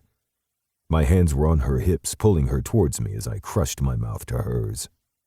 I will fight for you until the end of the world and then further. I love you so much, Phoebe Cage Dixon, I whispered. I've loved you for far longer than I care to admit. Oh, really? She asked, her eyes filling with tears. Because I was such a coward in not knowing what it meant to love someone. I thought it meant that we had to have our lives together and our heads on straight, and it turns out we can be complete messes together, and I'm perfectly fine with that. She threw her head back and laughed until I kissed her again. I love that you just called me a mess, and I think I love you even more for it. You're a complete mess, but then again, so am I. I'll fight for you, I whispered again. Always. And I'll protect you if you let me. I'll stand by your side. I'll do whatever you need. Just be patient while I try to figure that out. As long as you're patient with me as I figure that out too. I don't want to talk anymore though, Kane. I just want to feel. Is that okay? For now? There are so many things to talk about, but later. For right now, I just want to feel. In answer, I took her mouth and lifted her up off the floor. She wrapped her legs around my waist and kissed me as I carried her back to the bedroom. Somehow I was able to catch my breath, to go slow, achingly slow. When I pulled off her shirt, I cupped her breasts in my hands, loving the way that they overfilled them. You're so beautiful. You make me feel beautiful. I smiled softly before I kissed her again, and then trailed my lips along her jaw, her neck, and down to the globes of her breasts. I undid the clasp of her bra and her breasts fell heavy into my hands. I suckled on her nipples, loving that they turned a dark pink, swollen from my attentions. We lay on the bed together, stripping each other until we were naked, my hand between her legs playing with her folds as she squeezed my cock. She started to run her hand over my length once, twice, and I let out a hushed breath, pulling away from her. "I'm so fucking close, and we've just begun," I teased, my lips along her earlobe. "I swear I'm always wet when you're around." "I'm going to have to start wearing different pants so I don't end up with a zipper scar on my cock." She laughed, even though I heard the manic edge to it. I continued to kiss her and tried to pull us out of our worries and back into this moment. Because I should have told this woman that I loved her long before this, but it didn't matter. We would have to look at the past soon enough, but for now it was just us, just the present. I slid down her body, pressing kisses to her flesh as I kept moving, and then my mouth was on her cunt, enjoying my feast. Her hands dug into my hair, pressing me closer to her pussy, and I continued to suck, to lick. When she came, moaning my name with one hand in my hair, the other playing with her breasts, she was the most beautiful woman I had ever seen. I slid up over her body again, positioned myself at her entrance, and slammed into her in one thrust, loving the shocked gasp that escaped from her lips. "You always do that. You always surprise me." "In the best way possible," I teased as I began to move, rotating my hips at an angle to grind against her clit. She met me thrust for thrust, angle for angle, and when she came again around my cock, it took everything within me to will my orgasm away, because then I pulled out and flipped her onto her stomach. I reached over her to my nightstand and pulled out my lube. She turned in my arms at that moment, facing me. "I need you. All of you." She swallowed hard, running her hands up and down my lubed cock. "I need you too," she whispered. I kissed her hard on the mouth and then slid my cock between the globes of her ass, enjoying the way that her whole body shook as I did so. We had done this before, but I still took my time, gently easing her open with one finger, then two, using my mouth and fingers on her clit and pussy to keep her wet, on the edge. When I felt she was ready and she pushed back towards me, I positioned my cock at her back entrance. "Tell me when to stop." "Just move. I need you. Claim me." "You're mine, Phoebe. I'm going to fuck your ass and show you exactly whose you are. That this ass has only been mine, and it's never going to be anyone else's." "Only yours, I promise. Now just fuck me." I grinned at her words, loving how she got dirtier and dirtier the closer to the edge we got.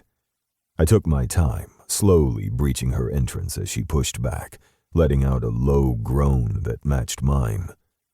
We took our time, easing into one another, and then she was coming again, face down on the bedspread, tears of joy and probably a sweet edge of pain sliding down her cheeks as I pulled out and poured myself over her lower back. A claim. A mark. All mine. We both lay there shaking as I kissed her shoulder, letting out a deep breath. And then she turned in my arms and cried, gut-wrenching sobs as she shook. I kissed her forehead, then her cheeks, and carried her into the bathroom. I turned on the water, not scalding hot, but to the temperature I knew she liked, and I cleaned both of us up and washed her hair. And when the tears were finally gone, I watched as she washed my body, bending down so she could wash my hair as well. "I love you," she whispered again. I'm never going to get tired of hearing that. Good, because I'm never going to stop saying it. Finally clean and the water cooling, we got out of the shower and quickly dressed in comfortable clothing. "My sisters and Kyler are probably going to be over here at any minute." Phoebe looked down at her phone and scowled. "Well, the group chat is active, but I don't think the rest of the world knows what's going on yet." "Noah and Ford probably do, so it's going to spread around the rest of the Montgomerys soon." She sighed and sat on the couch cross-legged with her phone in her hand. "If my siblings haven't already stopped by my house, they'll probably head here. You know that, right?" "That's fine, as long as they know that I'm not going to step out of the room unless you want me to. Because I'll still be the asshole to them, not the overprotective one to you, though." "I wouldn't have it any other way," she said, scowling at her phone. When my doorbell rang right after that, I met her gaze and nodded tightly. Text Claire because I'm sure she's worried about you. I'll go see who it is." I checked the video readout on my phone and winced, knowing that this was probably going to be a bad idea. "It's Ford," I said softly. "Oh, well, I wonder if he's here to see me or you," she said, trying to sound bright. I shook my head, unsure, as I opened the front door. Ford stood there, his eyes a little glassy and a little swollen. "Hey," I said. Ford let out a breath. "Hey. Noah and Greer were going to come too, but I told them I didn't want to overwhelm Phoebe." "And you think Phoebe's here?" I asked, that bite of protectiveness and anger towards Ford's father leaking out. One of my best friends in the world just raised a brow at me. "Yes? Are you going to let me in? Or did you forget the fact that we've known each other for years?" I sighed and took a step back. "Sorry. Don't be. This is awkward as hell. And I have no idea what I'm about to say." Ford looked past me at Phoebe, who had stood up from the couch and came inside. She looked adorable and so small in her gray yoga pants and sweatshirt. Her hair was wet and piled on the top of her head, and now I realized that maybe Ford wanted to be a big brother and to know my intentions. Hell, I had no idea what I was supposed to do in this situation other than be there for Phoebe. And Ford. Damn Lorne Cage. "So," Phoebe sighed. "So, I guess you're my sister?" he asked, then laughed. "I have no idea what I'm supposed to say here, other than to tell you that Noah and Greer know what's going on, and I'm sure that the rest of the family will find out soon." "That's what I said," I put in. "But they're not going to tell anybody as of yet. However, this is going to leak into the media. My dad," Ford paused and shook his head. "Our dad had a lot of financial properties at stake. We're a potentially billion-dollar company, and so this is going to get out, hence the meeting today." I cursed under my breath, having forgotten that fact. Phoebe frowned. "What do you mean? My dad was a salesman." "He started that way. Now he owns—" Ford let out another breath. "He owned Cage Enterprises." Phoebe's eyes widened and she staggered back. I moved towards her, gripping her hand. "Oh my God. I know that company, but I didn't know who owned it." "Aston, my oldest brother, he's the one who runs it. A few of my other brothers work there too. I'm not part of it because I decided to start a business with this asshole and a few other friends," Ford said as he pointed towards me, and I rolled my eyes, grateful for the levity. "I don't know what I'm supposed to say. Or what we're supposed to do." "I don't know either. There's going to be another meeting since the one today sort of dissolved. And a funeral." Ford pinched the bridge of his nose. "Because even with all this, Lorne Cage is dead, and there needs to be a damn funeral, although I'm not even sure that any of us want to go." He looked up at Phoebe and then at me. "I don't know who that man was to you, and I'm sorry. But you've known me for a while, Phoebe, so, well, I haven't changed. And I figured since we know each other, maybe we can be the ones to bridge our siblings together. Because I have a feeling that the drama's just beginning." Phoebe walked over and reached out, gripping Ford's hand. "Oh, the drama is totally just beginning. I have no idea what to think, especially about that man that called himself my father. But I don't want my siblings to get hurt." She let out a breath. "Any of them."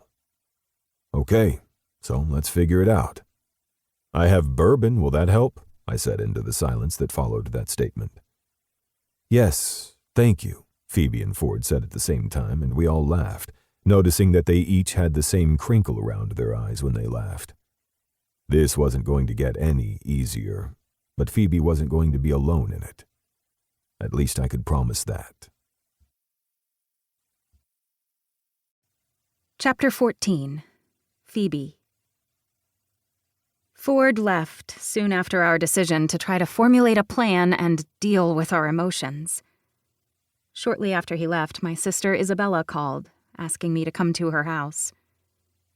"We're going to have to meet with the lawyer and the other Cages later, but please, come tonight." "Of course. I was going to call you."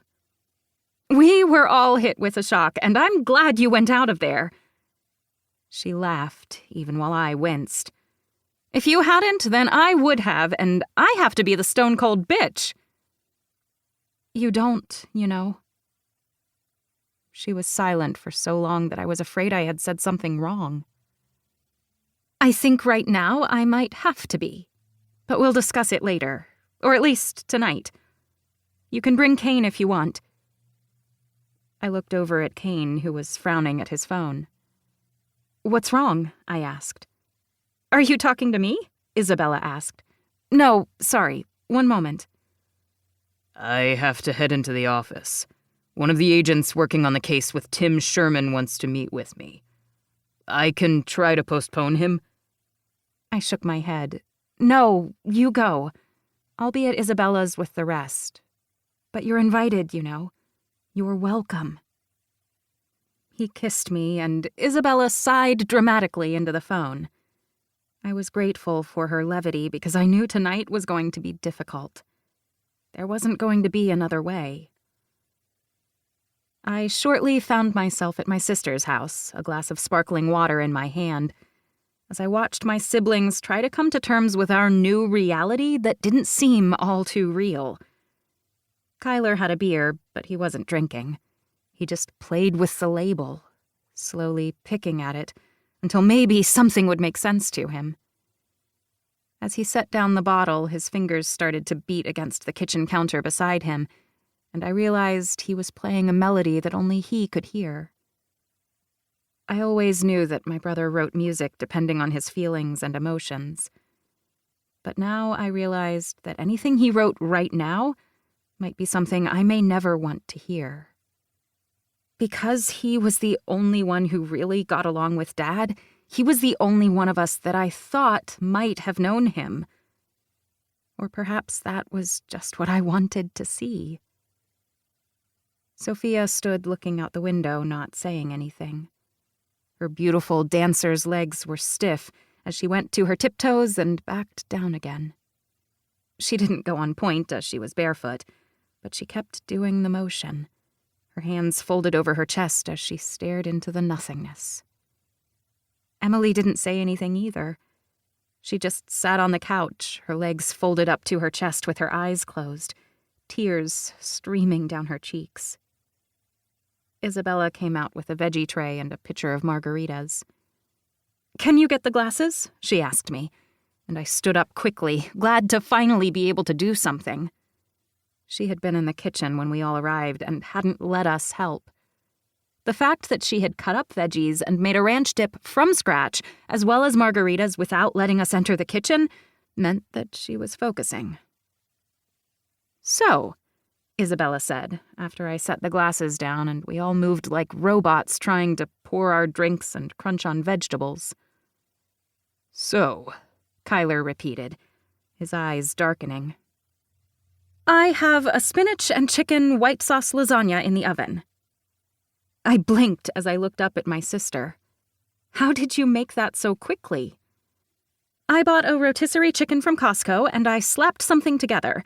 It's probably not going to turn out great, but I don't care. It's fine." "I'm sure it'll be wonderful," Sophia said as she squeezed Isabella's shoulder. "You should have asked us for help." Isabella just shook her head. "No, I needed to do something with my hands." Kyler munched on a carrot stick and nodded. "Same. Thanks for dinner, though. I won't stay long. I need to go, you know?" I squeezed my brother's hand and let out a choppy breath. "So, when are we going to talk about the giant pink elephant in the room? Because I think if we just break through that barrier, maybe we can freak out now rather than later, because I already did the panic attack in public." Emily looked at me, her eyes full of anger, even though her lips twitched. Because that was my sister. She cried all the time, but it wasn't because she was using those tears as a weapon.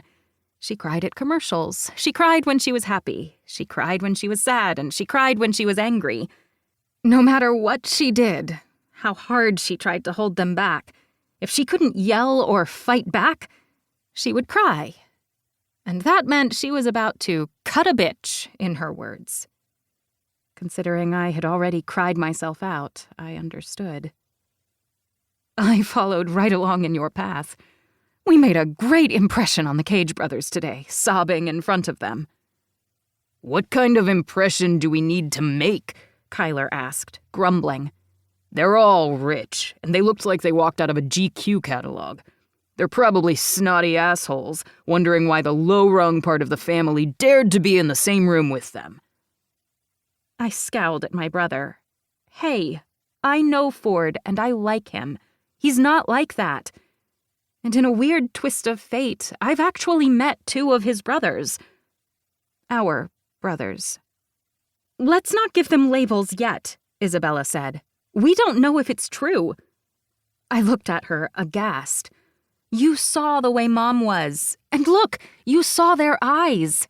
They have Kyler's eyes. Fuck that, Kyler grumbled. She's right, though, Sophia put in. There's no denying the genetics when Kyler is in the room with them. Although, it's a little weird that you didn't notice before. A lot of guys have dark hair and light eyes, I said, defending myself. It wasn't until they were standing next to each other that it all clicked. And what was I supposed to do?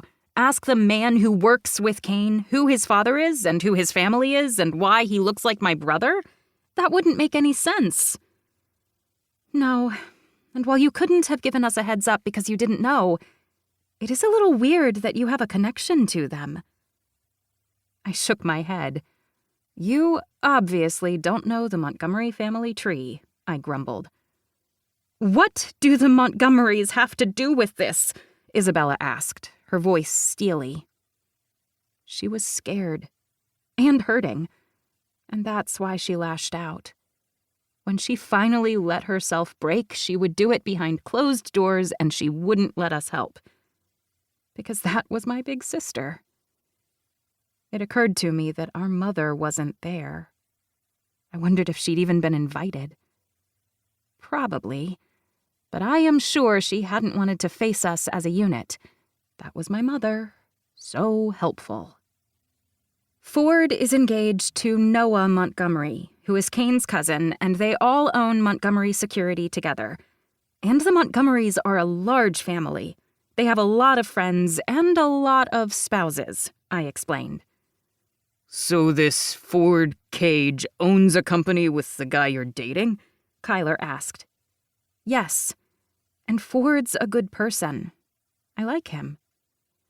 And what about him? Is he nice? What about his brothers? Did they know about us?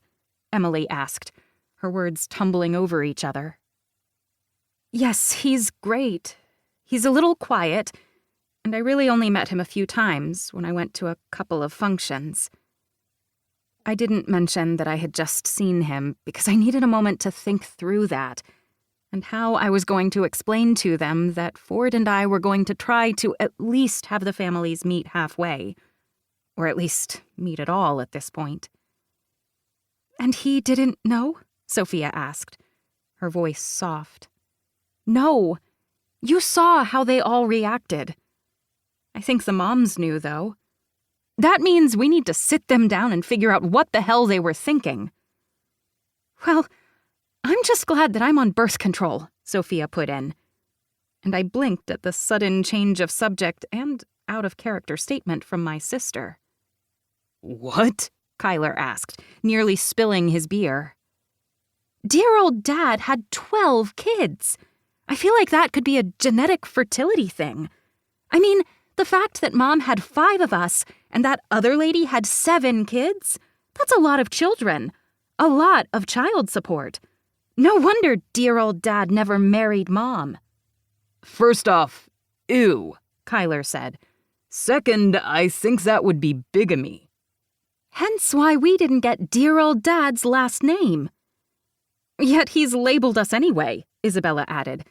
So we're all Cages in some way. One big, happy Cage family. I'm pretty sure the metaphor of us being lumped together couldn't be clearer, Emily grumbled. And I winced. When is the next meeting? I asked. With the lawyer, I mean. We have to set it, but I asked Aston, she said, her voice brittle when she spoke Ford's oldest brother's name. Or perhaps that was our oldest brother. This was all going to take a while to get used to. Aston said we could work together to find a time that works, but it has to be before the funeral. Thankfully, we cremated Dad so he's not sitting on a slab rotting. I blanched as Emily ran out of the room covering her mouth. Kyler scowled at Isabella before he went after Emily, and Sophia just shook her head. "Isabella," I whispered. Then Isabella stood and wiped her face. I hadn't even realized she had begun to cry. I have no idea why I said that. That's the rudest fucking thing ever. Our dad is gone. He's dead. And somehow we're supposed to mourn him and we didn't even know him. I'm going to go apologize. I shouldn't have said that. You know me, I get into the analytical side of things and I have to worry about timing, and now I'm just fucking things up. We're going to figure this out. It doesn't have to be us against them, you know, I said, my voice low, feeling for my sister. Isabella shook her head. I don't know if we're going to have much of a choice. I have a bad feeling about his will. So did I, but I wasn't sure what to say. I watched my sister go as the buzzer went off for the lasagna and Sophia went to take it from the oven. I wasn't sure how our family was going to fix this, or even if we could. But I knew we had to try. Not for my dad, but for us. It was late by the time we were done with dinner, and I texted Kane when I was done. Kane. I'm still finishing up at the office. Do you want me to meet you at your place? Me. Do you mind if I meet you at the office instead? I don't think I want to go home yet. Claire's at the house working on a big project. Kane. I'll be here. Drive safe. I love you. I smiled softly as I looked down at the phone. Me. I love you too. Heading to Kane's? Kyler asked, his voice soft. I looked at my brother and nodded. Yes. Well, his office. I don't know whose house we're spending the night at. I'm glad. He's a good guy. I'm also glad I don't have to kick his ass, but I am going to have to kick yours. I scowled. Why? What did I do? When were you going to tell us that you had a stalker? He asked, his voice low. I froze, looking at him. How did you hear about that? Ford mentioned it when we were in the parking lot. The others don't know, but you should have told them. I pressed my lips together and shook my head. He hasn't contacted me in weeks. Kane's figuring it out. He'd better. Be safe. I love you, little sister. And I have a feeling that we're going to need all of our wits to deal with what's coming. I nodded tightly and squeezed his hand. We'll figure it out. I sure hope so, he said softly. Because we're family. Yes, we are. I hugged him tightly and then headed to the office, grateful that I wasn't going to be alone. I wasn't sure I wanted to be for a long while. But I had Kane now, and we were finally trusting each other enough to lean on one another. I never wanted to be alone again. He was waiting for me in the parking lot underneath the lights when I pulled in, an odd, familiar feeling settling in. Thankfully, he wasn't alone. Kingston and Ford were there. I looked between them, frowning. Is something wrong? Kingston shook his head. No, but I didn't like that this felt like déjà vu, so I didn't let him walk outside alone. And then Ford didn't let us walk outside alone, so here we are, your welcome party. I laughed, though I was grateful that Kane hadn't been out in the parking lot by himself, and I didn't have to be either. The love of my life came forward and wrapped his arms around me and kissed me softly.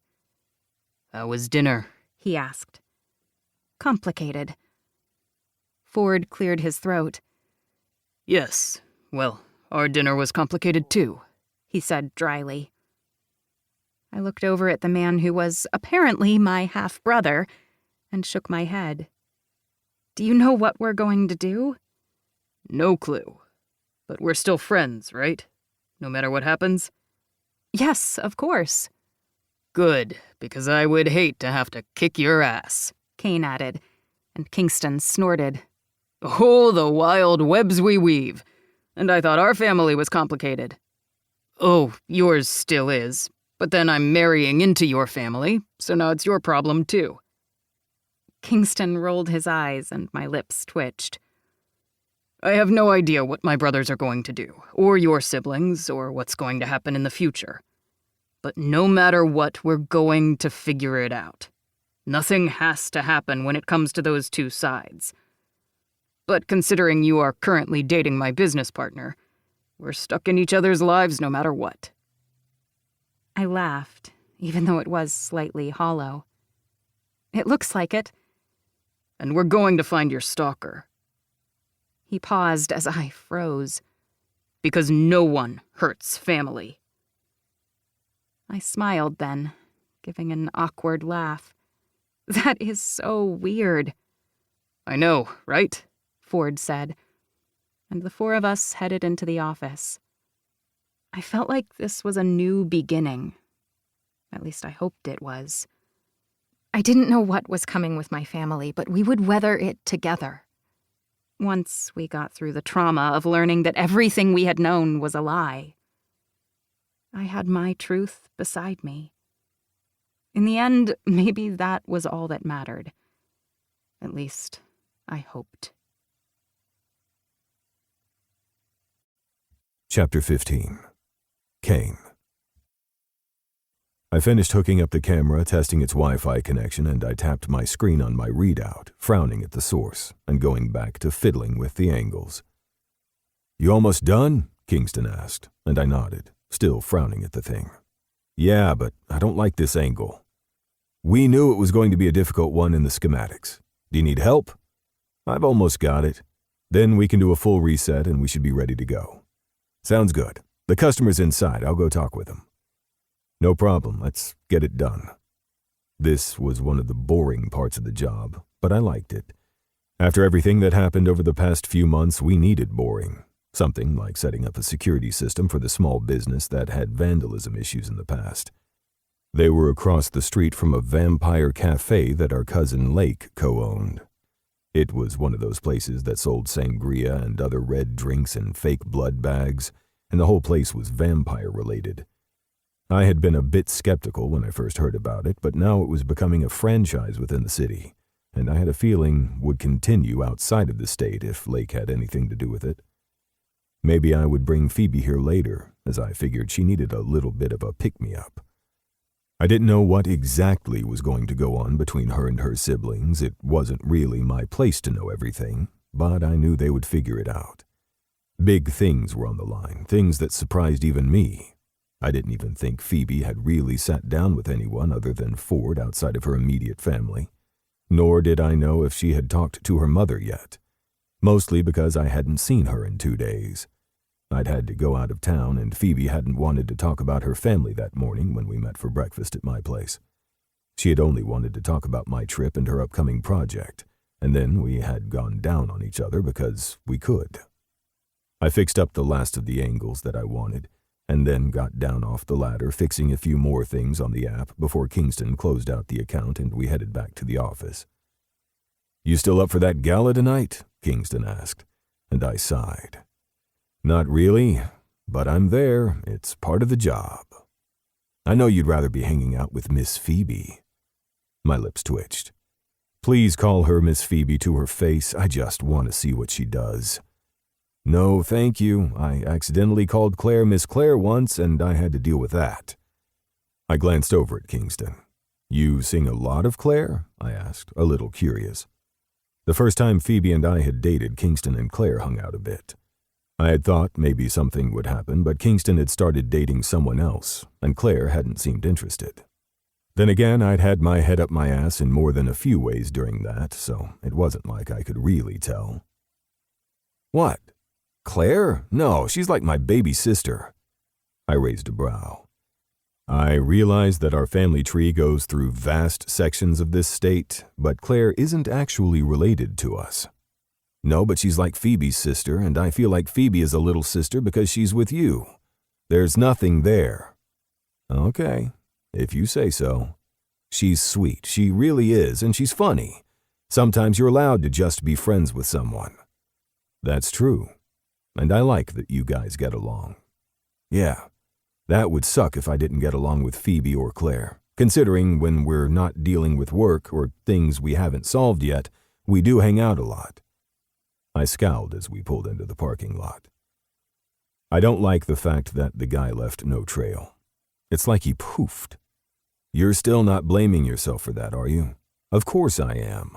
I'm the one who talked shit to him. Then he put his little vendetta on us and tried to take our contracts, and it turned into this. It's not your fault. You don't get to take responsibility for their actions, even if you feel like you should. I ran my hand over my head. Well, I can't help it.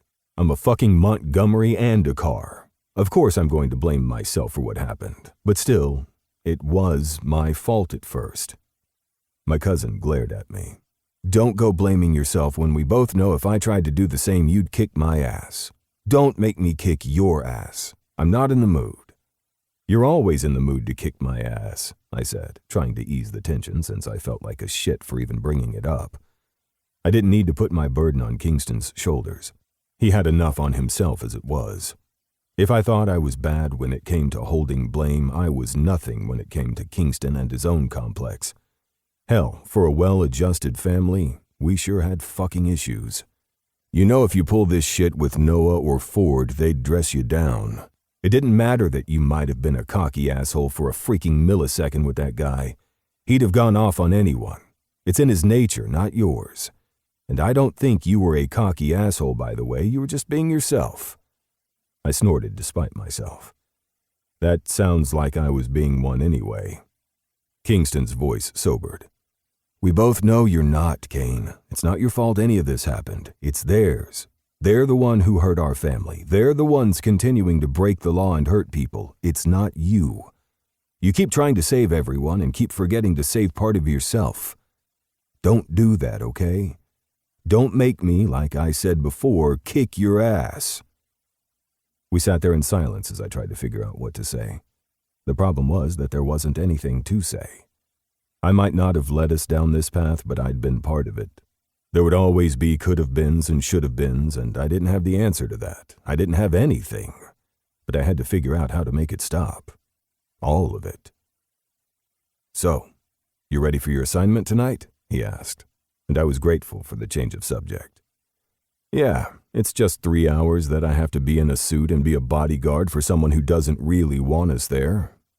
It was part of the job, something our team did well. Gus had been scheduled to be on duty tonight, but he broke his leg falling down the stairs at another event the day before. Jennifer, his wife and partner, was beside herself over the accident. It was nobody's fault, just a faulty step that ended with a broken bone. But that meant Gus was going to be on desk duty and cyber duty once he got back to work. Not that we needed him anytime soon. It was good being the bosses, so we could make sure our team actually rested. Though they, like the rest of us, didn't rest as much as they probably should. I'd handle it, but I have that other assignment across town. It's okay. It's part of the job. The fact that I haven't had to do too many overnights recently has been a blessing.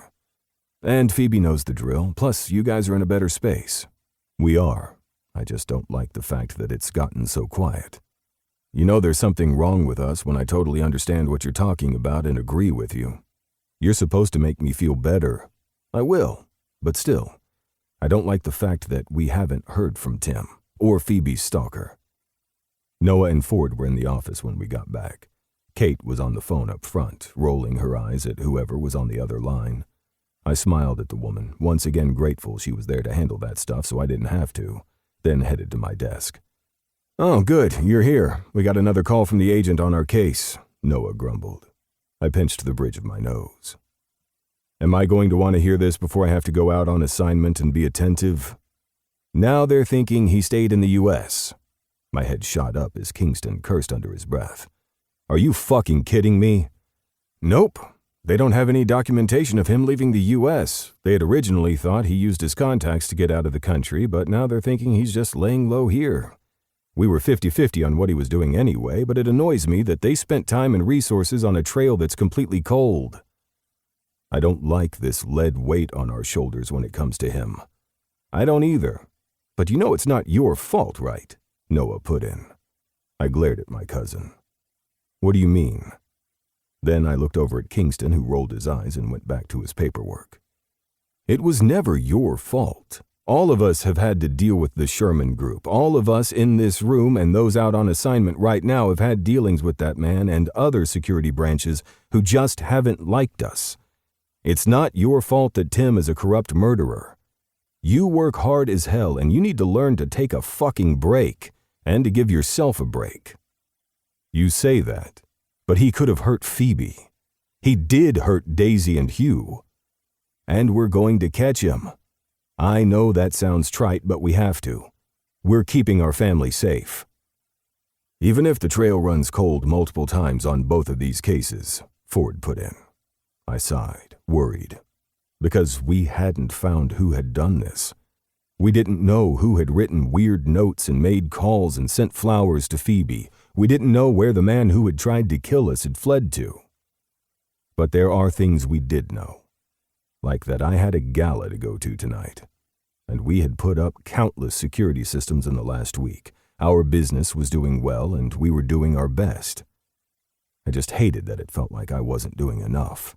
That we were missing something. I had just gotten Phoebe back and I didn't want to make a mistake and end up losing her. I tried to put that out of my mind as I focused on my paperwork, listened to my team around me as they worked, and tried to figure out where Tim could have gone. And how the hell we were going to keep each other safe. Except it felt like I was missing something. Something big. Chapter 16. Phoebe. Kane has that gala tonight, right? Claire asked as she stirred the pasta sauce on the stove. I nodded, my attention on the parmesan I was currently shredding. The last time I used this particular shredder, I had accidentally shredded my knuckles, so I was trying not to bleed into the cheese. So, he's going to be in a tux? Claire asked, wiggling her brows. I laughed, then nicked my knuckle on the damn shredder and took a step back. Why do we have this thing? Don't we have a better one where I didn't almost bleed every time I used it? We do, but the edge broke off and now it's sharp. I need to buy another one, so we are stuck with the one we had at our first apartment, the one we got at that dollar store. I smiled softly, reminiscing. Oh, yes, our dollar store haul. I didn't realize you could spend $100 at a dollar store when you were supplying your first apartment. We did okay, though. And we still used some of the things we got there. I mean, our serving dishes were dollar store gold for years. And now we're fancy adults. We use Walmart. I'll have you know that this serving spoon is from Target. I splurged. I shook my head and went back to grating the cheese, happy to not be bleeding when I was done. What's next? I asked, suddenly starving. It had been a long day, and while I was happy to be done with my current project and ready to settle down on the next one, I also just wanted to relax with my best friend, watch a movie, and wait for Kane to come home. Not that this was his home. We weren't living together, but we loved each other. We loved each other. I still couldn't believe that I was in love, in a serious relationship, and was happy. I hated how we had gotten back together, the reason that everything had shifted, but I loved Kane so much that everything else seemed worth it. You're thinking of him again, aren't you? Maybe. Are you thinking about him in a tux? I had been thinking about Kane wearing only a towel, but now, him in a tux where I could strip it off him? Oh, yes. Okay, get the dirty thoughts out of the way, Claire said.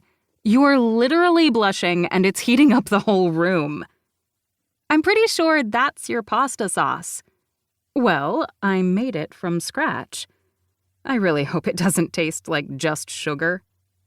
How much sugar did you add to cut the acidity? I asked. Just a little bit. That's what the recipe says. I've made this before, but I feel like it's different every time. It's not like Grandma used to make. Your grandmother was Irish, I teased.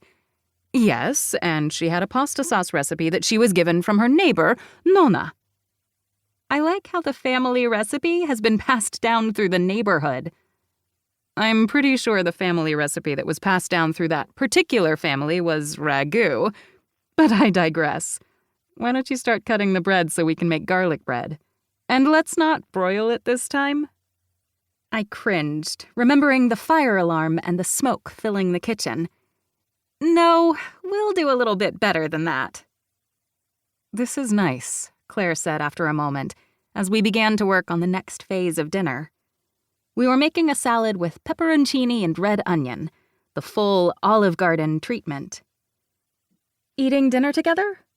I mean, taking a moment for us.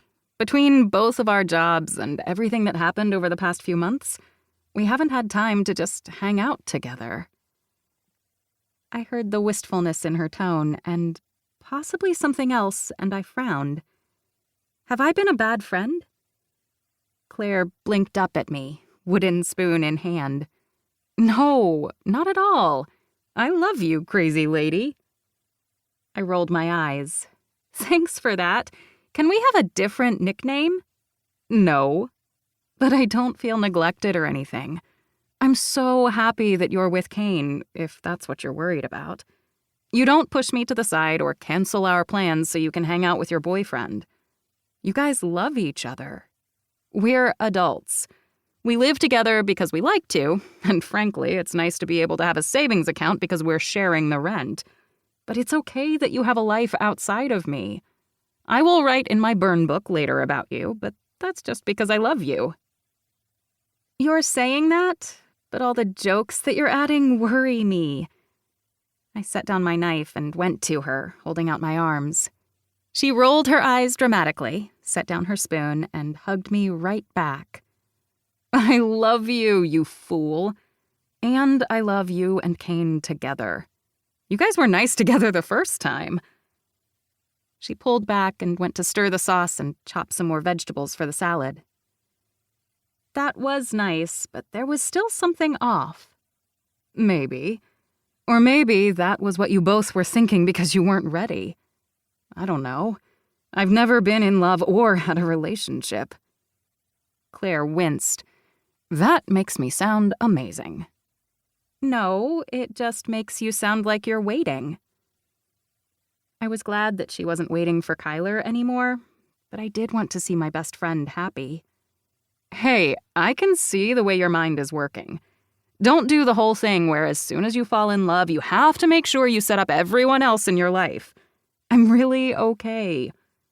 All I was saying was that I'm glad we're spending the evening together, while your boyfriend's out being all hot in a tux somewhere, protecting his charge or whatever they call it.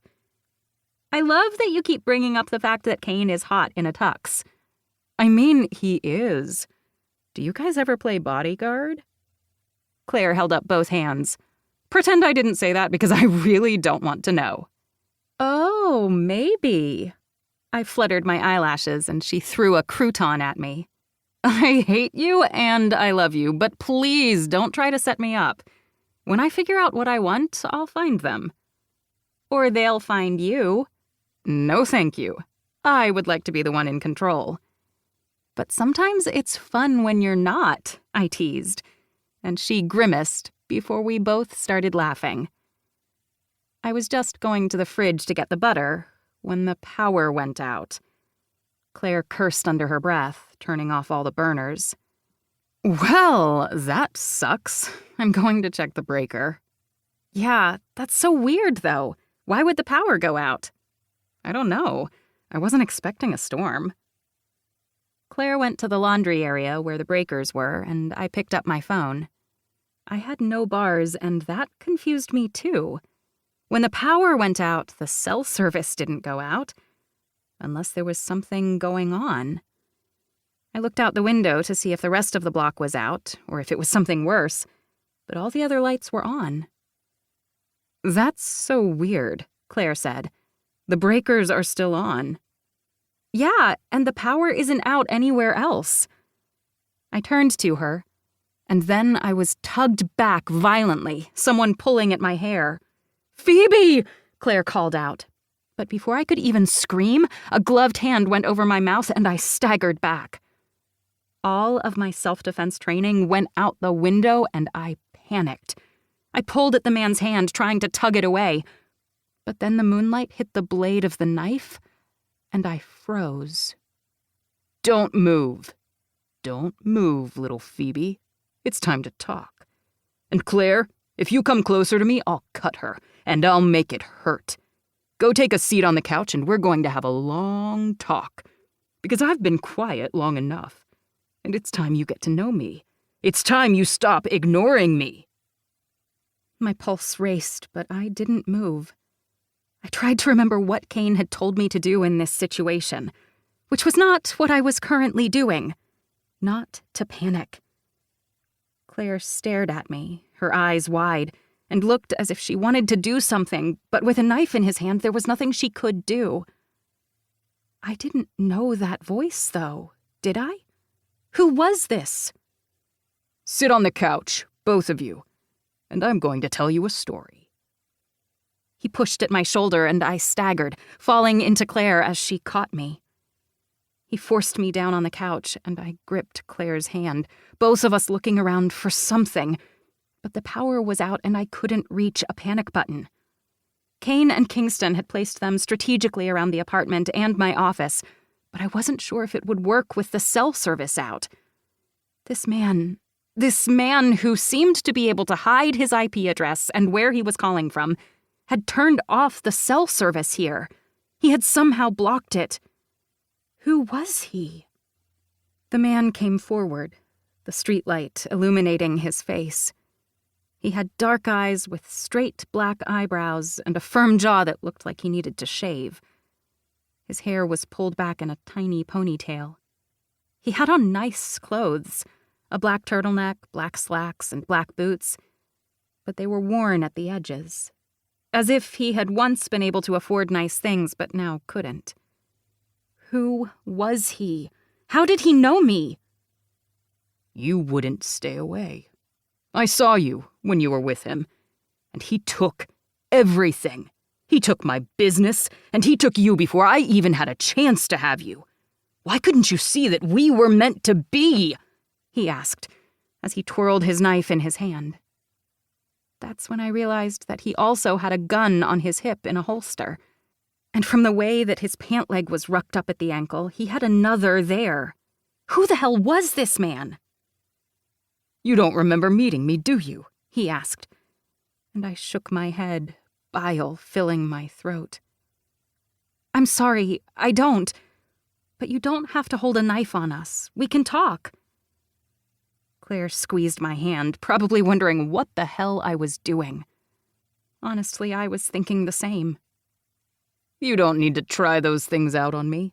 I used to teach people how to get out of situations like this. I was a hostage negotiator for my team.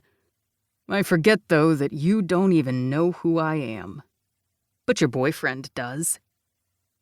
When he grinned, I realized who this had to be. Everything started to click into place, even though it didn't make any sense. "You're Tim Sherman," I choked out. And the man grinned. Such a manic grin that his eyes lit up. "You do remember. We met that one time at that event when you were draping yourself all over Kane. It doesn't matter, though, because our eyes met and I knew we had that chemistry. But I stayed away because I don't poach. I mean, I poach other things, but I don't poach women. I'm a gentleman. And then the fucking Montgomerys and their ilk had to keep putting their noses where they didn't belong. They kept fucking with my business. And if you fuck with my business, you fuck with me. And then I have to blow you up. I didn't want to blow up Daisy. Twice. I kept trying, but I didn't really want it to happen. And then she survived and my incompetent team members kept getting caught. He threw his hands up in the air, the knife still clutched in his fist, and rolled his eyes as if he were exhausted over the sheer stupidity of people. My mind whirled, and I kept my gaze darting around, trying to find a way to get to a panic button. "I'm sorry." What are you sorry for? For not noticing me? That's fine. It's fine. I wanted to get you to come to me. But then what did you do when you got scared? Which, you shouldn't have been scared of me. I was just making sure you knew I was there for you when that fucking Montgomery, or whatever he calls himself, dumped your ass. But you ran right to him. You ran right to him when I was trying to take my final steps for getting rid of the Montgomerys once and for all. Why did you have to be in that parking lot, Phoebe? My Phoebe. It would have been safer if you were away. But you had to throw yourself into his arms, and I should have killed him right then, but I didn't. I've been waiting, wooing you. But you keep going to him. "I'm sorry, I didn't realize, but I realize now." He grinned, even as Claire held on to my arm. What do you realize? Do you really think that you're getting out of this? Either of you. I mean, despair is what it is, he said, dismissing Claire and making my veins turn to ice. But it took me weeks to finally cut through the intricacies of your electricity and everything else. The security system? Oh, it was higher end, very complex. The Montgomerys have that working for them. But I'm better. I've always been better. I had to kill your neighbor in order to make that happen and move in so I could be next door. But that old man didn't really care. He was at the end of his life anyway. Claire let out a shocked gasp, her hand going to her mouth as we both realized that he meant Mr. Jacobs. He had killed Mr. Jacobs, the man with a kind smile who always held the door for us whenever our hands were full. Tears stung my eyes, and then my head was slammed back into the couch as he slapped my face so hard I saw stars. Don't cry for him, you fucking bitch! You didn't see me until it was too late. No, we're going to have a little talk. I bided my time. I made them think that I wasn't a problem. But I'm their problem, I always have been. They took what I wanted in life, in business, and now in bed. But I'm going to take what I want. It's mine. I'm tired of coming second best to the fucking Montgomerys, and I get what I want. Tim, oh, you know my name now. So good for you. He moved, grabbing my neck. I kicked at him, and he slashed his knife along my forearm. Pain ricocheted up my body as I screamed, Claire joining me. "Get out! Get help!" I called. And Claire moved to do so, but Tim squeezed my neck and threw me back at the couch, then moved so quickly I didn't even realize what was happening, until Claire let out a sucked gasp that didn't make any sense. And then there was this almost hollow sound of blade and flesh, as he stabbed once, twice, into Claire's abdomen. Blood welled and she hit the ground, no sound coming out from between her lips. My throat bruised, I ran towards her and threw my body over her, trying to protect her from any more harm. "Please, stop. I'll do whatever you want. Just don't hurt her anymore." I put pressure on the wound, listening as Claire's breath became choppy and her eyes widened. I've got you, I whispered, hoping I wasn't lying to my best friend. But her blood pooled underneath my hands, in between my fingers. I had to stop the bleeding. I had to make it stop. "I'll do whatever you want," I whispered. "Just let me save my friend." "You'll do whatever I want no matter what," Tim warned. As fear slammed into me, I realized that right under the table was the panic button, and he couldn't see me. So I reached out with a bloody finger and pressed it, and then quickly put my hands back over Claire's body, hoping that they would come, that Kane would come, and hoping that they wouldn't be too late. Chapter 17. Kane. I was just finishing packing up for my trip to the other side of town when my phone buzzed, the computer buzzed, Kingston's phone buzzed, as did the alert on every other desk. Pulse racing, I looked down at it, seeing that Phoebe had pressed her panic button. Immediately going into protocol, even with bile rising in my throat, I called her cell. Then her landline we'd insisted she have installed. But when I heard an odd busy signal on both telling me that her phone was either off or blocked, bile slid up my throat. "I'm driving. You get in the car," Kingston said, grabbing his keys and anything else we might need. Ford was right behind him, jaw tense, while Noah picked up the phone. "I'm calling the authorities, and everyone else. You get there." "On it," Kingston said, but Ford and I just gave each other a look. The cops would be able to handle it. Letting them do their thing would be the right way to handle it.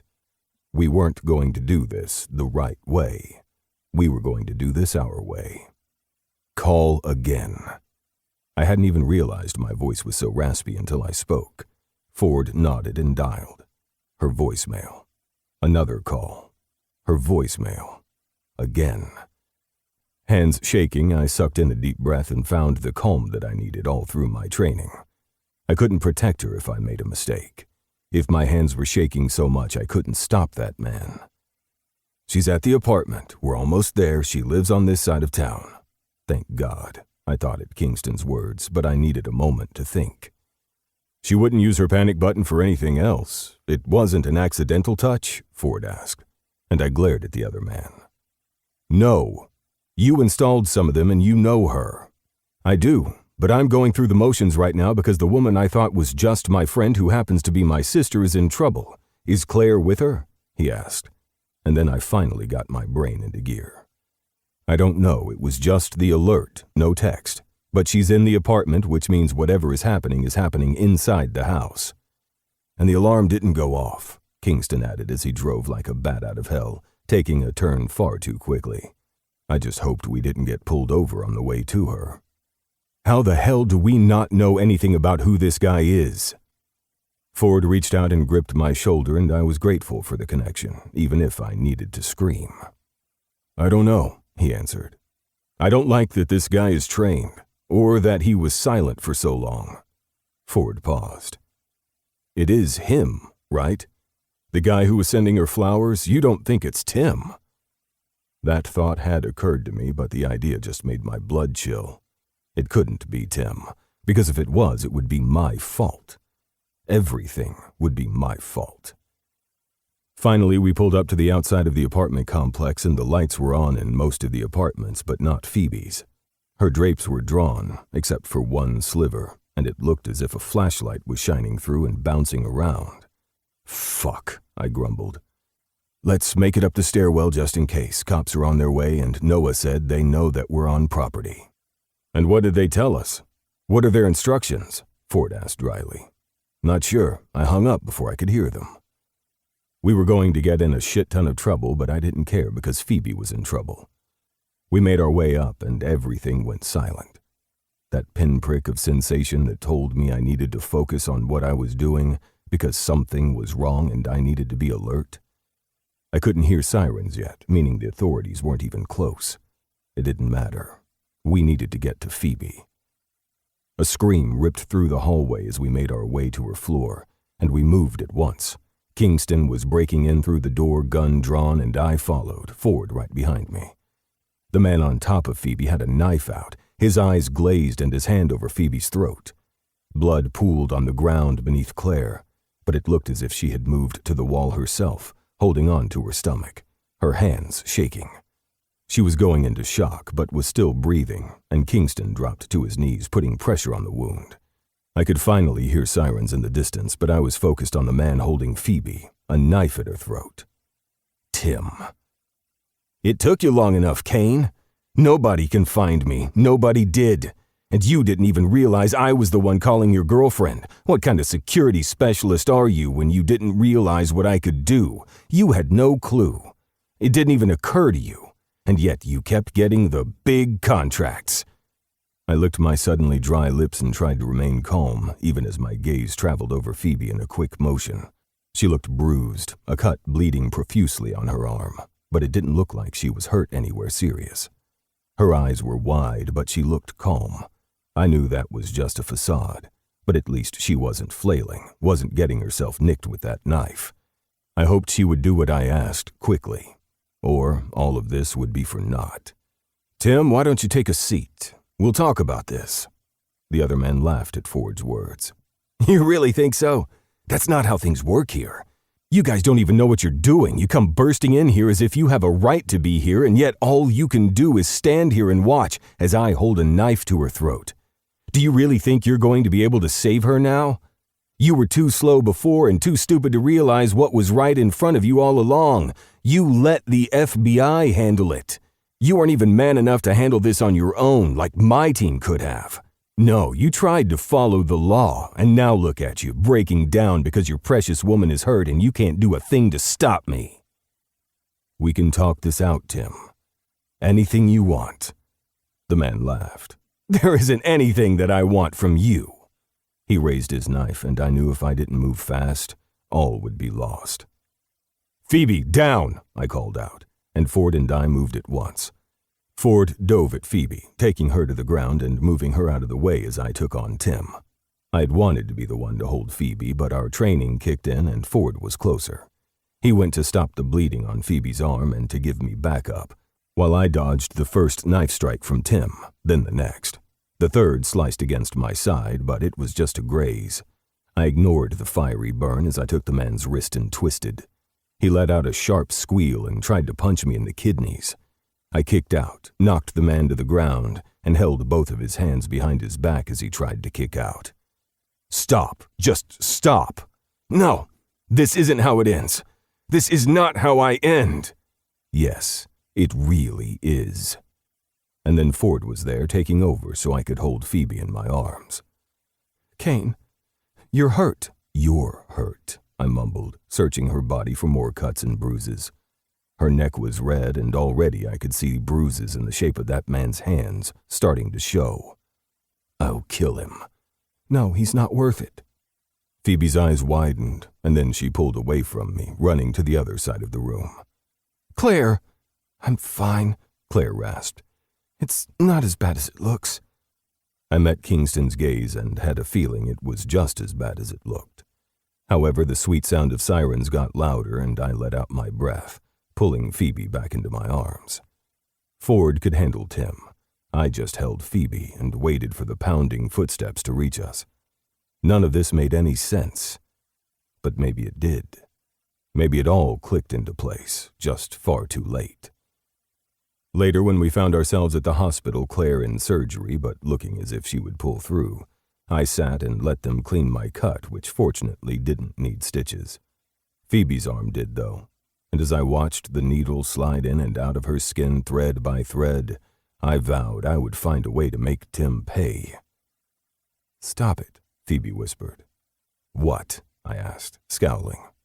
"You're blaming yourself, and you're probably thinking about doing something nasty to Tim." The plastic surgeon doing the stitches snorted but didn't look up. "I am not," I lied. She reached out and gripped my hand. "You could have died." "I know. So could have Claire. But you did everything you could to make sure we were prepared, and we were. I'm not a fighter, as is evidenced by the fact that I could not fight that guy off. He was a trained mercenary. You weren't going to be able to. But it felt like I should have been able to. It felt like I needed to do more. But I kept Claire alive, and she kept me alive. And then you came. And everything's fine. Everything's fine." When she burst into tears, the doctor pulled away and I held Phoebe close, keeping her arm still. "Just hold on to me. Let the doctor finish his work and then we'll go home. I'm never going to let anything touch you again." "We need to wait for Claire." "We can. Kingston and your siblings are waiting too." "What are we going to do, Kane? What's going to happen next?" "We're going to get you cleaned up. And we're going to take you home. But you're safe now. Nothing can hurt you ever again." We sat in silence as the doctor finished up her stitches and gave us aftercare instructions. While we waited to be discharged, I sat next to her on the hospital bed, holding her close. I still can't believe he was able to do all of that. My poor neighbor. My stomach fell at the reminder of the death that had occurred. Did he have any family? I asked, my voice gruff. No, but he was always nice to us. Phoebe wiped away tears. We'll make sure he's laid to rest. That everything that needs to be done is taken care of for him. I didn't doubt it for a second. If you didn't, Claire and I would have. She let out a shaky breath. Claire needs to be okay. She will be. It looked scarier than it was. I repeated the lie. Phoebe looked like she wanted to say something, but Kingston walked into the room, his jeans still covered in blood. I wanted to shield Phoebe from it, but she had lived it after all. Shielding her wouldn't help. Claire's out of surgery. You're her power of attorney, so you can hear more about it, but the doctor said she pulled through. She'll be in the ICU overnight, and then you can talk to her tomorrow. I'm going to stay, though, so she's not alone. I looked at Kingston, gratitude in my gaze even though I wasn't sure what I was supposed to say. My cousin just gave me a nod and moved forward so he could lean down and kiss Phoebe on the forehead. Get some sleep. I'll keep watch over your best friend.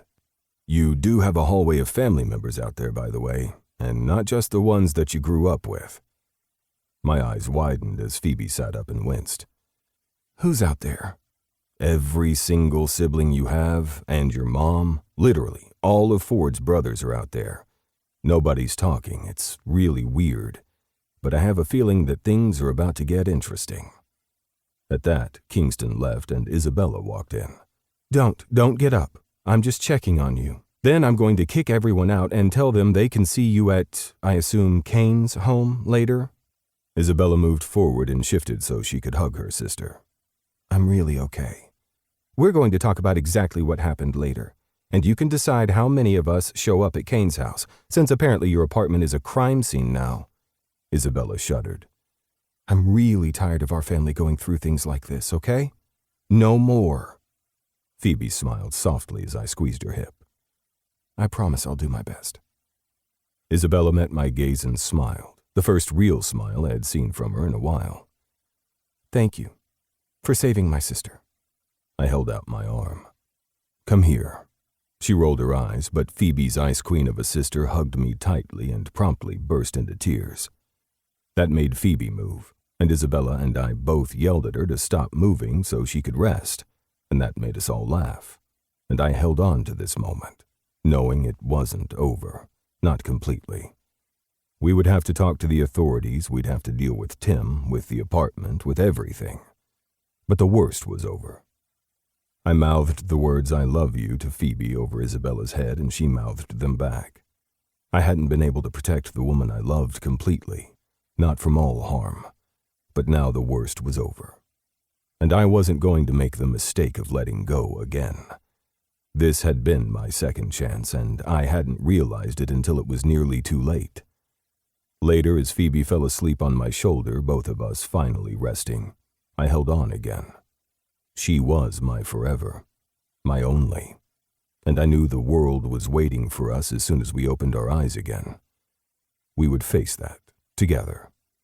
Once we took on the important business of life and all of the consequences of our actions first, but it would be fine, because thankfully, we had our second chance. Chapter 18. Phoebe. I slid my hand into Kane's as we left the restaurant, my arms still bandaged underneath my blouse. Kane's shoulders sore from tackling my attacker. He landed on the same place that he had been grazed with a bullet after the shooting that began this entire adventure. While we were both sore, I was happy that we were on our own 2 feet, making our way out of a family meal. I'm stuffed, I said, leaning into Kane, feeling normal for the first time in a few days. After we had left the hospital, I slept for a full 16 hours, Kane by my side. He hadn't slept the entire time, but I didn't expect him to. The man rarely slept when he was on an adrenaline high, trying to keep me safe. And while that overprotectiveness might have bothered me in the past, now I understood it for what it was: love and trust. Trust in me, himself, and the situation. Bad things happened, and we were figuring them out together. So of course I wasn't going to push him away. Pushing him away like I had before might have been needed, but it was also pretty stupid. Me too. I can't believe how many nachos I ate. So many nachos. We had been to a local sports bar because there was a game on and the playoffs were soon. A nice cold chill was in the air, and I knew Christmas would be here before we knew it. I was excited for that. Excited for presents and traditions and making new traditions. Kane and I didn't have holiday traditions yet, but we would find them. Speaking of... So, are we picking up a tree from the store? I asked. Considering both of us are allergic to real pine, yes. And they come pre-lit.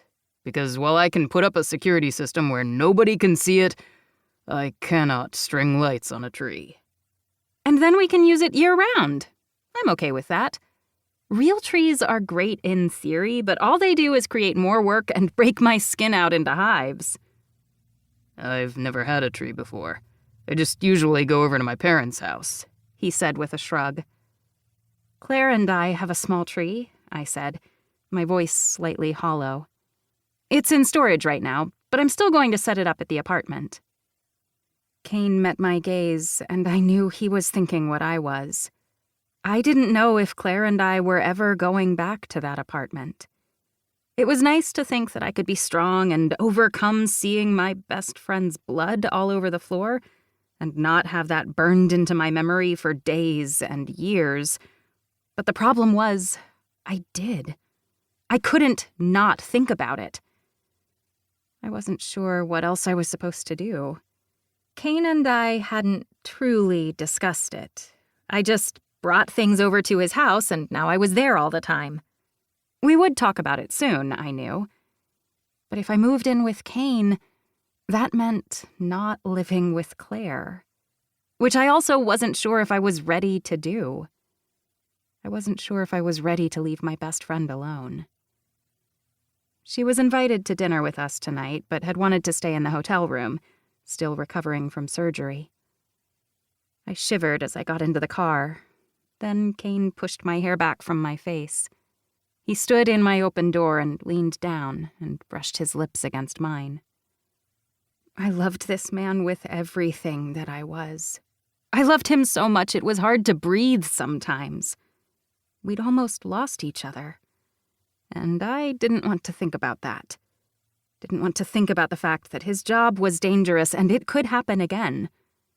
But we were stronger. And I just had to believe in that.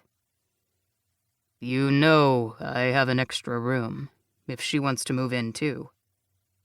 I blinked. Were you reading my mind, or did I talk out loud? No, but I had a feeling I knew where your thoughts went. I don't know if I want you going back to that apartment either. And I realize it's not my place to say anything, but I want you with me. Call me a caveman. I don't know if I want to go back either. And I like being by your side. Plus, I can keep an eye on you. He raised a brow and I tickled his ribs. When he shimmied away, I laughed. I could take care of you. I'm a little protective now. Yeah, you are. He kissed me again and I sighed into him.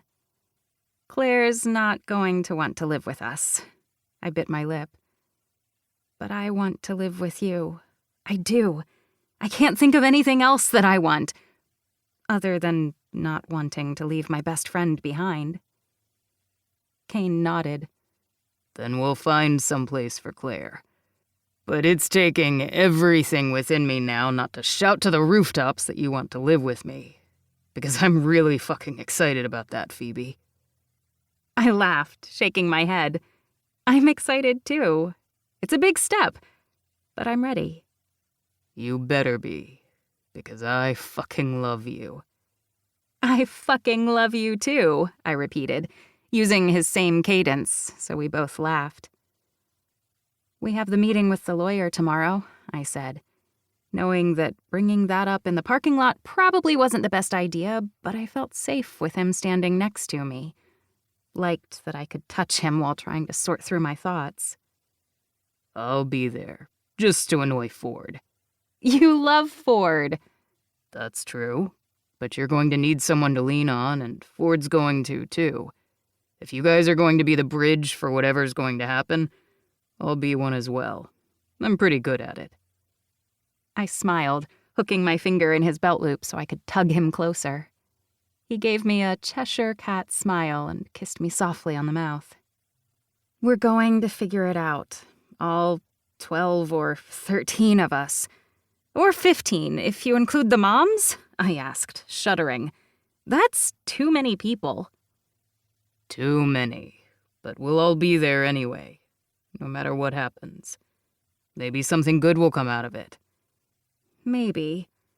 But I am relieved that we can even think about this and Claire without this huge weight on our shoulders. I still can't believe it was Tim who did all of that. Kane scowled. I can't either, but it makes sense in a way. He was trying to take everything from us, and we hadn't even realized he was a player on the field because he was so insignificant to us. Just goes to show you that we don't know what other people are thinking. We thought he was just a rival when it came to our business, and we worked hard to showcase who we were, and he lost his damn mind. If I keep thinking about it, I'll get angry, and we still have one more event tonight. I raised a brow, my cheeks heating. He rolled his eyes. Okay, 2 events. I will totally make sweet, sweet love to you. Or fuck you hard against the couch, whatever you'd like. But first, we have dessert over at my parents' house. Please stop talking to my baby sister like that, Kyler said as he walked by, getting into his fancy sports car. I cannot believe you're driving that when it could snow tonight, I called out. Drive carefully. I'm heading to the house, and I'll get into my nice SUV with my fancy tires from there. Don't worry, Mom. Oh, stop it. I'm allowed to worry. My big brother glared at me. We're all allowed to worry for each other. That's what we do. But do not ever say that sentence. The whole thing about what you're doing when you get back to Kane's house, because I don't want to know. Kyler, I called out, and he laughed while Kane just shook his head. I can't blame him. If anyone ever said that about my sister, I'd have to kill them. And that would be a whole thing. Again with the overprotectiveness. You're not going to stop that part of me. Sorry, it's just who I am. I loved that part of him, even though it took me far too long to realize I could. So, dessert with the Montgomerys? Is there going to be cheese? Probably, though we do hold back for some meals. And when he kissed me again, I wrapped my arms around his waist and ignored my brother honking his horn as he drove away. So, tonight, dessert. Tomorrow, meetings with lawyers. But then, the day after, what do you say we go for a hike? Kane blinked at me. You want to go for a hike? Okay, a walk. It's too cold to do anything else. But it's how we met. It makes me feel all warm and gooey to think about. He leaned down and kissed me again, and I wanted to pull him into the car so we could figure out exactly how much of a contortionist I could be. But we were still in public. Later, he mumbled, seeing the look in my eye, and I blushed hard. Anything you want, Phoebe. Anything. But first, cheese. I thought you said there might not be cheese. I'm a Montgomery and a car. I lied. And with another kiss, he closed the door behind him and went to get in the driver's side door. Soon we were driving west, the dark outline of the mountains underneath moonlight filling our vision. While things weren't completely settled, and we had a long way to go in terms of healing and figuring out next steps, we had each other. We had family. Maybe a little bigger than we expected. but we were all still there. And I knew that what happened next, no matter who we had to fight, metaphorically or physically, we wouldn't do it alone. Because I fell in love with Kane Montgomery Carr long ago, and now I never had to let go. And there was no way I even wanted to. Chapter 19. Claire. How were you supposed to know what your reflection was supposed to look like? Was that truly what other people saw? Because the reflection of the woman in the mirror didn't look like me. That reflection didn't even look like photos I had seen of myself on my phone or in an album. That reflection looked like a ghost, their memory splashed on glass. It was as if someone had taken the flash of a large camera and created a shadow that was suddenly who I was supposed to be. I was not Claire in this moment. I didn't know who I was. I wore small volleyball shorts and a crop top, so I could see the bruises on my thighs and arms from where I had fallen. Barely a stitch of clothing covered me, as I lifted my arm up and ignored that it felt I was tearing my muscles apart from the inside out. I could still feel the warm slice of metal digging into my flesh, as if the blade stabbed into silicone. That sucking sound when my flesh gave way and blood began to spurt, echoing in my ears. Though I wasn't sure stabbing through flesh made a sound. Maybe that was only the effect my brain had supplied, so I could come to terms with the fact that I had been stabbed. A man stabbed me. A man who didn't know me other than who I was to my best friend. The woman who was a part of my heart and practically a sister. I had been in his way, emotionally, physically, spiritually. And because of that, he tried to kill me. Or perhaps I wasn't a thing to be killed. He hadn't been in his right mind. Perhaps I wasn't a soul, so I couldn't be killed. I was an object, far too nuanced to truly be tossed away like garbage, but not whole enough to be human. He stabbed me. And I had seen the confusion in his gaze when it had happened. I wasn't sure that Phoebe had. The man, the stranger, hadn't realized what that moment meant until we were connected with his hand on the hilt, his knife buried deep inside me. Now I stood here, countless stitches in my side. Not really countless. I knew exactly how many there were.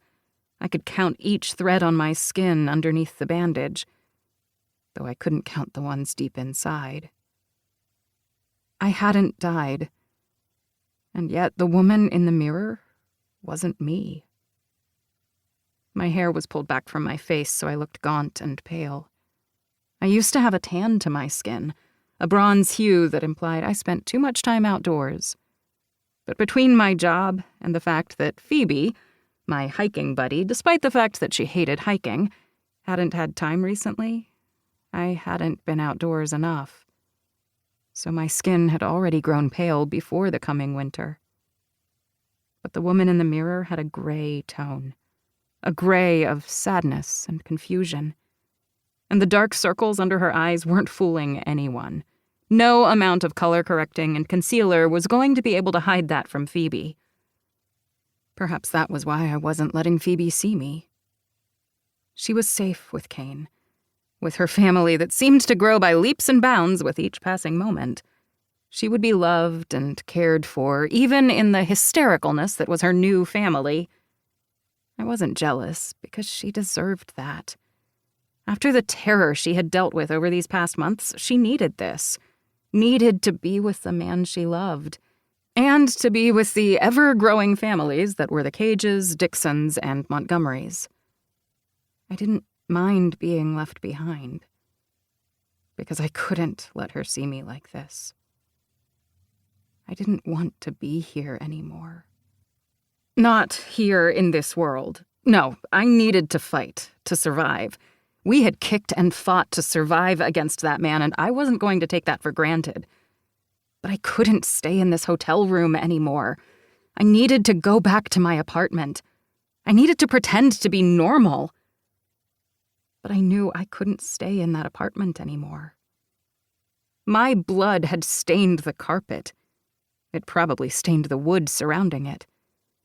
And I would always hear Phoebe's scream, hear Kane shout for us as he protected us. And though I knew they had fixed the door, I would still be able to see the shattered remains of splinters as it was kicked in. Would they fix the blinds that had been torn when we had been knocked into the window? Would they fix the chair that had been dented on the side, or the threads on the couch that had begun to unravel during the melee? And even if they could fix the cosmetics of the apartment and change them for the better, they wouldn't be able to erase what happened. I couldn't stay in that apartment anymore, and I would have to find somewhere else to go. Somewhere without Phoebe, because she wouldn't be coming back. And I was grateful. Not that I didn't love my best friend, but she needed to move on, to move in with Kane and find that happiness she had craved for so long. They were meant for each other in all ways. But I would be alone. Again. My hand still held my shirt up so I could see the bandage, and, lost in my thoughts, it took me a moment to realize I wasn't alone. I didn't scream, though I should have. Instead, I looked into Kingston's eyes through the mirror. He had circles under his eyes as well, and I wondered what they were from, though I knew I didn't have the right to ask. Claire? I turned away, letting my hand drop. I didn't want him to see me like this. I had done so well in the little over a year that I had known him to not let him see me. Because if he saw me, he would know something that I couldn't let him see. Go away, Kingston. How did you even get in here? Should it worry me that, though I still jumped at small noises, I hadn't jumped at all when it was him? Probably. I was probably in such a deep denial and psychosis that I couldn't focus on anything. Or maybe it was just Kingston, and he made me nervous in other ways. I have a key.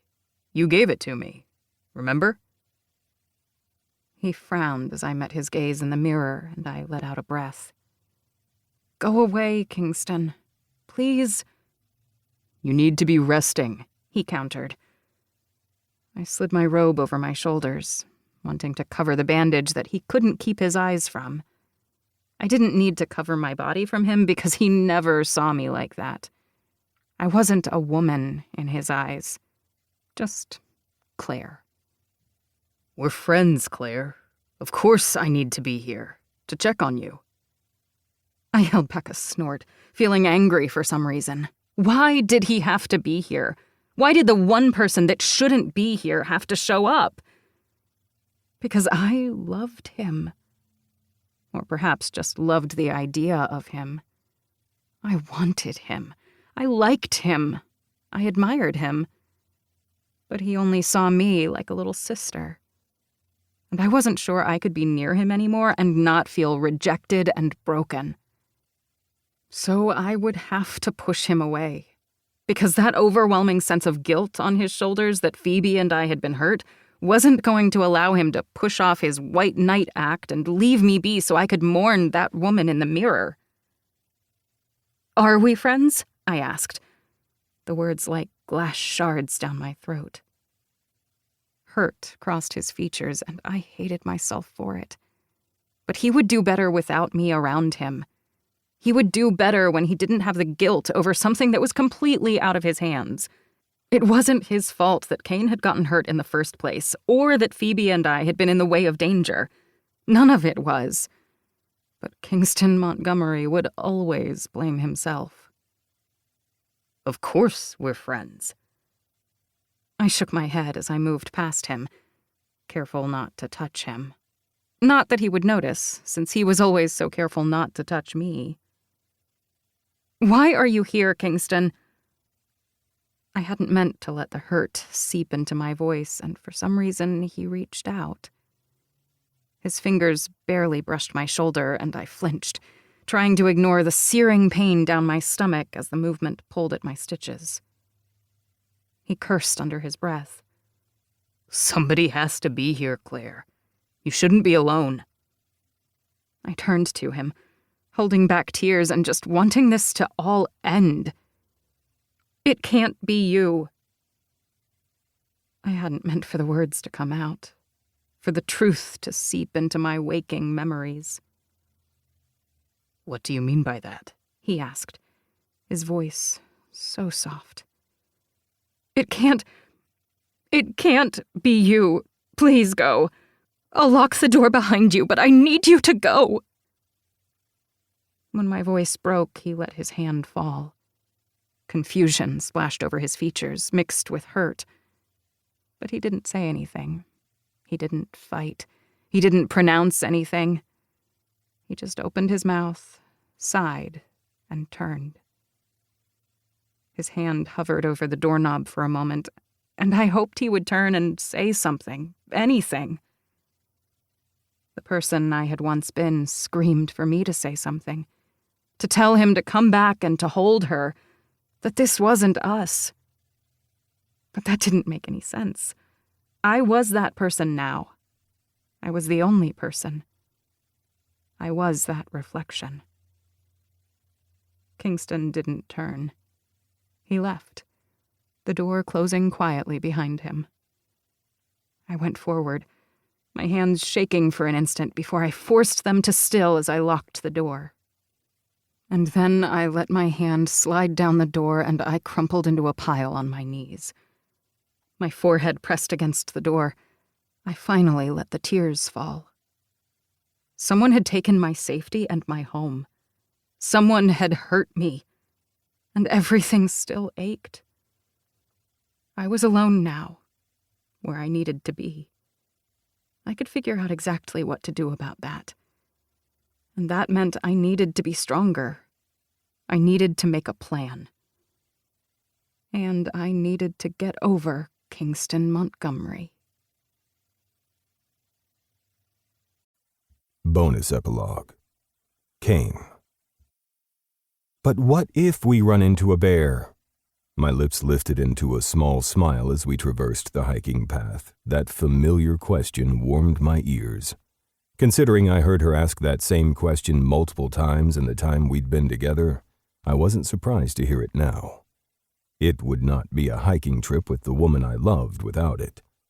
No matter how many hikes we had taken since we had been together, both times she was always worried about seeing a bear. Though considering the first time we met she had actually seen one, I didn't blame her for that concern. We talked to the rangers and there haven't been any sightings in weeks. I squeezed her hand in reassurance, and she looked over her shoulder at me, narrowing her gaze. I know you're trying to be thoughtful, and yet I feel like you're making fun of me. I shook my head, a smile still playing on my face. I promise I'm not. But don't worry, if there is a bear, I will push you down and run away. Because we both know it's not the bear you have to be worried about, it's the person who's faster than you. She pushed at my hip, laughing. Jerk? I grinned. What? Don't you want me to be safe? You love me. I mean, it makes sense that you would want me to survive a bear attack. And then you just, leave me behind? She asked, shaking her head. I see. I love you enough to be mauled by a bear to protect you. There, I knew you'd understand. I just have to be faster than you. Well, you wouldn't even have to push me down for that. I'd trip all on my own. She pointed down to her muddy knee, and I winced. We had started off our hike like we always did, eating a granola bar, watching the sunrise, and then 3 steps later she took a tumble. I caught her so she hadn't actually hurt herself, but she still somehow ended up with mud on her knee. I wasn't sure how that happened, but we were used to it at this point. It was just Phoebe. I've had a tough day. I'll say. You got coffee in bed, a Danish, a granola bar, and then you nearly fell flat on your face. I feel like I need to kick you, but then I'd probably fall. True, and you don't want the bear to get you. I reached out, tickling her sides, as she laughed and ran up the hill. I followed her, keeping an eye on our surroundings. Just because I was teasing her about a bear didn't mean I wasn't actually on the lookout for one. "How much further?" she asked, and I squeezed her hands as we made our way down around a curve. "Not too much further. We're going to that picnic space you like, right? The one that you and Claire go to?" She nodded, taking a deep breath as we continued to walk. The scent of the forest was gorgeous, crisp, clean, and probably going to hit our allergies later, but it was totally worth it. Today was going to be totally worth it. If I didn't throw up and get stressed out, but then again, today was nothing. In terms of stress levels, in terms of anxiety and danger, today was literally a walk in the park. We had been through hell together, had seen the worst in humanity, and had come out stronger because of it. So today wasn't all bad. It wasn't going to be an ending. That is, as long as I didn't let the stress of what I was about to do ruin everything, because I felt like it could be a possibility if I didn't get my act together. I didn't have backup for this. Kingston wasn't going to be at my side, ready to take over if I failed. This was it. There was literally no coming back from this. And I couldn't wait. "Here it is. Aw, they took out a few of the benches. That's sad." I frowned and looked around the area, annoyed that the bench that I had been picturing was no longer there. In fact, most of the benches were gone. I did a full circle, taking in my surroundings again, and scowled. "They didn't get all of it," I grumbled as Phoebe came to my side. "What?"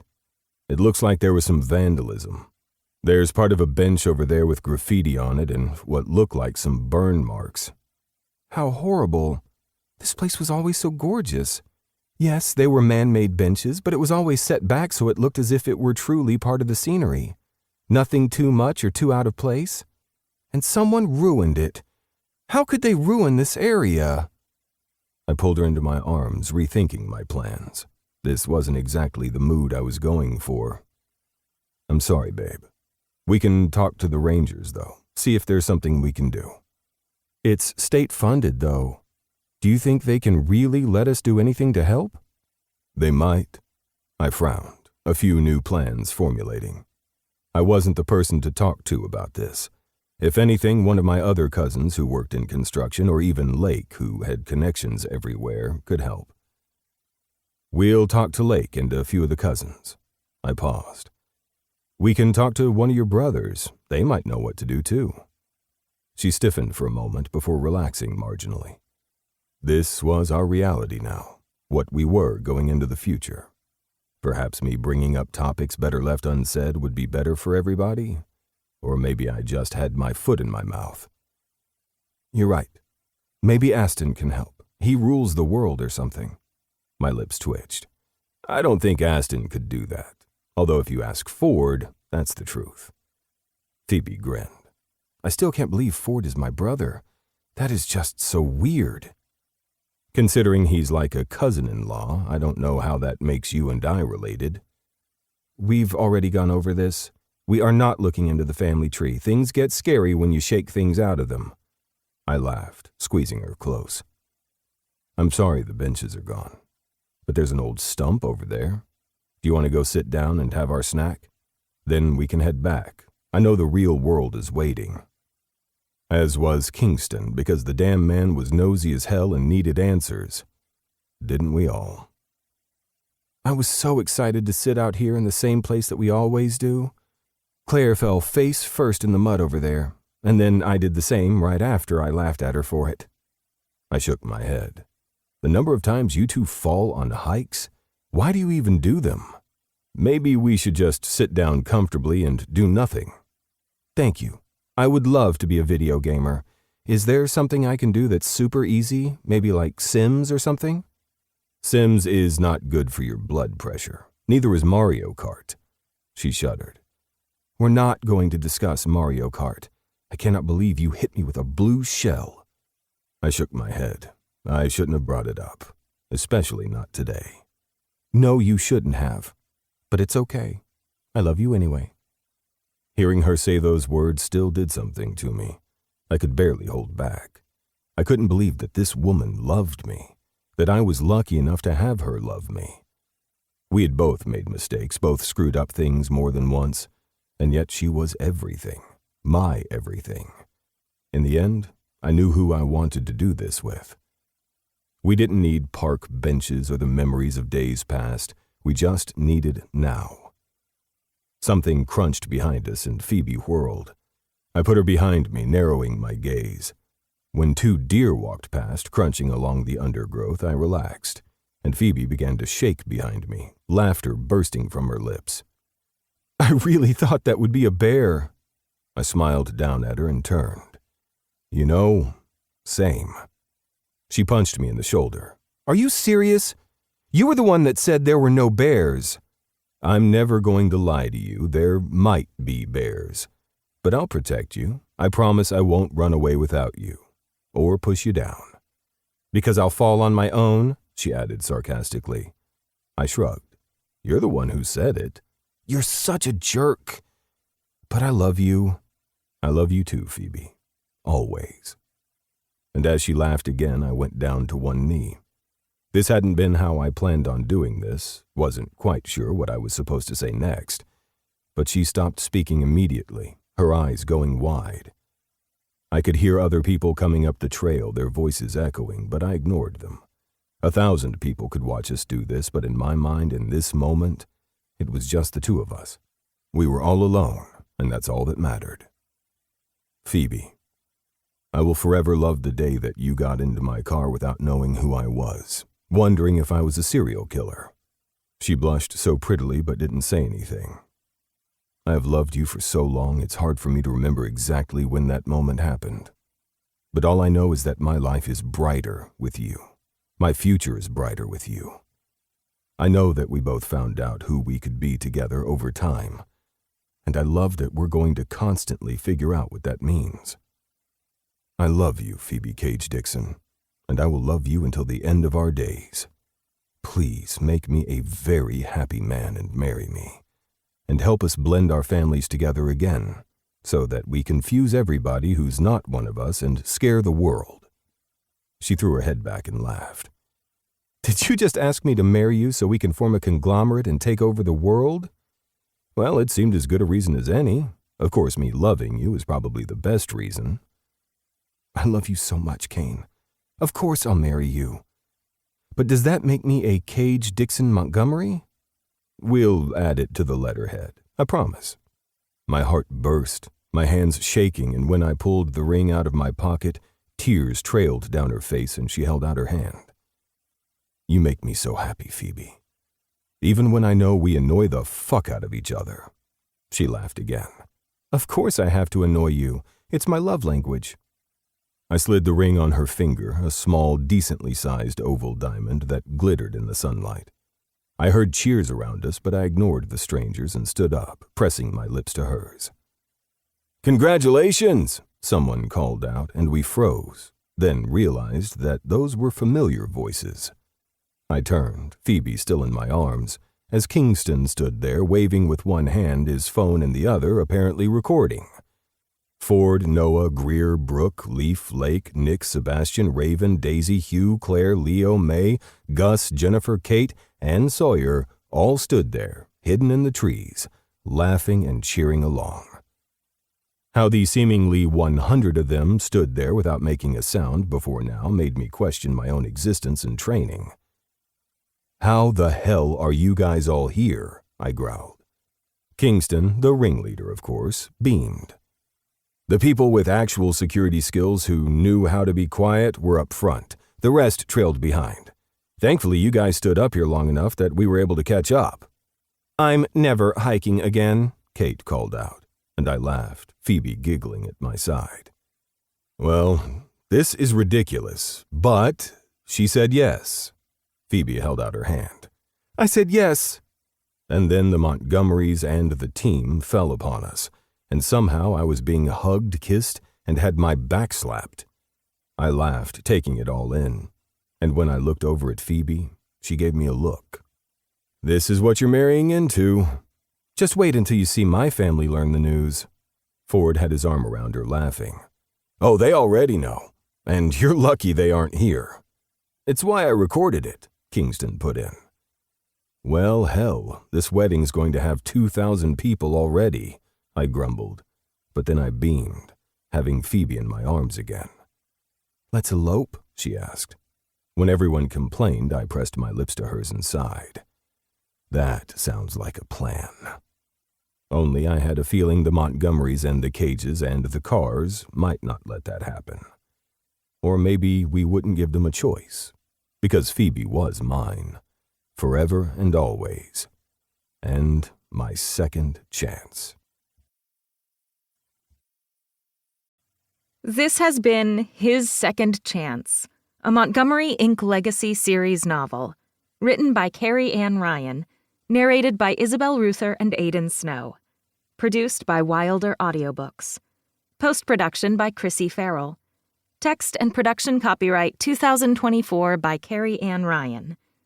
Thanks for listening, and keep an eye out for One Night with You, the next book in the Montgomery Inc. Legacy series.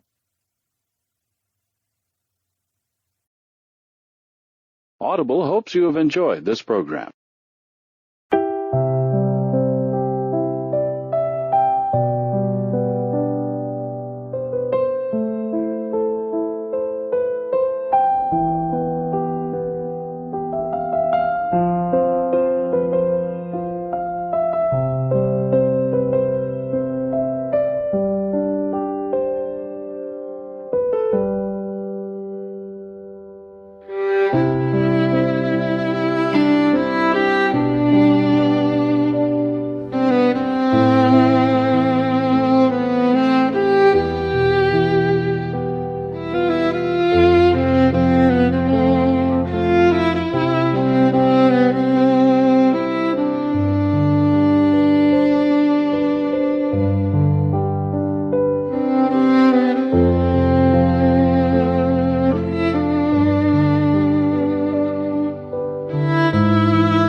such a deep denial and psychosis that I couldn't focus on anything.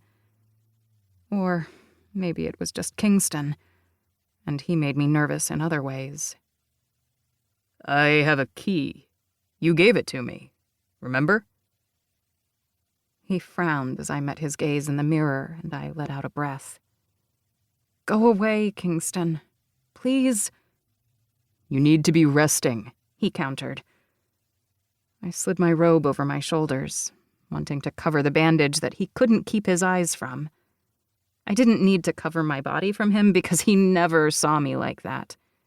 I wasn't a woman in his eyes. Just Claire. We're friends, Claire. Of course I need to be here, to check on you. I held back a snort, feeling angry for some reason. Why did he have to be here? Why did the one person that shouldn't be here have to show up? Because I loved him. Or perhaps just loved the idea of him. I wanted him. I liked him. I admired him. But he only saw me like a little sister. And I wasn't sure I could be near him anymore and not feel rejected and broken. So I would have to push him away. Because that overwhelming sense of guilt on his shoulders that Phoebe and I had been hurt wasn't going to allow him to push off his white knight act and leave me be so I could mourn that woman in the mirror.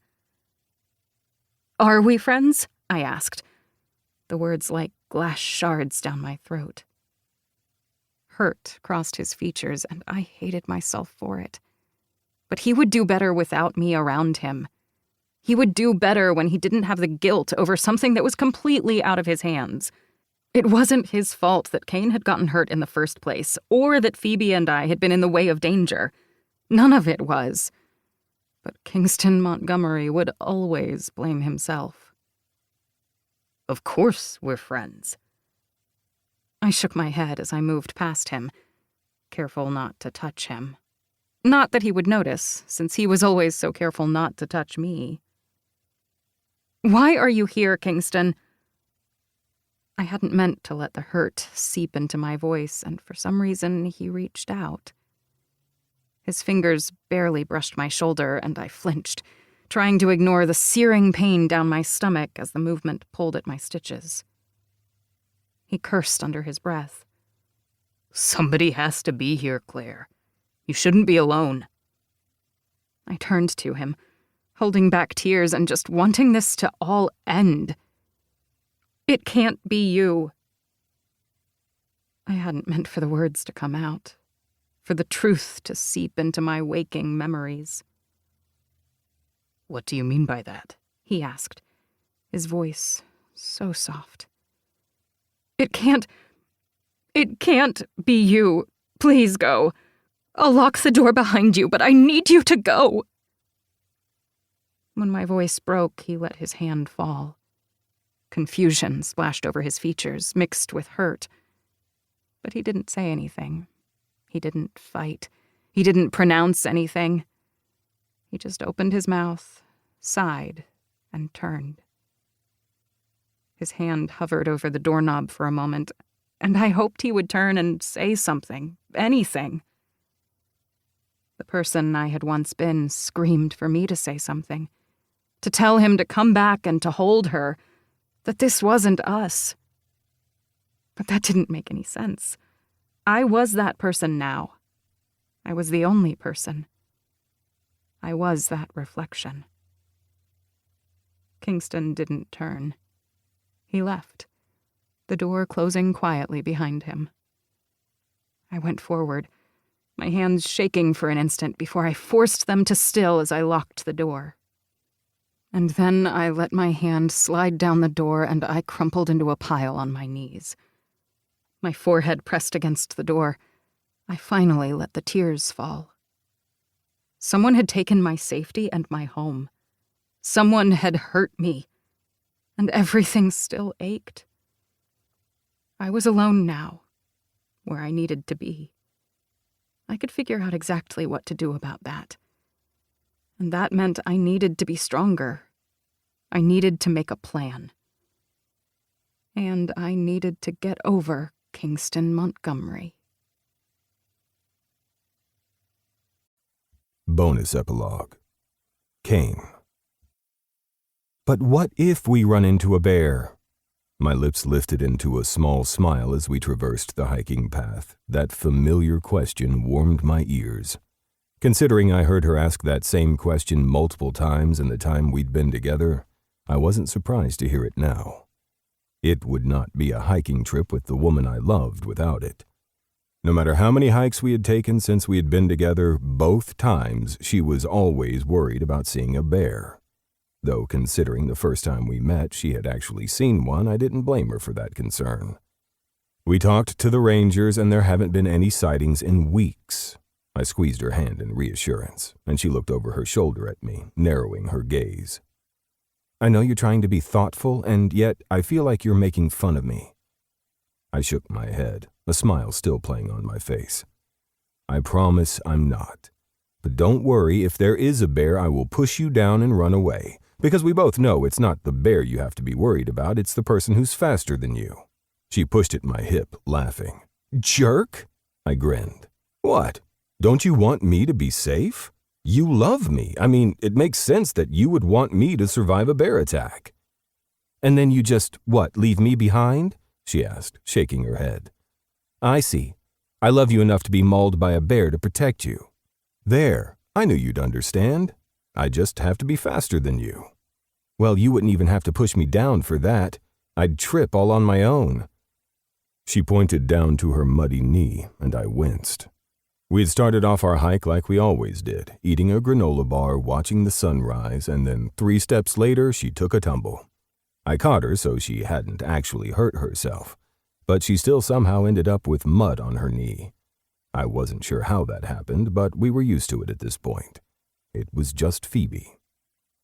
I've had a tough day. I'll say. You got coffee in bed, a Danish, a granola bar, and then you nearly fell flat on your face. I feel like I need to kick you, but then I'd probably fall. True, and you don't want the bear to get you. I reached out, tickling her sides, as she laughed and ran up the hill. I followed her, keeping an eye on our surroundings. Just because I was teasing her about a bear didn't mean I wasn't actually on the lookout for one.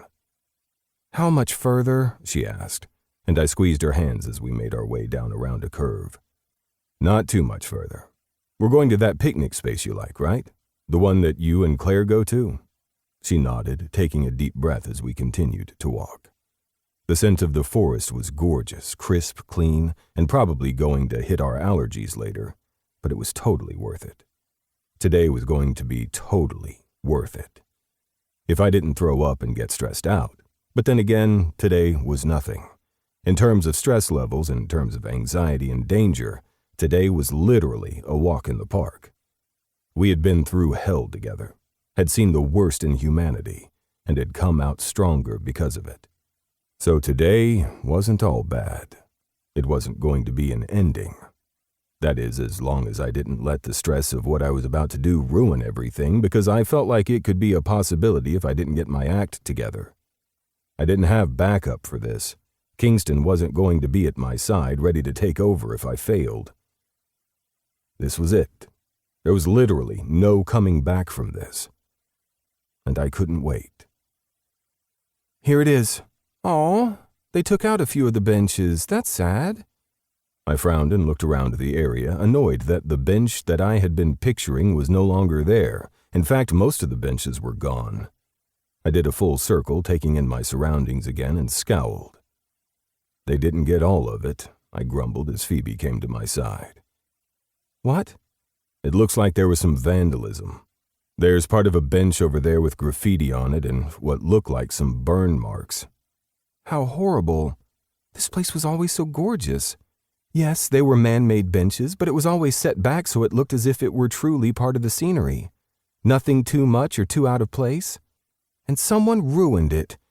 How could they ruin this area? I pulled her into my arms, rethinking my plans. This wasn't exactly the mood I was going for. I'm sorry, babe. We can talk to the rangers, though. See if there's something we can do. It's state-funded, though. Do you think they can really let us do anything to help? They might. I frowned, a few new plans formulating. I wasn't the person to talk to about this. If anything, one of my other cousins who worked in construction, or even Lake, who had connections everywhere, could help. We'll talk to Lake and a few of the cousins. I paused. We can talk to one of your brothers. They might know what to do, too. She stiffened for a moment before relaxing marginally. This was our reality now, what we were going into the future. Perhaps me bringing up topics better left unsaid would be better for everybody, or maybe I just had my foot in my mouth. You're right. Maybe Aston can help. He rules the world or something. My lips twitched. I don't think Aston could do that, although if you ask Ford, that's the truth. Phoebe grinned. I still can't believe Ford is my brother. That is just so weird. Considering he's like a cousin-in-law, I don't know how that makes you and I related. We've already gone over this. We are not looking into the family tree. Things get scary when you shake things out of them. I laughed, squeezing her close. I'm sorry the benches are gone, but there's an old stump over there. Do you want to go sit down and have our snack? Then we can head back. I know the real world is waiting. As was Kingston, because the damn man was nosy as hell and needed answers. Didn't we all? I was so excited to sit out here in the same place that we always do. Claire fell face first in the mud over there, and then I did the same right after I laughed at her for it. I shook my head. The number of times you two fall on hikes? Why do you even do them? Maybe we should just sit down comfortably and do nothing. Thank you. I would love to be a video gamer. Is there something I can do that's super easy? Maybe like Sims or something? Sims is not good for your blood pressure. Neither is Mario Kart. She shuddered. We're not going to discuss Mario Kart. I cannot believe you hit me with a blue shell. I shook my head. I shouldn't have brought it up, especially not today. No, you shouldn't have. But it's okay. I love you anyway. Hearing her say those words still did something to me. I could barely hold back. I couldn't believe that this woman loved me, that I was lucky enough to have her love me. We had both made mistakes, both screwed up things more than once, and yet she was everything, my everything. In the end, I knew who I wanted to do this with. We didn't need park benches or the memories of days past. We just needed now. Something crunched behind us and Phoebe whirled. I put her behind me, narrowing my gaze. When 2 deer walked past, crunching along the undergrowth, I relaxed, and Phoebe began to shake behind me, laughter bursting from her lips. I really thought that would be a bear. I smiled down at her and turned. You know, same. She punched me in the shoulder. Are you serious? You were the one that said there were no bears. I'm never going to lie to you. There might be bears. But I'll protect you. I promise I won't run away without you. Or push you down. Because I'll fall on my own, she added sarcastically. I shrugged. You're the one who said it. You're such a jerk. But I love you. I love you too, Phoebe. Always. And as she laughed again, I went down to one knee. This hadn't been how I planned on doing this, wasn't quite sure what I was supposed to say next, but she stopped speaking immediately, her eyes going wide. I could hear other people coming up the trail, their voices echoing, but I ignored them. 1,000 people could watch us do this, but in my mind, in this moment, it was just the 2 of us. We were all alone, and that's all that mattered. Phoebe, I will forever love the day that you got into my car without knowing who I was, wondering if I was a serial killer. She blushed so prettily but didn't say anything. I have loved you for so long it's hard for me to remember exactly when that moment happened. But all I know is that my life is brighter with you. My future is brighter with you. I know that we both found out who we could be together over time, and I love that we're going to constantly figure out what that means. I love you, Phoebe Cage Dixon, and I will love you until the end of our days. Please make me a very happy man and marry me, and help us blend our families together again, so that we confuse everybody who's not one of us and scare the world. She threw her head back and laughed. Did you just ask me to marry you so we can form a conglomerate and take over the world? Well, it seemed as good a reason as any. Of course, me loving you is probably the best reason. I love you so much, Kane. Of course I'll marry you. But does that make me a Cage Dixon Montgomery? We'll add it to the letterhead, I promise. My heart burst, my hands shaking, and when I pulled the ring out of my pocket, tears trailed down her face and she held out her hand. You make me so happy, Phoebe. Even when I know we annoy the fuck out of each other. She laughed again. Of course I have to annoy you. It's my love language. I slid the ring on her finger, a small, decently sized oval diamond that glittered in the sunlight. I heard cheers around us, but I ignored the strangers and stood up, pressing my lips to hers. Congratulations! Someone called out, and we froze, then realized that those were familiar voices. I turned, Phoebe still in my arms, as Kingston stood there waving with one hand, his phone in the other, apparently recording. Ford, Noah, Greer, Brooke, Leaf, Lake, Nick, Sebastian, Raven, Daisy, Hugh, Claire, Leo, May, Gus, Jennifer, Kate, and Sawyer all stood there, hidden in the trees, laughing and cheering along. How the seemingly 100 of them stood there without making a sound before now made me question my own existence and training. How the hell are you guys all here? I growled. Kingston, the ringleader, of course, beamed. The people with actual security skills who knew how to be quiet were up front. The rest trailed behind. Thankfully, you guys stood up here long enough that we were able to catch up. I'm never hiking again, Kate called out, and I laughed, Phoebe giggling at my side. Well, this is ridiculous, but she said yes. Phoebe held out her hand. I said yes. And then the Montgomerys and the team fell upon us, and somehow I was being hugged, kissed, and had my back slapped. I laughed, taking it all in, and when I looked over at Phoebe, she gave me a look. This is what you're marrying into. Just wait until you see my family learn the news. Ford had his arm around her, laughing. Oh, they already know, and you're lucky they aren't here. It's why I recorded it, Kingston put in. Well, hell, this wedding's going to have 2,000 people already, I grumbled, but then I beamed, having Phoebe in my arms again. Let's elope, she asked. When everyone complained, I pressed my lips to hers and sighed. That sounds like a plan. Only I had a feeling the Montgomerys and the Cages and the Carrs might not let that happen. Or maybe we wouldn't give them a choice, because Phoebe was mine, forever and always, and my second chance. This has been His Second Chance, a Montgomery Inc. Legacy series novel, written by Carrie Ann Ryan, narrated by Isabel Ruther and Aidan Snow, produced by Wilder Audiobooks, post-production by Chrissy Farrell, text and production copyright 2024 by Carrie Ann Ryan. Thanks for listening, and keep an eye out for One Night with You, the next book in the Montgomery Inc. Legacy series.